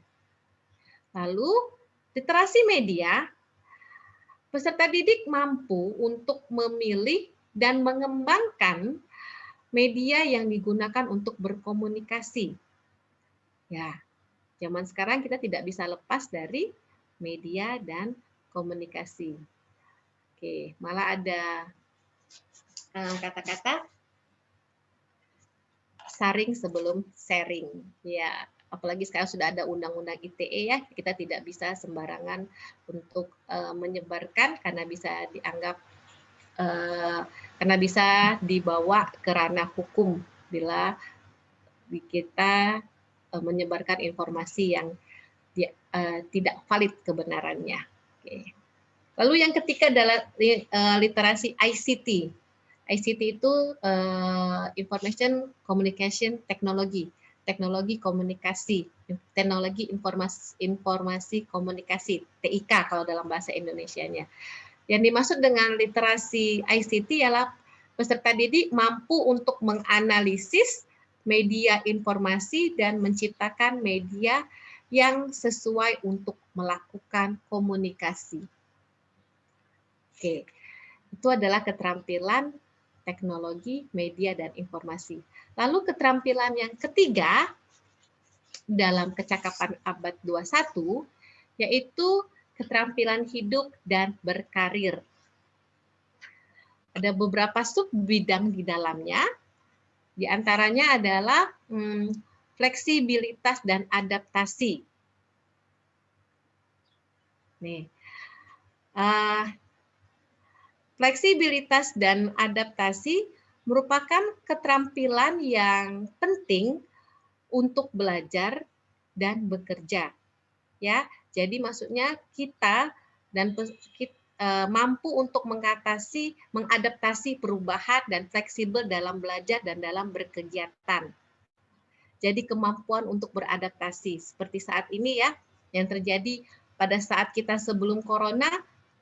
Saya saja pribadi, saya tidak kenal dengan Zoom, tidak kenal dengan Webex, tidak kenal dengan Google Meet.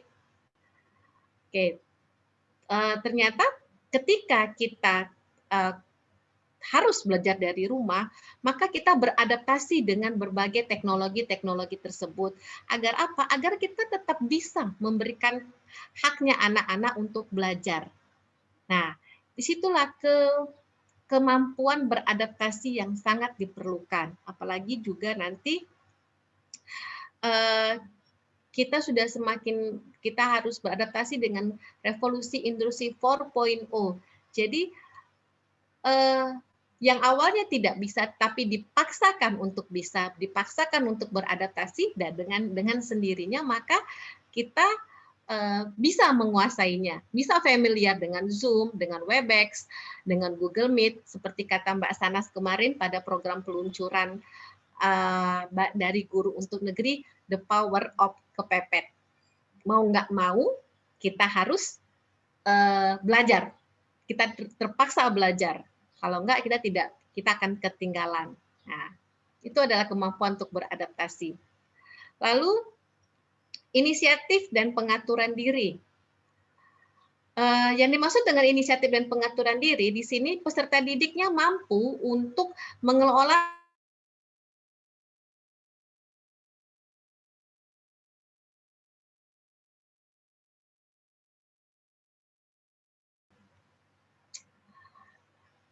lalu yang ketiga adalah interaksi sosial dan budaya. Nah, interaksi sosial dan budaya adalah anak-anak mampu untuk berinteraksi dan bekerja secara efektif dengan kelompok yang beragam. Seperti yang terjadi pada saat kita ini.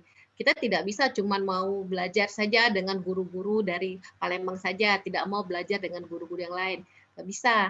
Sekarang adalah waktunya kita untuk, seperti saya bilang tadi, kolaborasi, waktunya kita untuk bisa belajar berinteraksi. Disinilah diperlukan yang namanya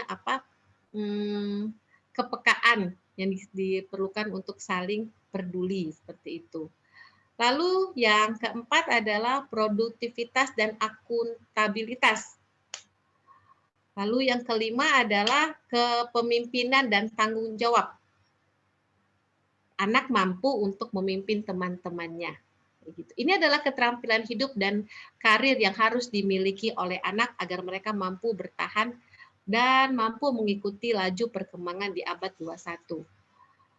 Semuanya penting, Ibu-ibu. Kemampuan beradaptasi dan fleksibel merupakan keterampilan yang penting untuk dikuasain oleh anak, karena nanti kita akan belajar, bekerja, dan hidup berbangsa dan bernegara.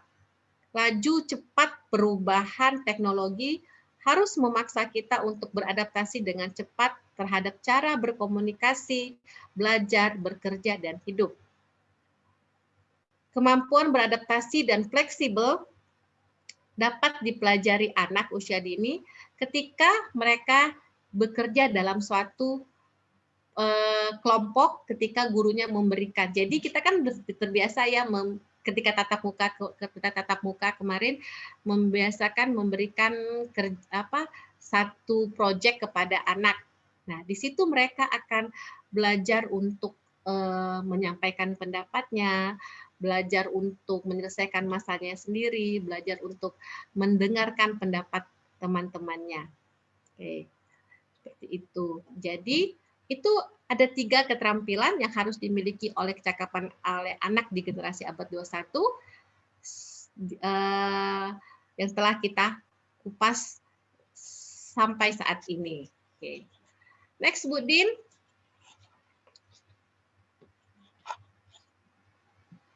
Nah, pergeseran paradigma pembelajaran. Oke. Mas Menteri merumuskan bahwa paradigma pembelajaran abad 21 menekankan pada kemampuan peserta didik dalam mencari tahu dari berbagai sumber, merumuskan permasalahan, berpikir analitis dan kerjasama, serta berkolaborasi dalam menyelesaikan masalah. Untuk itu, untuk menghadapi pembelajaran abad 21, setiap orang harus memiliki keterampilan berpikir kritis, pengetahuan, dan kemampuan literasi digital, literasi informasi, literasi media, dan menguasai teknologi informasi dan komunikasi. Ada beberapa ciri pembelajaran abad 21. Yang pertama adalah, next Bu Din. Ciri abad 21 adalah komunikasi tersedia di mana saja dan kapan saja. Kita sudah mengalaminya ini ya. Oke, kita sudah mengalaminya ini. Sebentar, ini kenapa seperti ini?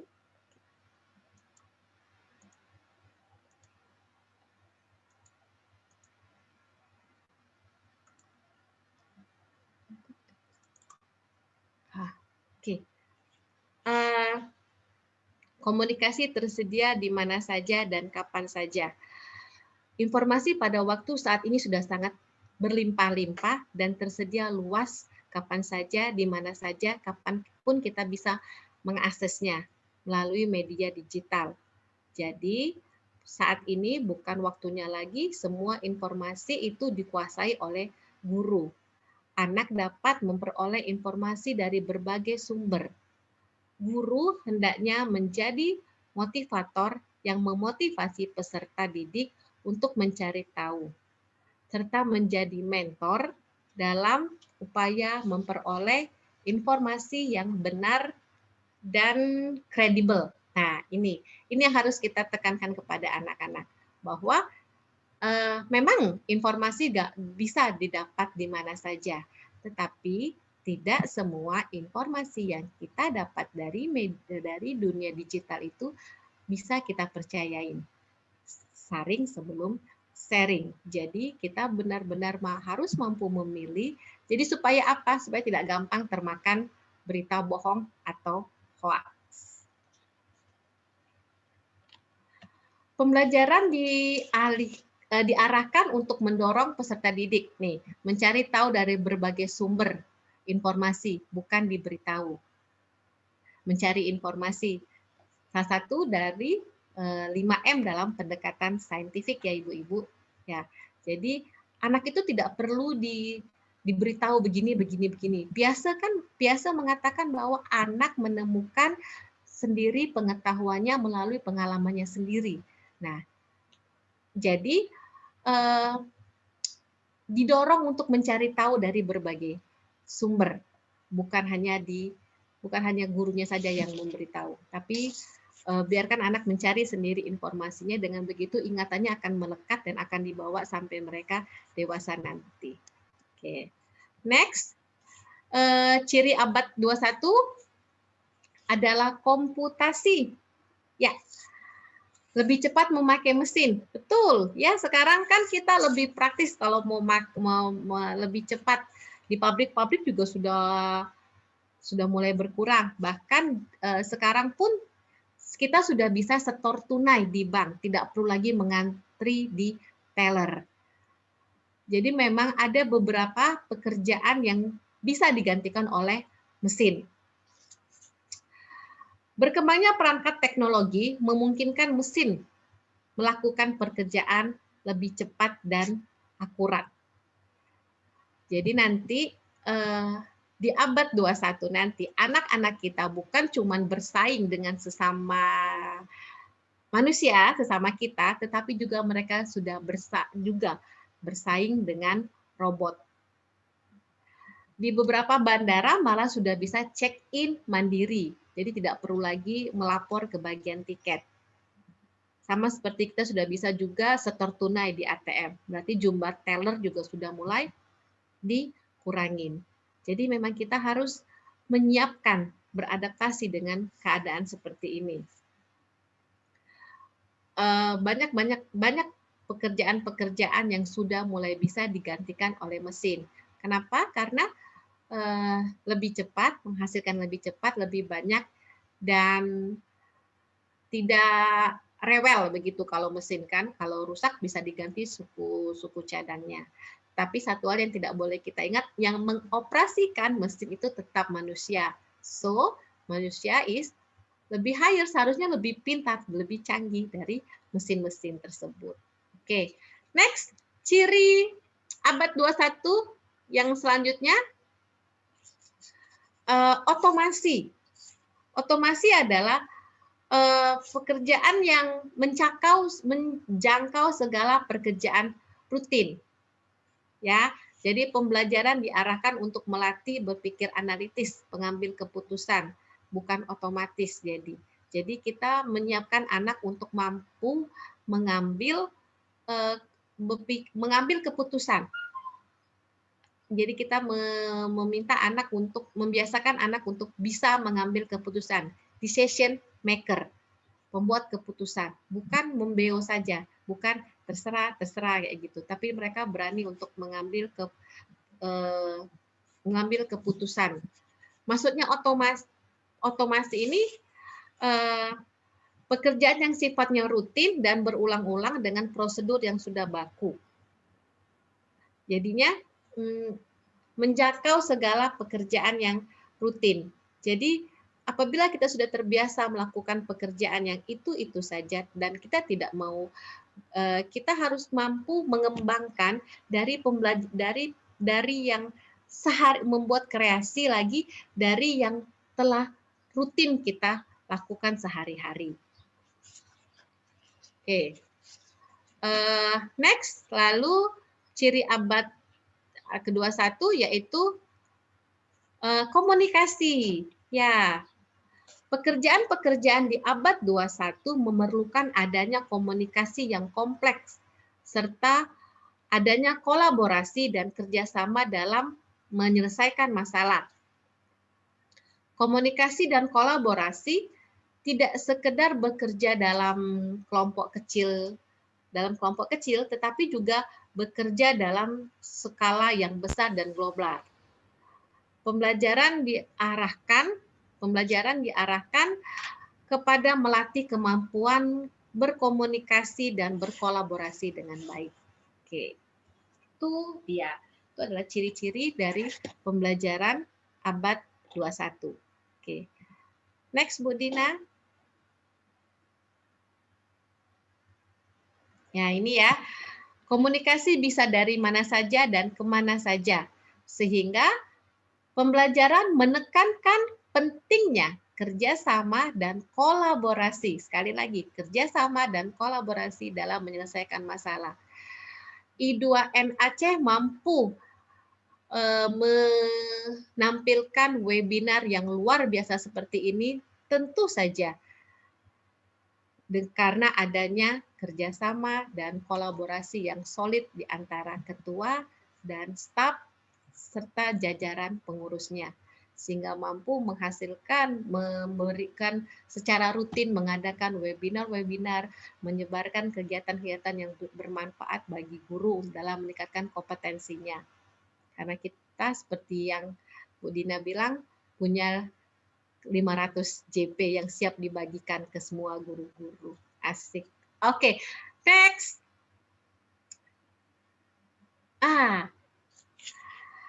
Tuntutan dunia internasional terhadap tugas guru yang memasukin abad 21 tidaklah ringan. Guru diharapkan mampu dan dapat menyelenggarakan proses pembelajaran yang bertumpu dan melaksanakan 4 pilar belajar menurut UNESCO. Ini adalah 4 pilar pendidikan menurut UNESCO, yaitu learning to know, belajar untuk mencari tahu. Belajar untuk mencari tahu terkait dengan cara untuk mendapatkan pengetahuan melalui penggunaan media atau alat yang ada. Media bisa berupa buku, internet, teknologi, bahkan orang. Itu adalah, jadi bagaimana kita mendapatkan pengetahuan, learning to know. Oke, lalu yang kedua adalah learning to do, belajar untuk mengerjakan. Belajar untuk melakukan atau merupakan upaya untuk senantiasa melakukan dan berlatih keterampilan.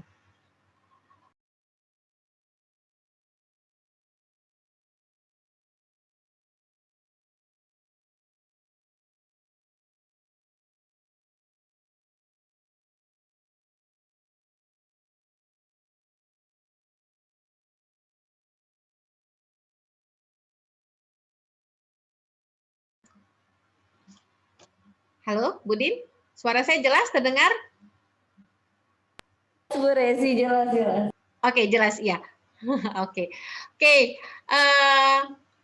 Sekarang kita sampai ke learning to do ya. Learning to do adalah belajar untuk mengerjakan. Belajar untuk mengerjakan merupakan upaya untuk kita terus senantiasa melakukan dan berlatih keterampilan untuk keprofesionalan dalam bekerja.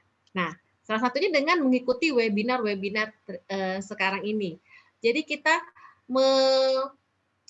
bagaimana kita terus meningkatkan kompetensi kita agar kita bisa menjadi guru yang lebih baik lagi daripada sebelumnya. Lalu belajar untuk menjadi learning to be. Learning to be itu belajar untuk menjadi pribadi. Belajar menjadi pribadi yang berkembang secara optimal, yang memiliki kesesuaian dan keseimbangan kepada kepribadiannya, baik itu moral, intelektual, emosi, spiritual, maupun sosial. Sehingga dalam pembelajaran, guru memiliki kewajiban untuk mengembangkan potensi sesuai dengan bakat dan minatnya. Hal itu juga berlaku kepada peserta didik kita.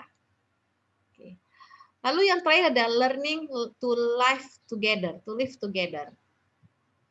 Hal ini sangat penting karena kita hidup di dalam masyarakat yang beragam, baik dilihat dari latar belakang, suku, ras, agama, dan pendidikan. Pada pembelajaran peserta didik harus kita beri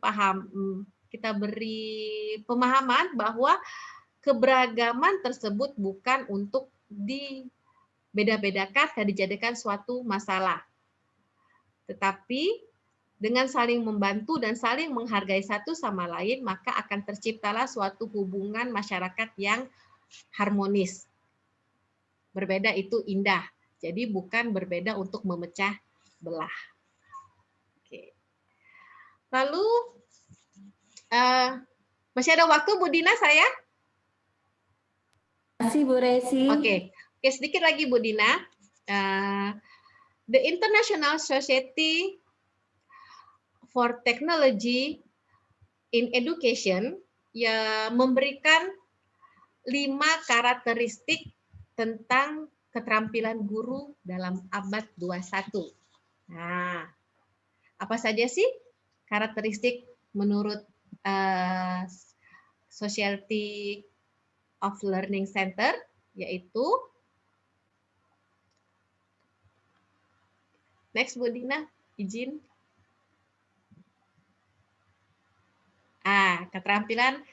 Karakteristik keterampilan guru abad 21.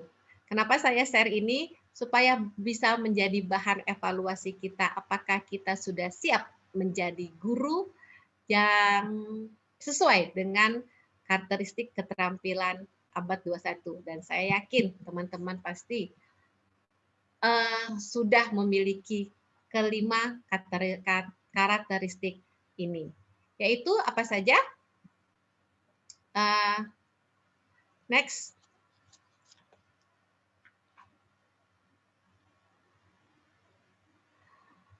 Mampu memfasilitasi dan menginspirasi belajar dan kreativitas peserta didik. Lalu, yang kedua,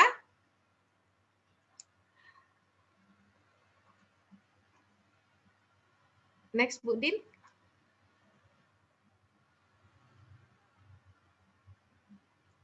Merancang dan mengembangkan pengalaman belajar dan penilaian era digital.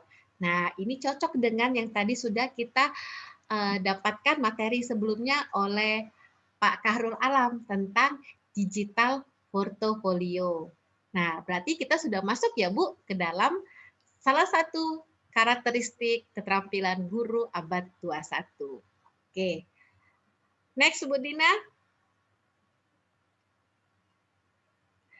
Menjadi model cara belajar dan bekerja di era digital. Dengan kata lain, gurunya tidak boleh gaptek, karena guru akan menjadi model cara belajar dan bekerja di era digital. Lalu, mendorong dan menjadi model tanggung jawab dan masyarakat digital. Mendorong dan menjadi model, jadi kita bahwa maksudnya ini ketika kita menjadi panutan anak-anak ketika dalam pembelajaran digital. Jadi untuk itu kita harus lebih banyak lagi menggali informasi yang akurat, sekali lagi yang akurat dan terpercaya sebelum kita menyebarkan atau berbagi kepada yang lain.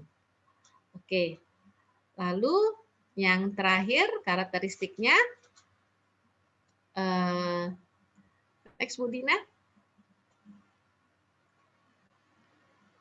Oke, lagi berpartisipasi dalam pengembangan dan kepemimpinan profesional. Lagi-lagi seperti yang sudah kita lakukan. Pokoknya seperti kata Mbak Sanas kemarin, kalau nggak mau belajar, nggak usah jadi guru. Terkait dengan hal ini kan, berpartisipasi dalam pengembangan dan kepemimpinan profesional. Yang namanya guru itu berarti pembelajar sepanjang hayat. Apalagi dengan begitu banyak update-update informasi yang kita dapatkan. Oke, sedikit lagi Bu Dina. Prinsip-prinsip pokok pembelajaran abad 21.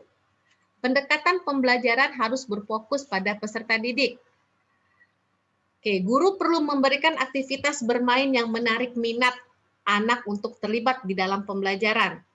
Karena apa? Melalui bermain, anak berupaya mengkonstruksi pengetahuan dan keterampilannya sesuai dengan kapasitas dan tingkat perkembangan berpikirnya.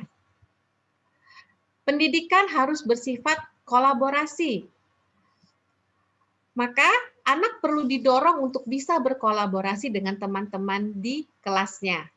Dengan demikian diharapkan mereka akan mampu menjadi seorang kolaborator yang baik dalam mencapai tujuan bersama di dalam kelompoknya. Lalu yang ketiga, pembelajaran harus kontekstual. Pembelajaran tidak akan memberikan banyak arti jika tidak memberikan dampak terhadap kehidupan anak-anak di luar dari sekolah. Oleh karena itu, materi pelajaran perlu dikaitkan dengan kehidupan sehari-hari. Dengan kata lain, pembelajaran harus membumi dan kontekstual dengan kehidupan sehari-hari yang dialami oleh anak. Lalu yang keempat, sekolah harus memfasilitasi peserta didik untuk terlibat di dalam lingkungan sekolahnya. Dalam upaya mempersiapkan peserta didik menjadi warga negara yang bertanggung jawab, sekolah harus dapat memfasilitasi peserta didik untuk terlibat di dalam lingkungan sosialnya. Sehingga anak mengenal lingkungan sosial, dengan demikian dapat melatih kepekaan serta kepedulian sosialnya. Oke. Sebelum saya tutup, ada hal yang ingin saya sampaikan bahwa penyiapan sumber daya manusia yang menguasai keterampilan abad 21 akan lebih efektif jika ditempuh melalui jalur pendidikan. Dan anak usia dini yang saat ini menjadi peserta didik harus kita siapkan untuk mampu menghadapi, untuk mampu beradaptasi dengan abad 21. Kecakapan abad 21 bukan hanya sebuah konsep produk pendidikan, tetapi juga menjadi semangat, menjadi motor penggerak guru untuk konsisten memposisikan diri sebagai role model, sehingga anak juga mampu dan siap untuk menghadapi kehidupan digital di abad 21. Oke, demikianlah materi dari saya mengenai kecakapan abad 21. Semoga bisa bermanfaat. Lebih dan kurang saya mohon maaf. Terima kasih atas perhatiannya. Wabillahi taufiq wa hidayah. Assalamualaikum warahmatullahi wabarakatuh. Waalaikumsalam warahmatullahi wabarakatuh.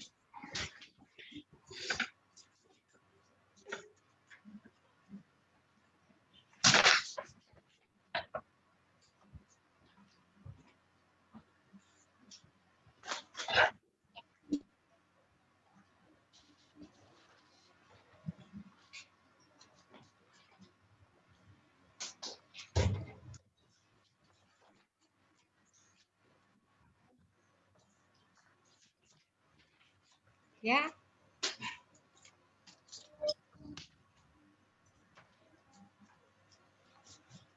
Terima kasih kepada Bunda Reni atas paparannya tentang kecakapan abad 21. Terima kasih Bunda ya, materinya sangat menarik ya. Jadi kita sepintas sudah tahu ya bahwa kecakapan abad 21 itu kan bukan hanya 4C saja ya ternyata ya. Ternyata ada C2 lagi gitu ya, Ya, Bunda tambahan ya, C2 lagi. Nah, kepada Bunda, iya ada tambahan lagi nih, alhamdulillah sekali nih ya. Banyak ilmu baru hari ini ya Bunda ya. Terima kasih ya Bunda Resi. Sama-sama. Kepada sahabat semuanya. Iya Bunda. Kepada sahabat semuanya, apabila ingin bertanya itu kita persilahkan ya di chat room kita.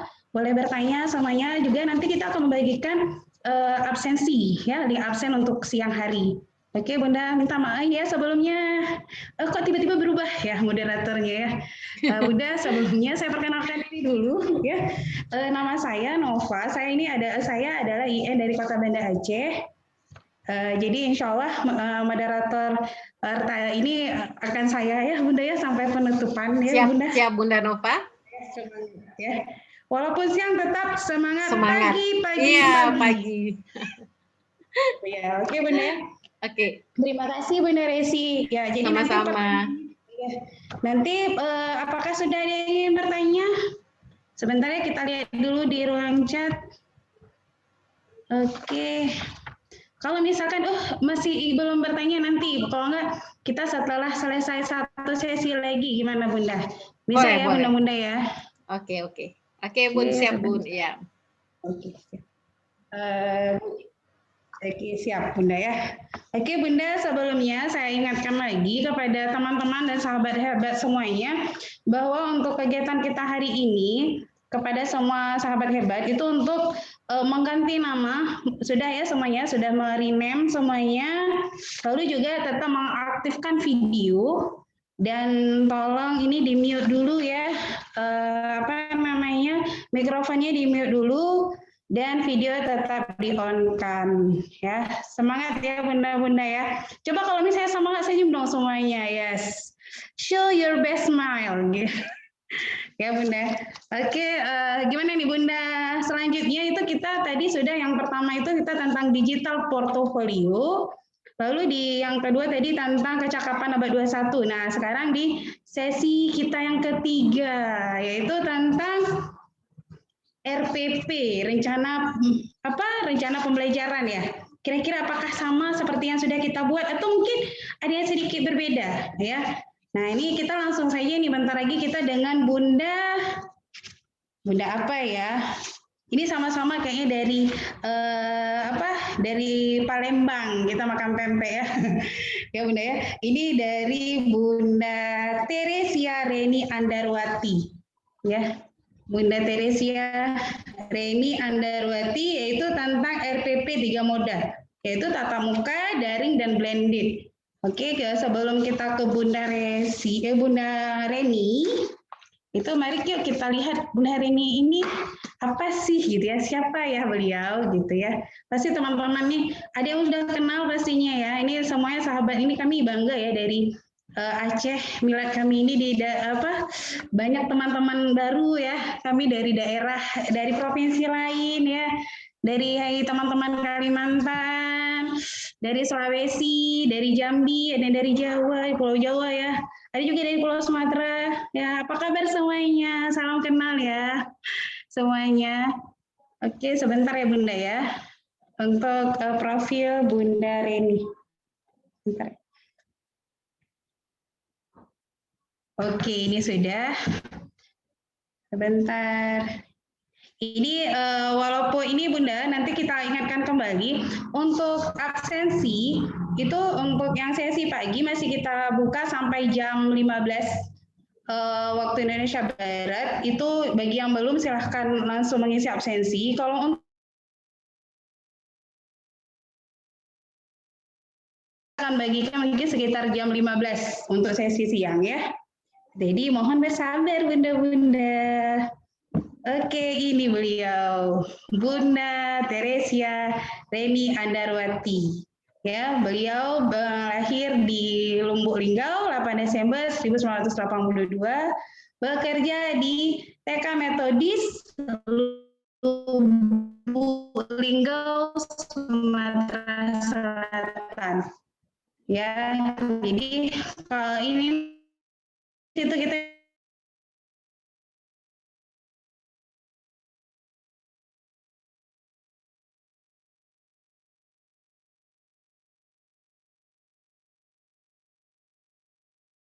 dan beliau juga ini ada nomor HP-nya. Nanti kalau misalkan nanti ada kesulitan, mungkin ada yang ingin bertanya gitu ya. Ini bisa di 0813 67 68 46 24. Oke, Bunda-bunda.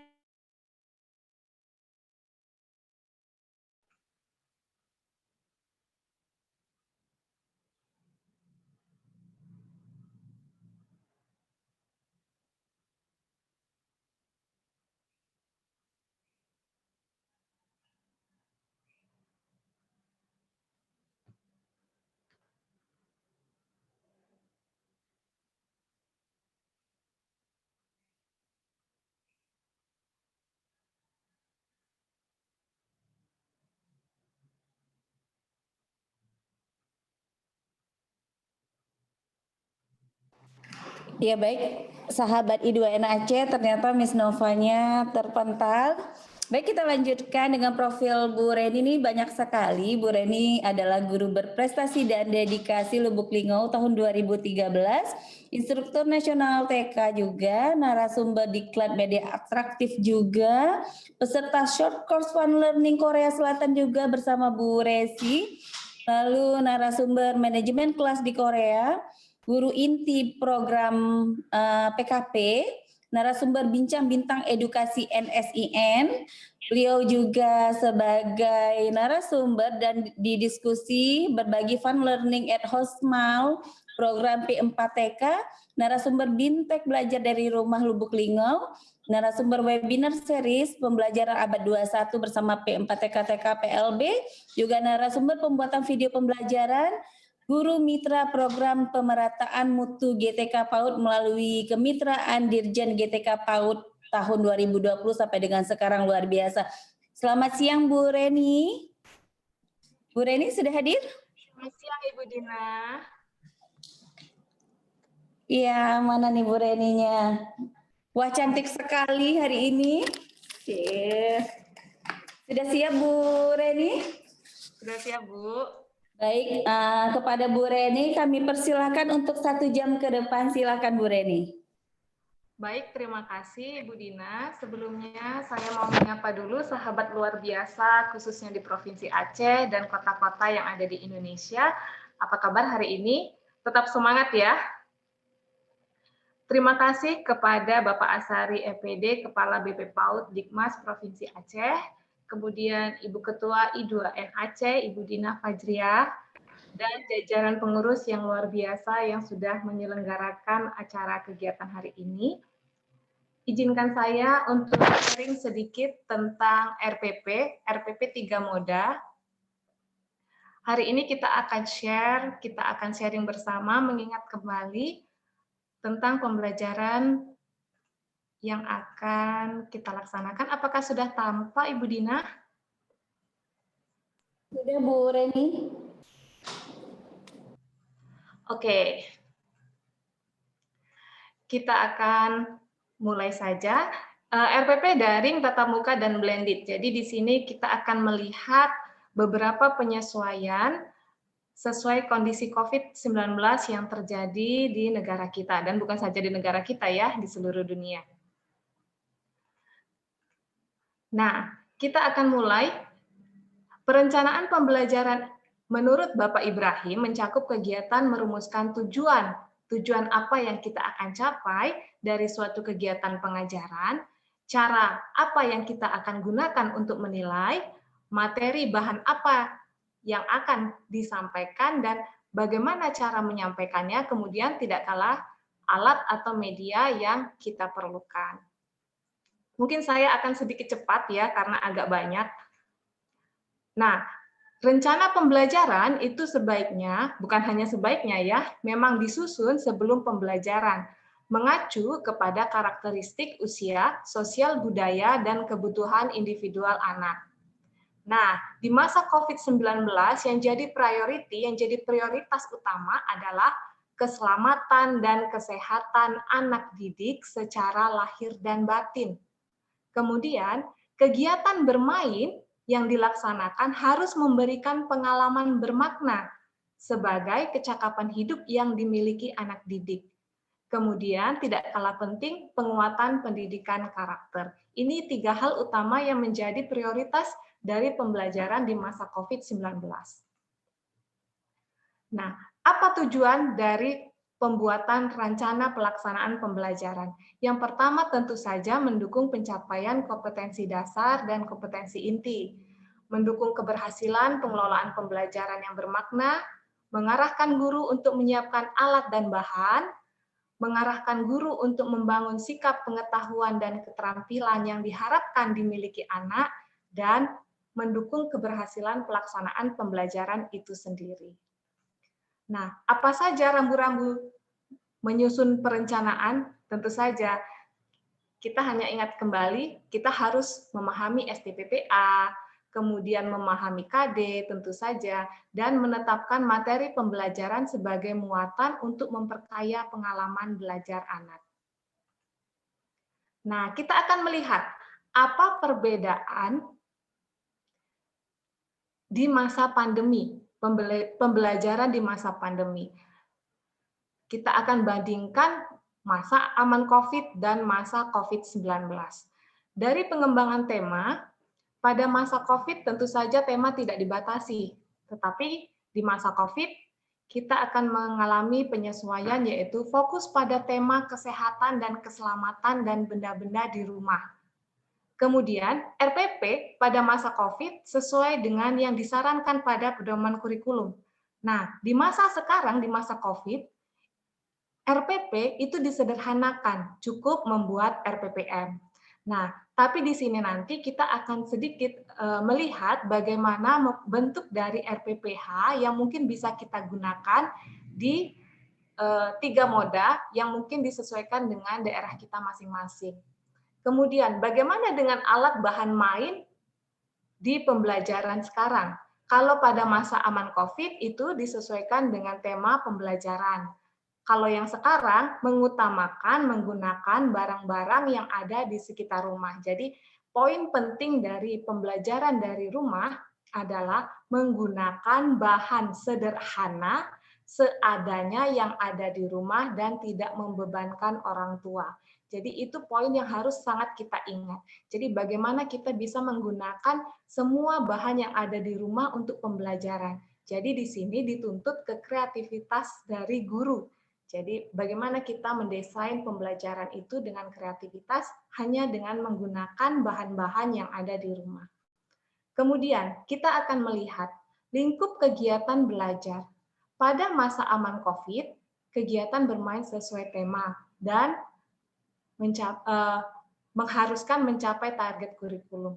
Di masa sekarang, kegiatan bermain itu masih bisa sesuai tema, tapi fokusnya pada pengembangan karakter serta kegiatan sehari-hari. Jadi yang diutamakan adalah pengembangan karakter dan kecakapan hidup bagi anak-anak didik kita.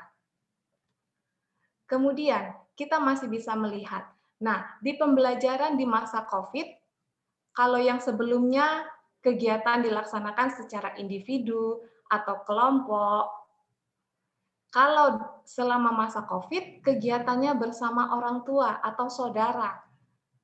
Kembali lagi dengan memaksimalkan media dan alat yang ada di rumah. Nah, dari pembelajaran kita, walaupun di dalam rumah, walaupun dikerjakan dari rumah, pembelajaran itu juga tetap melingkupi 6 lingkup perkembangan. Jadi bukan hanya kognitif saja atau bahasa saja, tidak. Jadi pembelajaran kita masih meliputi 6 lingkup perkembangan. Bagaimana dengan peran guru? Nah, di masa aman COVID, peran guru sebagai fasilitator, tapi di masa sekarang ditambahi fasilitator dan konsultan untuk orang tua anak. Jadi kita sebagai guru juga sebagai fasilitator dan konsultan kepada orang tua. Jadi bagaimana cara kita menyampaikan pembelajaran atau rancangan pembelajaran yang akan kita laksanakan, itu kita bisa sampaikan kepada orang tua. Bagaimana caranya dan teknisnya tentu saja bisa disesuaikan dengan sekolah kita masing-masing. Apakah per period time kita ada pertemuan orang tua dengan protokol atau dengan wali kelas untuk menyampaikan apa saja yang akan kita pelajari. Jadi di sini kita sebagai guru harus mengkonsultasikan kepada orang tua tentang pembelajaran yang akan dilaksanakan. Karena di masa COVID-19, peran orang tua adalah mitra guru dalam belajar. Kemudian bagaimana dengan PPK? Pembiasaan itu juga dibangun melalui pengetahuan dan keterampilan. Nah, untuk pembelajaran PPK yang sebelumnya kita sampaikan secara langsung, di masa COVID-19 kita juga bisa menyampaikannya kepada orang tua. Jadi guru dan orang tua harus sejalan dalam melaksanakan pembelajaran. Nah, kita akan masuk ke dalam jenis pola pembelajaran saat pandemi.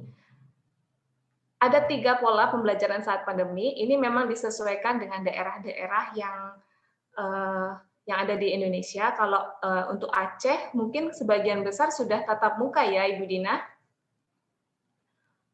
Sudah boleh. Nah, jadi ini kita hanya sharingkan semua, jadi kita tidak pernah tahu COVID itu akan aman sampai kapan. Jadi ini akan menambah ilmu kita untuk bagaimana kita merancang pembelajaran nantinya. Jadi pertama itu tatap muka, kemudian yang daring, kedua adalah daring, dan yang ketiga adalah blended. Untuk tatap muka itu bisa dilakukan ketika zona memungkinkan dengan penerapan protokol kesehatan. Kalau di masa awal-awal COVID mungkin ada yang melaksanakan guru kunjung. Salah satunya itu Pak Kahrul kalau nggak salah melakukan sebagai guru kunjung juga. Nah, kemudian kalau daring diterapkan dengan sistem PJJ dengan menggunakan perangkat teknologi. Jadi di sini kita harus menggunakan perangkat teknologi sebagai sumber dan media belajar. Di sini kita sebagai guru, seperti yang dikatakan Miss Resi sebelumnya, guru tidak boleh gaptek. Jadi kita harus belajar. Memang kalau menurut keinginan mungkin kita tidak mau belajar atau tidak mau susah ya, tapi karena kebutuhan kita harus belajar, kita harus terus belajar kalau kita mau maju. Kemudian yang ketiga adalah blended. Blended adalah gabungan antara kegiatan tatap muka dan daring. Apa bedanya nanti kita akan lihat. Nah, kegiatan pembelajaran melalui tatap muka seperti yang ibu-ibu, bapak-ibu laksanakan sebelumnya, tentu saja dari penyambutan, pembukaan, inti, dan penutup. Ini sudah sangat familiar ya.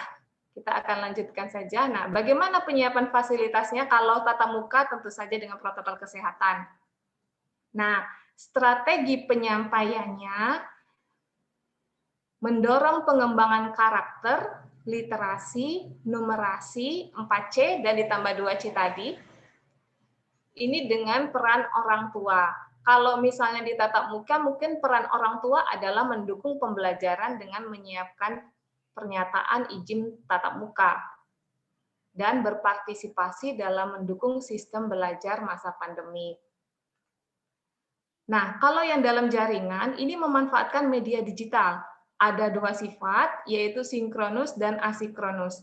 Kalau sinkronus, kegiatannya itu bersamaan.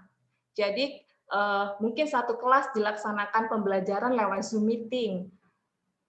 Nah, kalau yang sifat asinkronus ini kegiatannya tidak terikat dengan waktu yang tetap. Jadi mungkin ada beberapa daerah yang mungkin orang tuanya kesulitan dengan penggunaan aplikasi Zoom misalnya, yang tidak bisa melakukan video call setiap hari, mungkin ini adalah sifatnya jadi asinkronus karena kegiatannya tidak terikat dengan waktu yang tetap.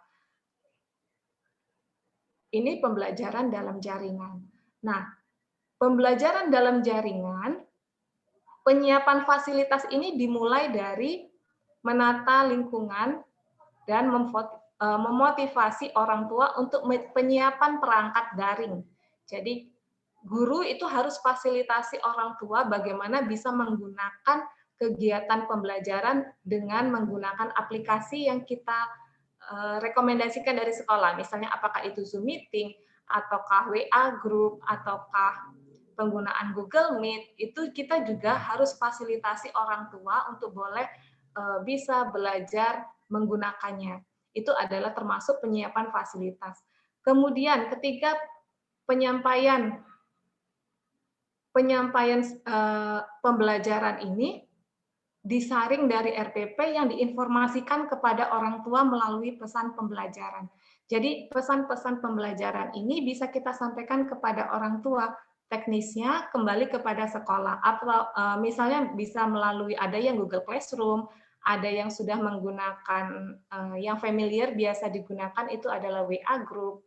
Jadi kegiatan-kegiatan pembelajaran yang akan kita laksanakan itu harus diinformasikan kepada orang tua. Kemudian, strategi penyampaian berikutnya adalah menyapa anak melalui media terkait informasi kegiatan. Jadi, selain kepada orang tua, kita juga harus menyapa anak melalui media yang terkait, jadi media yang kita gunakan tentang kegiatan main di rumah. Mungkin teknisnya bisa VC satu anak, atau voice note. Jadi, teknis ini kembali kepada guru bagaimana menyampaikan pembelajaran atau pesan pembelajaran kepada anak. Kemudian, kita juga harus mendukung orang tua tentang pengembangan karakter tadi, literasi, numerasi. Jadi, semua pembelajaran ini, apa yang kita ajarkan tentang karakter apa, literasinya apa, numerasinya apa, beserta tujuan pembelajaran kita, harus kita sampaikan kepada orang tua dengan bahasa-bahasa yang sederhana tentunya. Nah, peran orang tua di sini mendampingi anak bermain dan belajar di rumah. Kemudian memotivasi anak untuk melakukan kegiatan bermain dan belajar. Peran orang tua selanjutnya adalah menyediakan lingkungan bermain dan belajar bagi anak. Memberi teladan, dan yang paling penting yang kita butuhkan tentu saja dokumentasikan kegiatan main di rumah.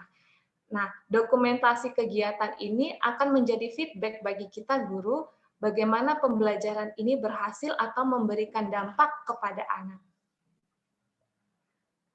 Yang kemudian adalah pembelajaran gabungan luring dan daring.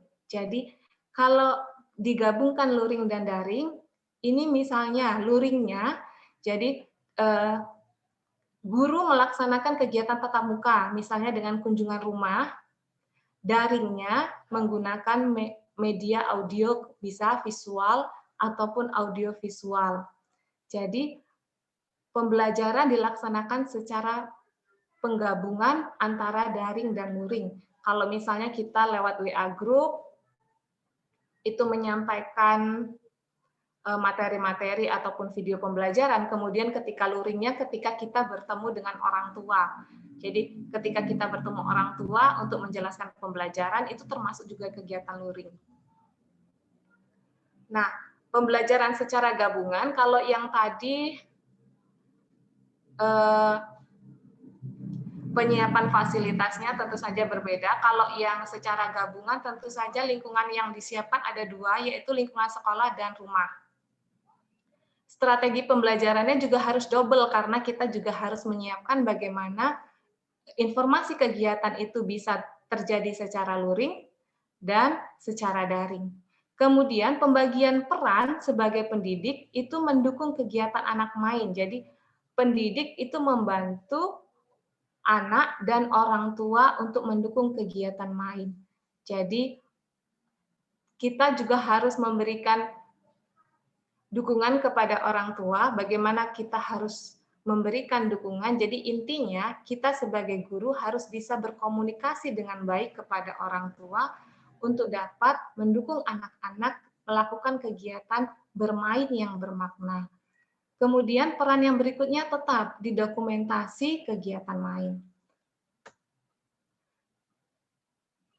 Hakikat pelaksanaan pembelajaran ada dua, yaitu mengembangkan rasa senang belajar. Jadi kita sebagai guru harus kreatif dalam mendesain kegiatan pembelajaran agar dengan proses anak mencari tahu, mencoba sesuatu, membuat gagasan, menemukan sesuatu berdasarkan pengalamannya, itu membuat anak memiliki rasa senang belajar.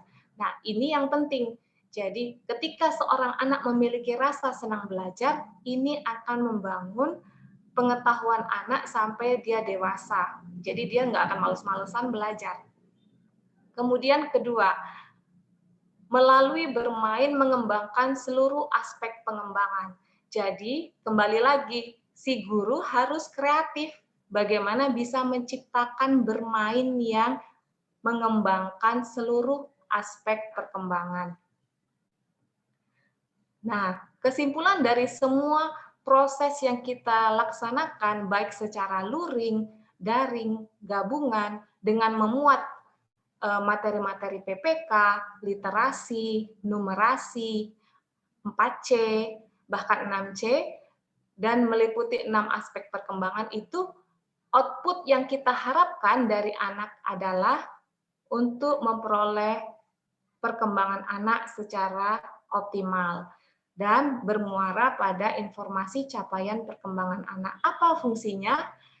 Informasi capaian perkembangan anak itu berfungsi sebagai feedback kita sebagai guru, bagaimana pembelajaran itu berhasil bagi anak, dan juga sebagai feedback kita apakah kegiatan itu membutuhkan lanjutan atau membutuhkan bantuan. Jadi apa yang terjadi pada anak, kita bisa tahu, oh si anak ini masih membutuhkan pendampingan dalam bidang ini, seperti itu. Nah, muatan materi pembelajaran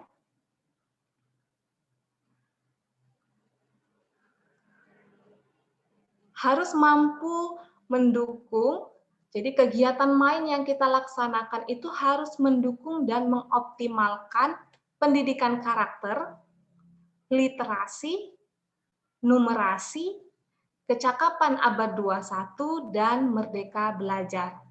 Jadi kita harus mendesain kegiatan pembelajaran kita yang mencakup ke semua hal ini.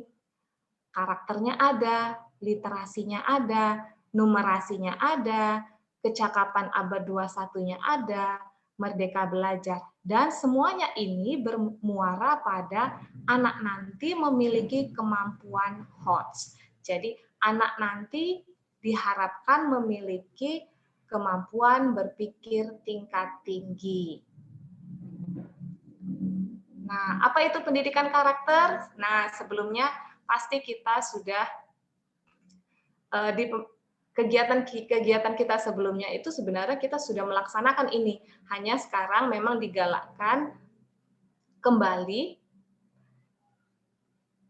pendidikan karakter, karena kita sudah tahu bahwa bagaimana keadaan bangsa kita ataupun negara kita, bagaimana karakter ini sangat penting. Jadi dengan karakter yang baik, apapun profesi anak nanti, dia mampu mengembangkan dirinya dengan baik dan berguna dimanapun dia berada.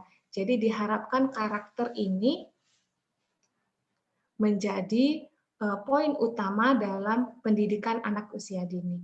Nah, pendidikan karakter itu dilaksanakan dengan harmonisasi dari olah hati, olah karsa, olah pikir, dan olahraga. Olah hati tentu saja pembiasaan beribadah. Olah karsa itu pembiasaan sikap disiplin, tanggung jawab, peduli. Kemudian kalau olah pikir itu mengajak anak untuk mengamati, bercerita, bermain kreativitas. Nah, kalau olahraga tentu saja melibatkan fisik motorik dan pembiasaan hidup bersih. Kegiatan ini, seperti yang sudah saya jelaskan sebelumnya, dapat dilakukan dengan pelibatan dan kerjasama antara satuan pendidikan, keluarga, dan masyarakat. Jadi untuk mencapai Gerakan Nasional Revolusi Mental dibutuhkan kerjasama yang erat, yang solid antara sekolah, keluarga, dan masyarakat. Nah, sekarang ke numerasi. Untuk numerasi, ini adalah kemampuan untuk aplikasikan konsep bilangan dan operasi hitung dalam kehidupan sehari-hari. Kemampuan ini ditunjukkan dengan kenyamanan terhadap bilangan dan cakap menggunakan keterampilan logis matematis untuk menyelesaikan masalah dalam kehidupan. Nah, ini numerasi. Contoh real yang kita bisa laksanakan, ini ada contohnya, bermain konsep bilangan, simbol, perbandingan, klasifikasi. Teman-teman hebat semuanya pasti sudah banyak punya kegiatan lainnya yang lebih bisa menunjukkan di mana numerasinya. Kemudian literasi. Kalau literasi ini tentang kemampuan menggunakan bahasa, tapi bukan hanya berbicara saja, tetapi juga memahami konsep di balik tulisan tersebut. Jadi, anak-anak mampu mengungkap melalui bahasa ekspresif, reseptif, atau melalui keaksaraan. Jadi, literasinya mencakup dari bahasa ekspresif, reseptif, atau keaksaraan.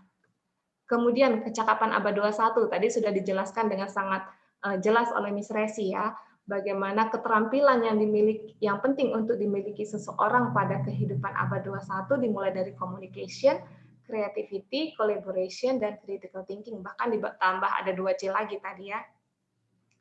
Jadi anak-anak itu sangat penting untuk dapat berpikir kritis, untuk dapat kreatif, untuk dapat berkomunikasi dengan baik dan dapat bekerja sama dengan orang lain. Nah, bagaimana kita membangun anak-anak berpikir kritis? Otomatis kita sebagai guru harus berpikir kritis dulu. Kalau kita mau mendidik anak untuk berpikir, untuk bersikap kreatif, kita jadi guru harus kreatif dahulu. Seperti itu. Jadi kita, seperti yang dikatakan Miss Resi sebelumnya, kalau kita menginginkan apa yang dimiliki oleh anak, harus kita miliki dahulu. Kita lanjut. Nah, sekarang merdeka belajar. Kalau merdeka belajar, kita akan melibatkan anak untuk aktif konstruksikan sikap, pengetahuan, dan keterampilan melalui kegiatan main yang memberi kesempatan kepada anak untuk dapat memilih kegiatan main yang dilakukan secara kreatif, edukatif, dan bermakna. Jadi anak boleh memilih kegiatannya, kegiatan mainnya. Ini saya akan memberikan tutorial cara mengatasi suara yang tidak keluar di aplikasi Zoom. Oke? Maaf, Ibu Dina. Oke ya, tadi ada yang tidak termute pesertanya. Silakan lanjut, Bu Res. Aduh, maaf ya, saya agak ngebut ini soalnya.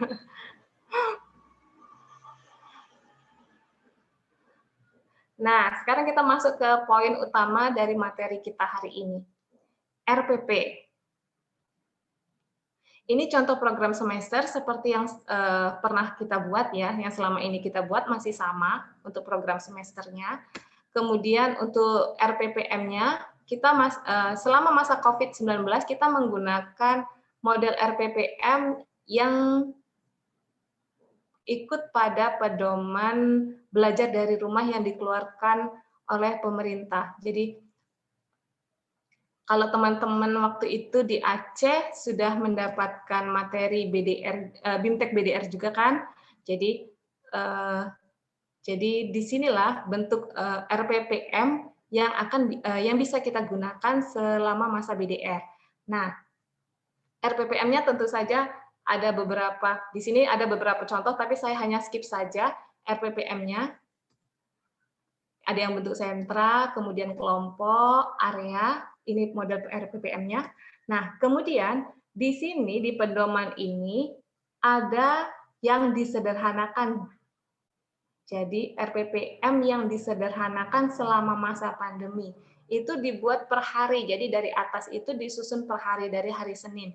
Ini contohnya ada rencana pelaksanaan pembelajaran mingguan, belajar dari rumah, Taman Kanak-kanak Kemitraan Bandung, kelompok B, semester 1, tema tanaman, subtema sayuran. Jadi kegiatannya di sini contohnya adalah pembuatan proyek pembuatan makanan. Jadi di contoh ini adalah jenis kegiatannya adalah proyek. Nah, ini hari pertama, jadi hari Senin. Jadi materi pembelajarannya itu di setiap hari itu lengkap untuk 5 bidang pengembangan. Jadi ada nilai agama moral, sosial emosional, kognitifnya, fisik motoriknya dari situ. Nah, apa saja materi dan kegiatan mainnya tentu kita susun sesuai dengan bidang pengembangannya atau sesuai tema yang ingin kita angkat pada hari itu. Ini hari Senin. Nanti saya akan bagikan, mungkin teman-teman semua bisa baca contohnya. Nanti akan saya share juga bentuk yang di Word-nya supaya nggak kepotong-kepotong seperti ini. Ini untuk fisik motorik, reseptif, ekspresif, seni.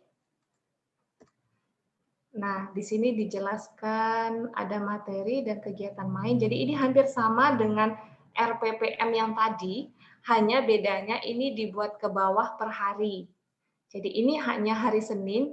Jadi kalau dicontoh nanti yang saya share dalam bentuk PDF itu lengkap 1 minggu, kegiatannya 1 minggu. Kemudian, nah dari kegiatan-kegiatan yang kita rancang, nah ini pinter-pinternya guru, jadi begini, kita harus merancang 1 kegiatan atau 2 kegiatan yang bisa kita laksanakan di rumah, tetapi memasukkan semua unsur pembelajaran. Jadi di situ kita harus masuk nilai agama moralnya, masuk sosial emosionalnya, masuk kognitifnya. Jadi kegiatan ini kita harus desain menggabungkan semua bidang pengembangan. Nah, poin pentingnya, pastikan KD-nya mewakili 6 program pengembangan. Kemudian RPPM itu bisa bervariasi, yang penting substansi dan komponennya. RPPH itu merupakan acuan untuk mengelola kegiatan bermain dalam 1 hari. Nah, RPPH juga sebenarnya itu tidak baku, jadi teman-teman semua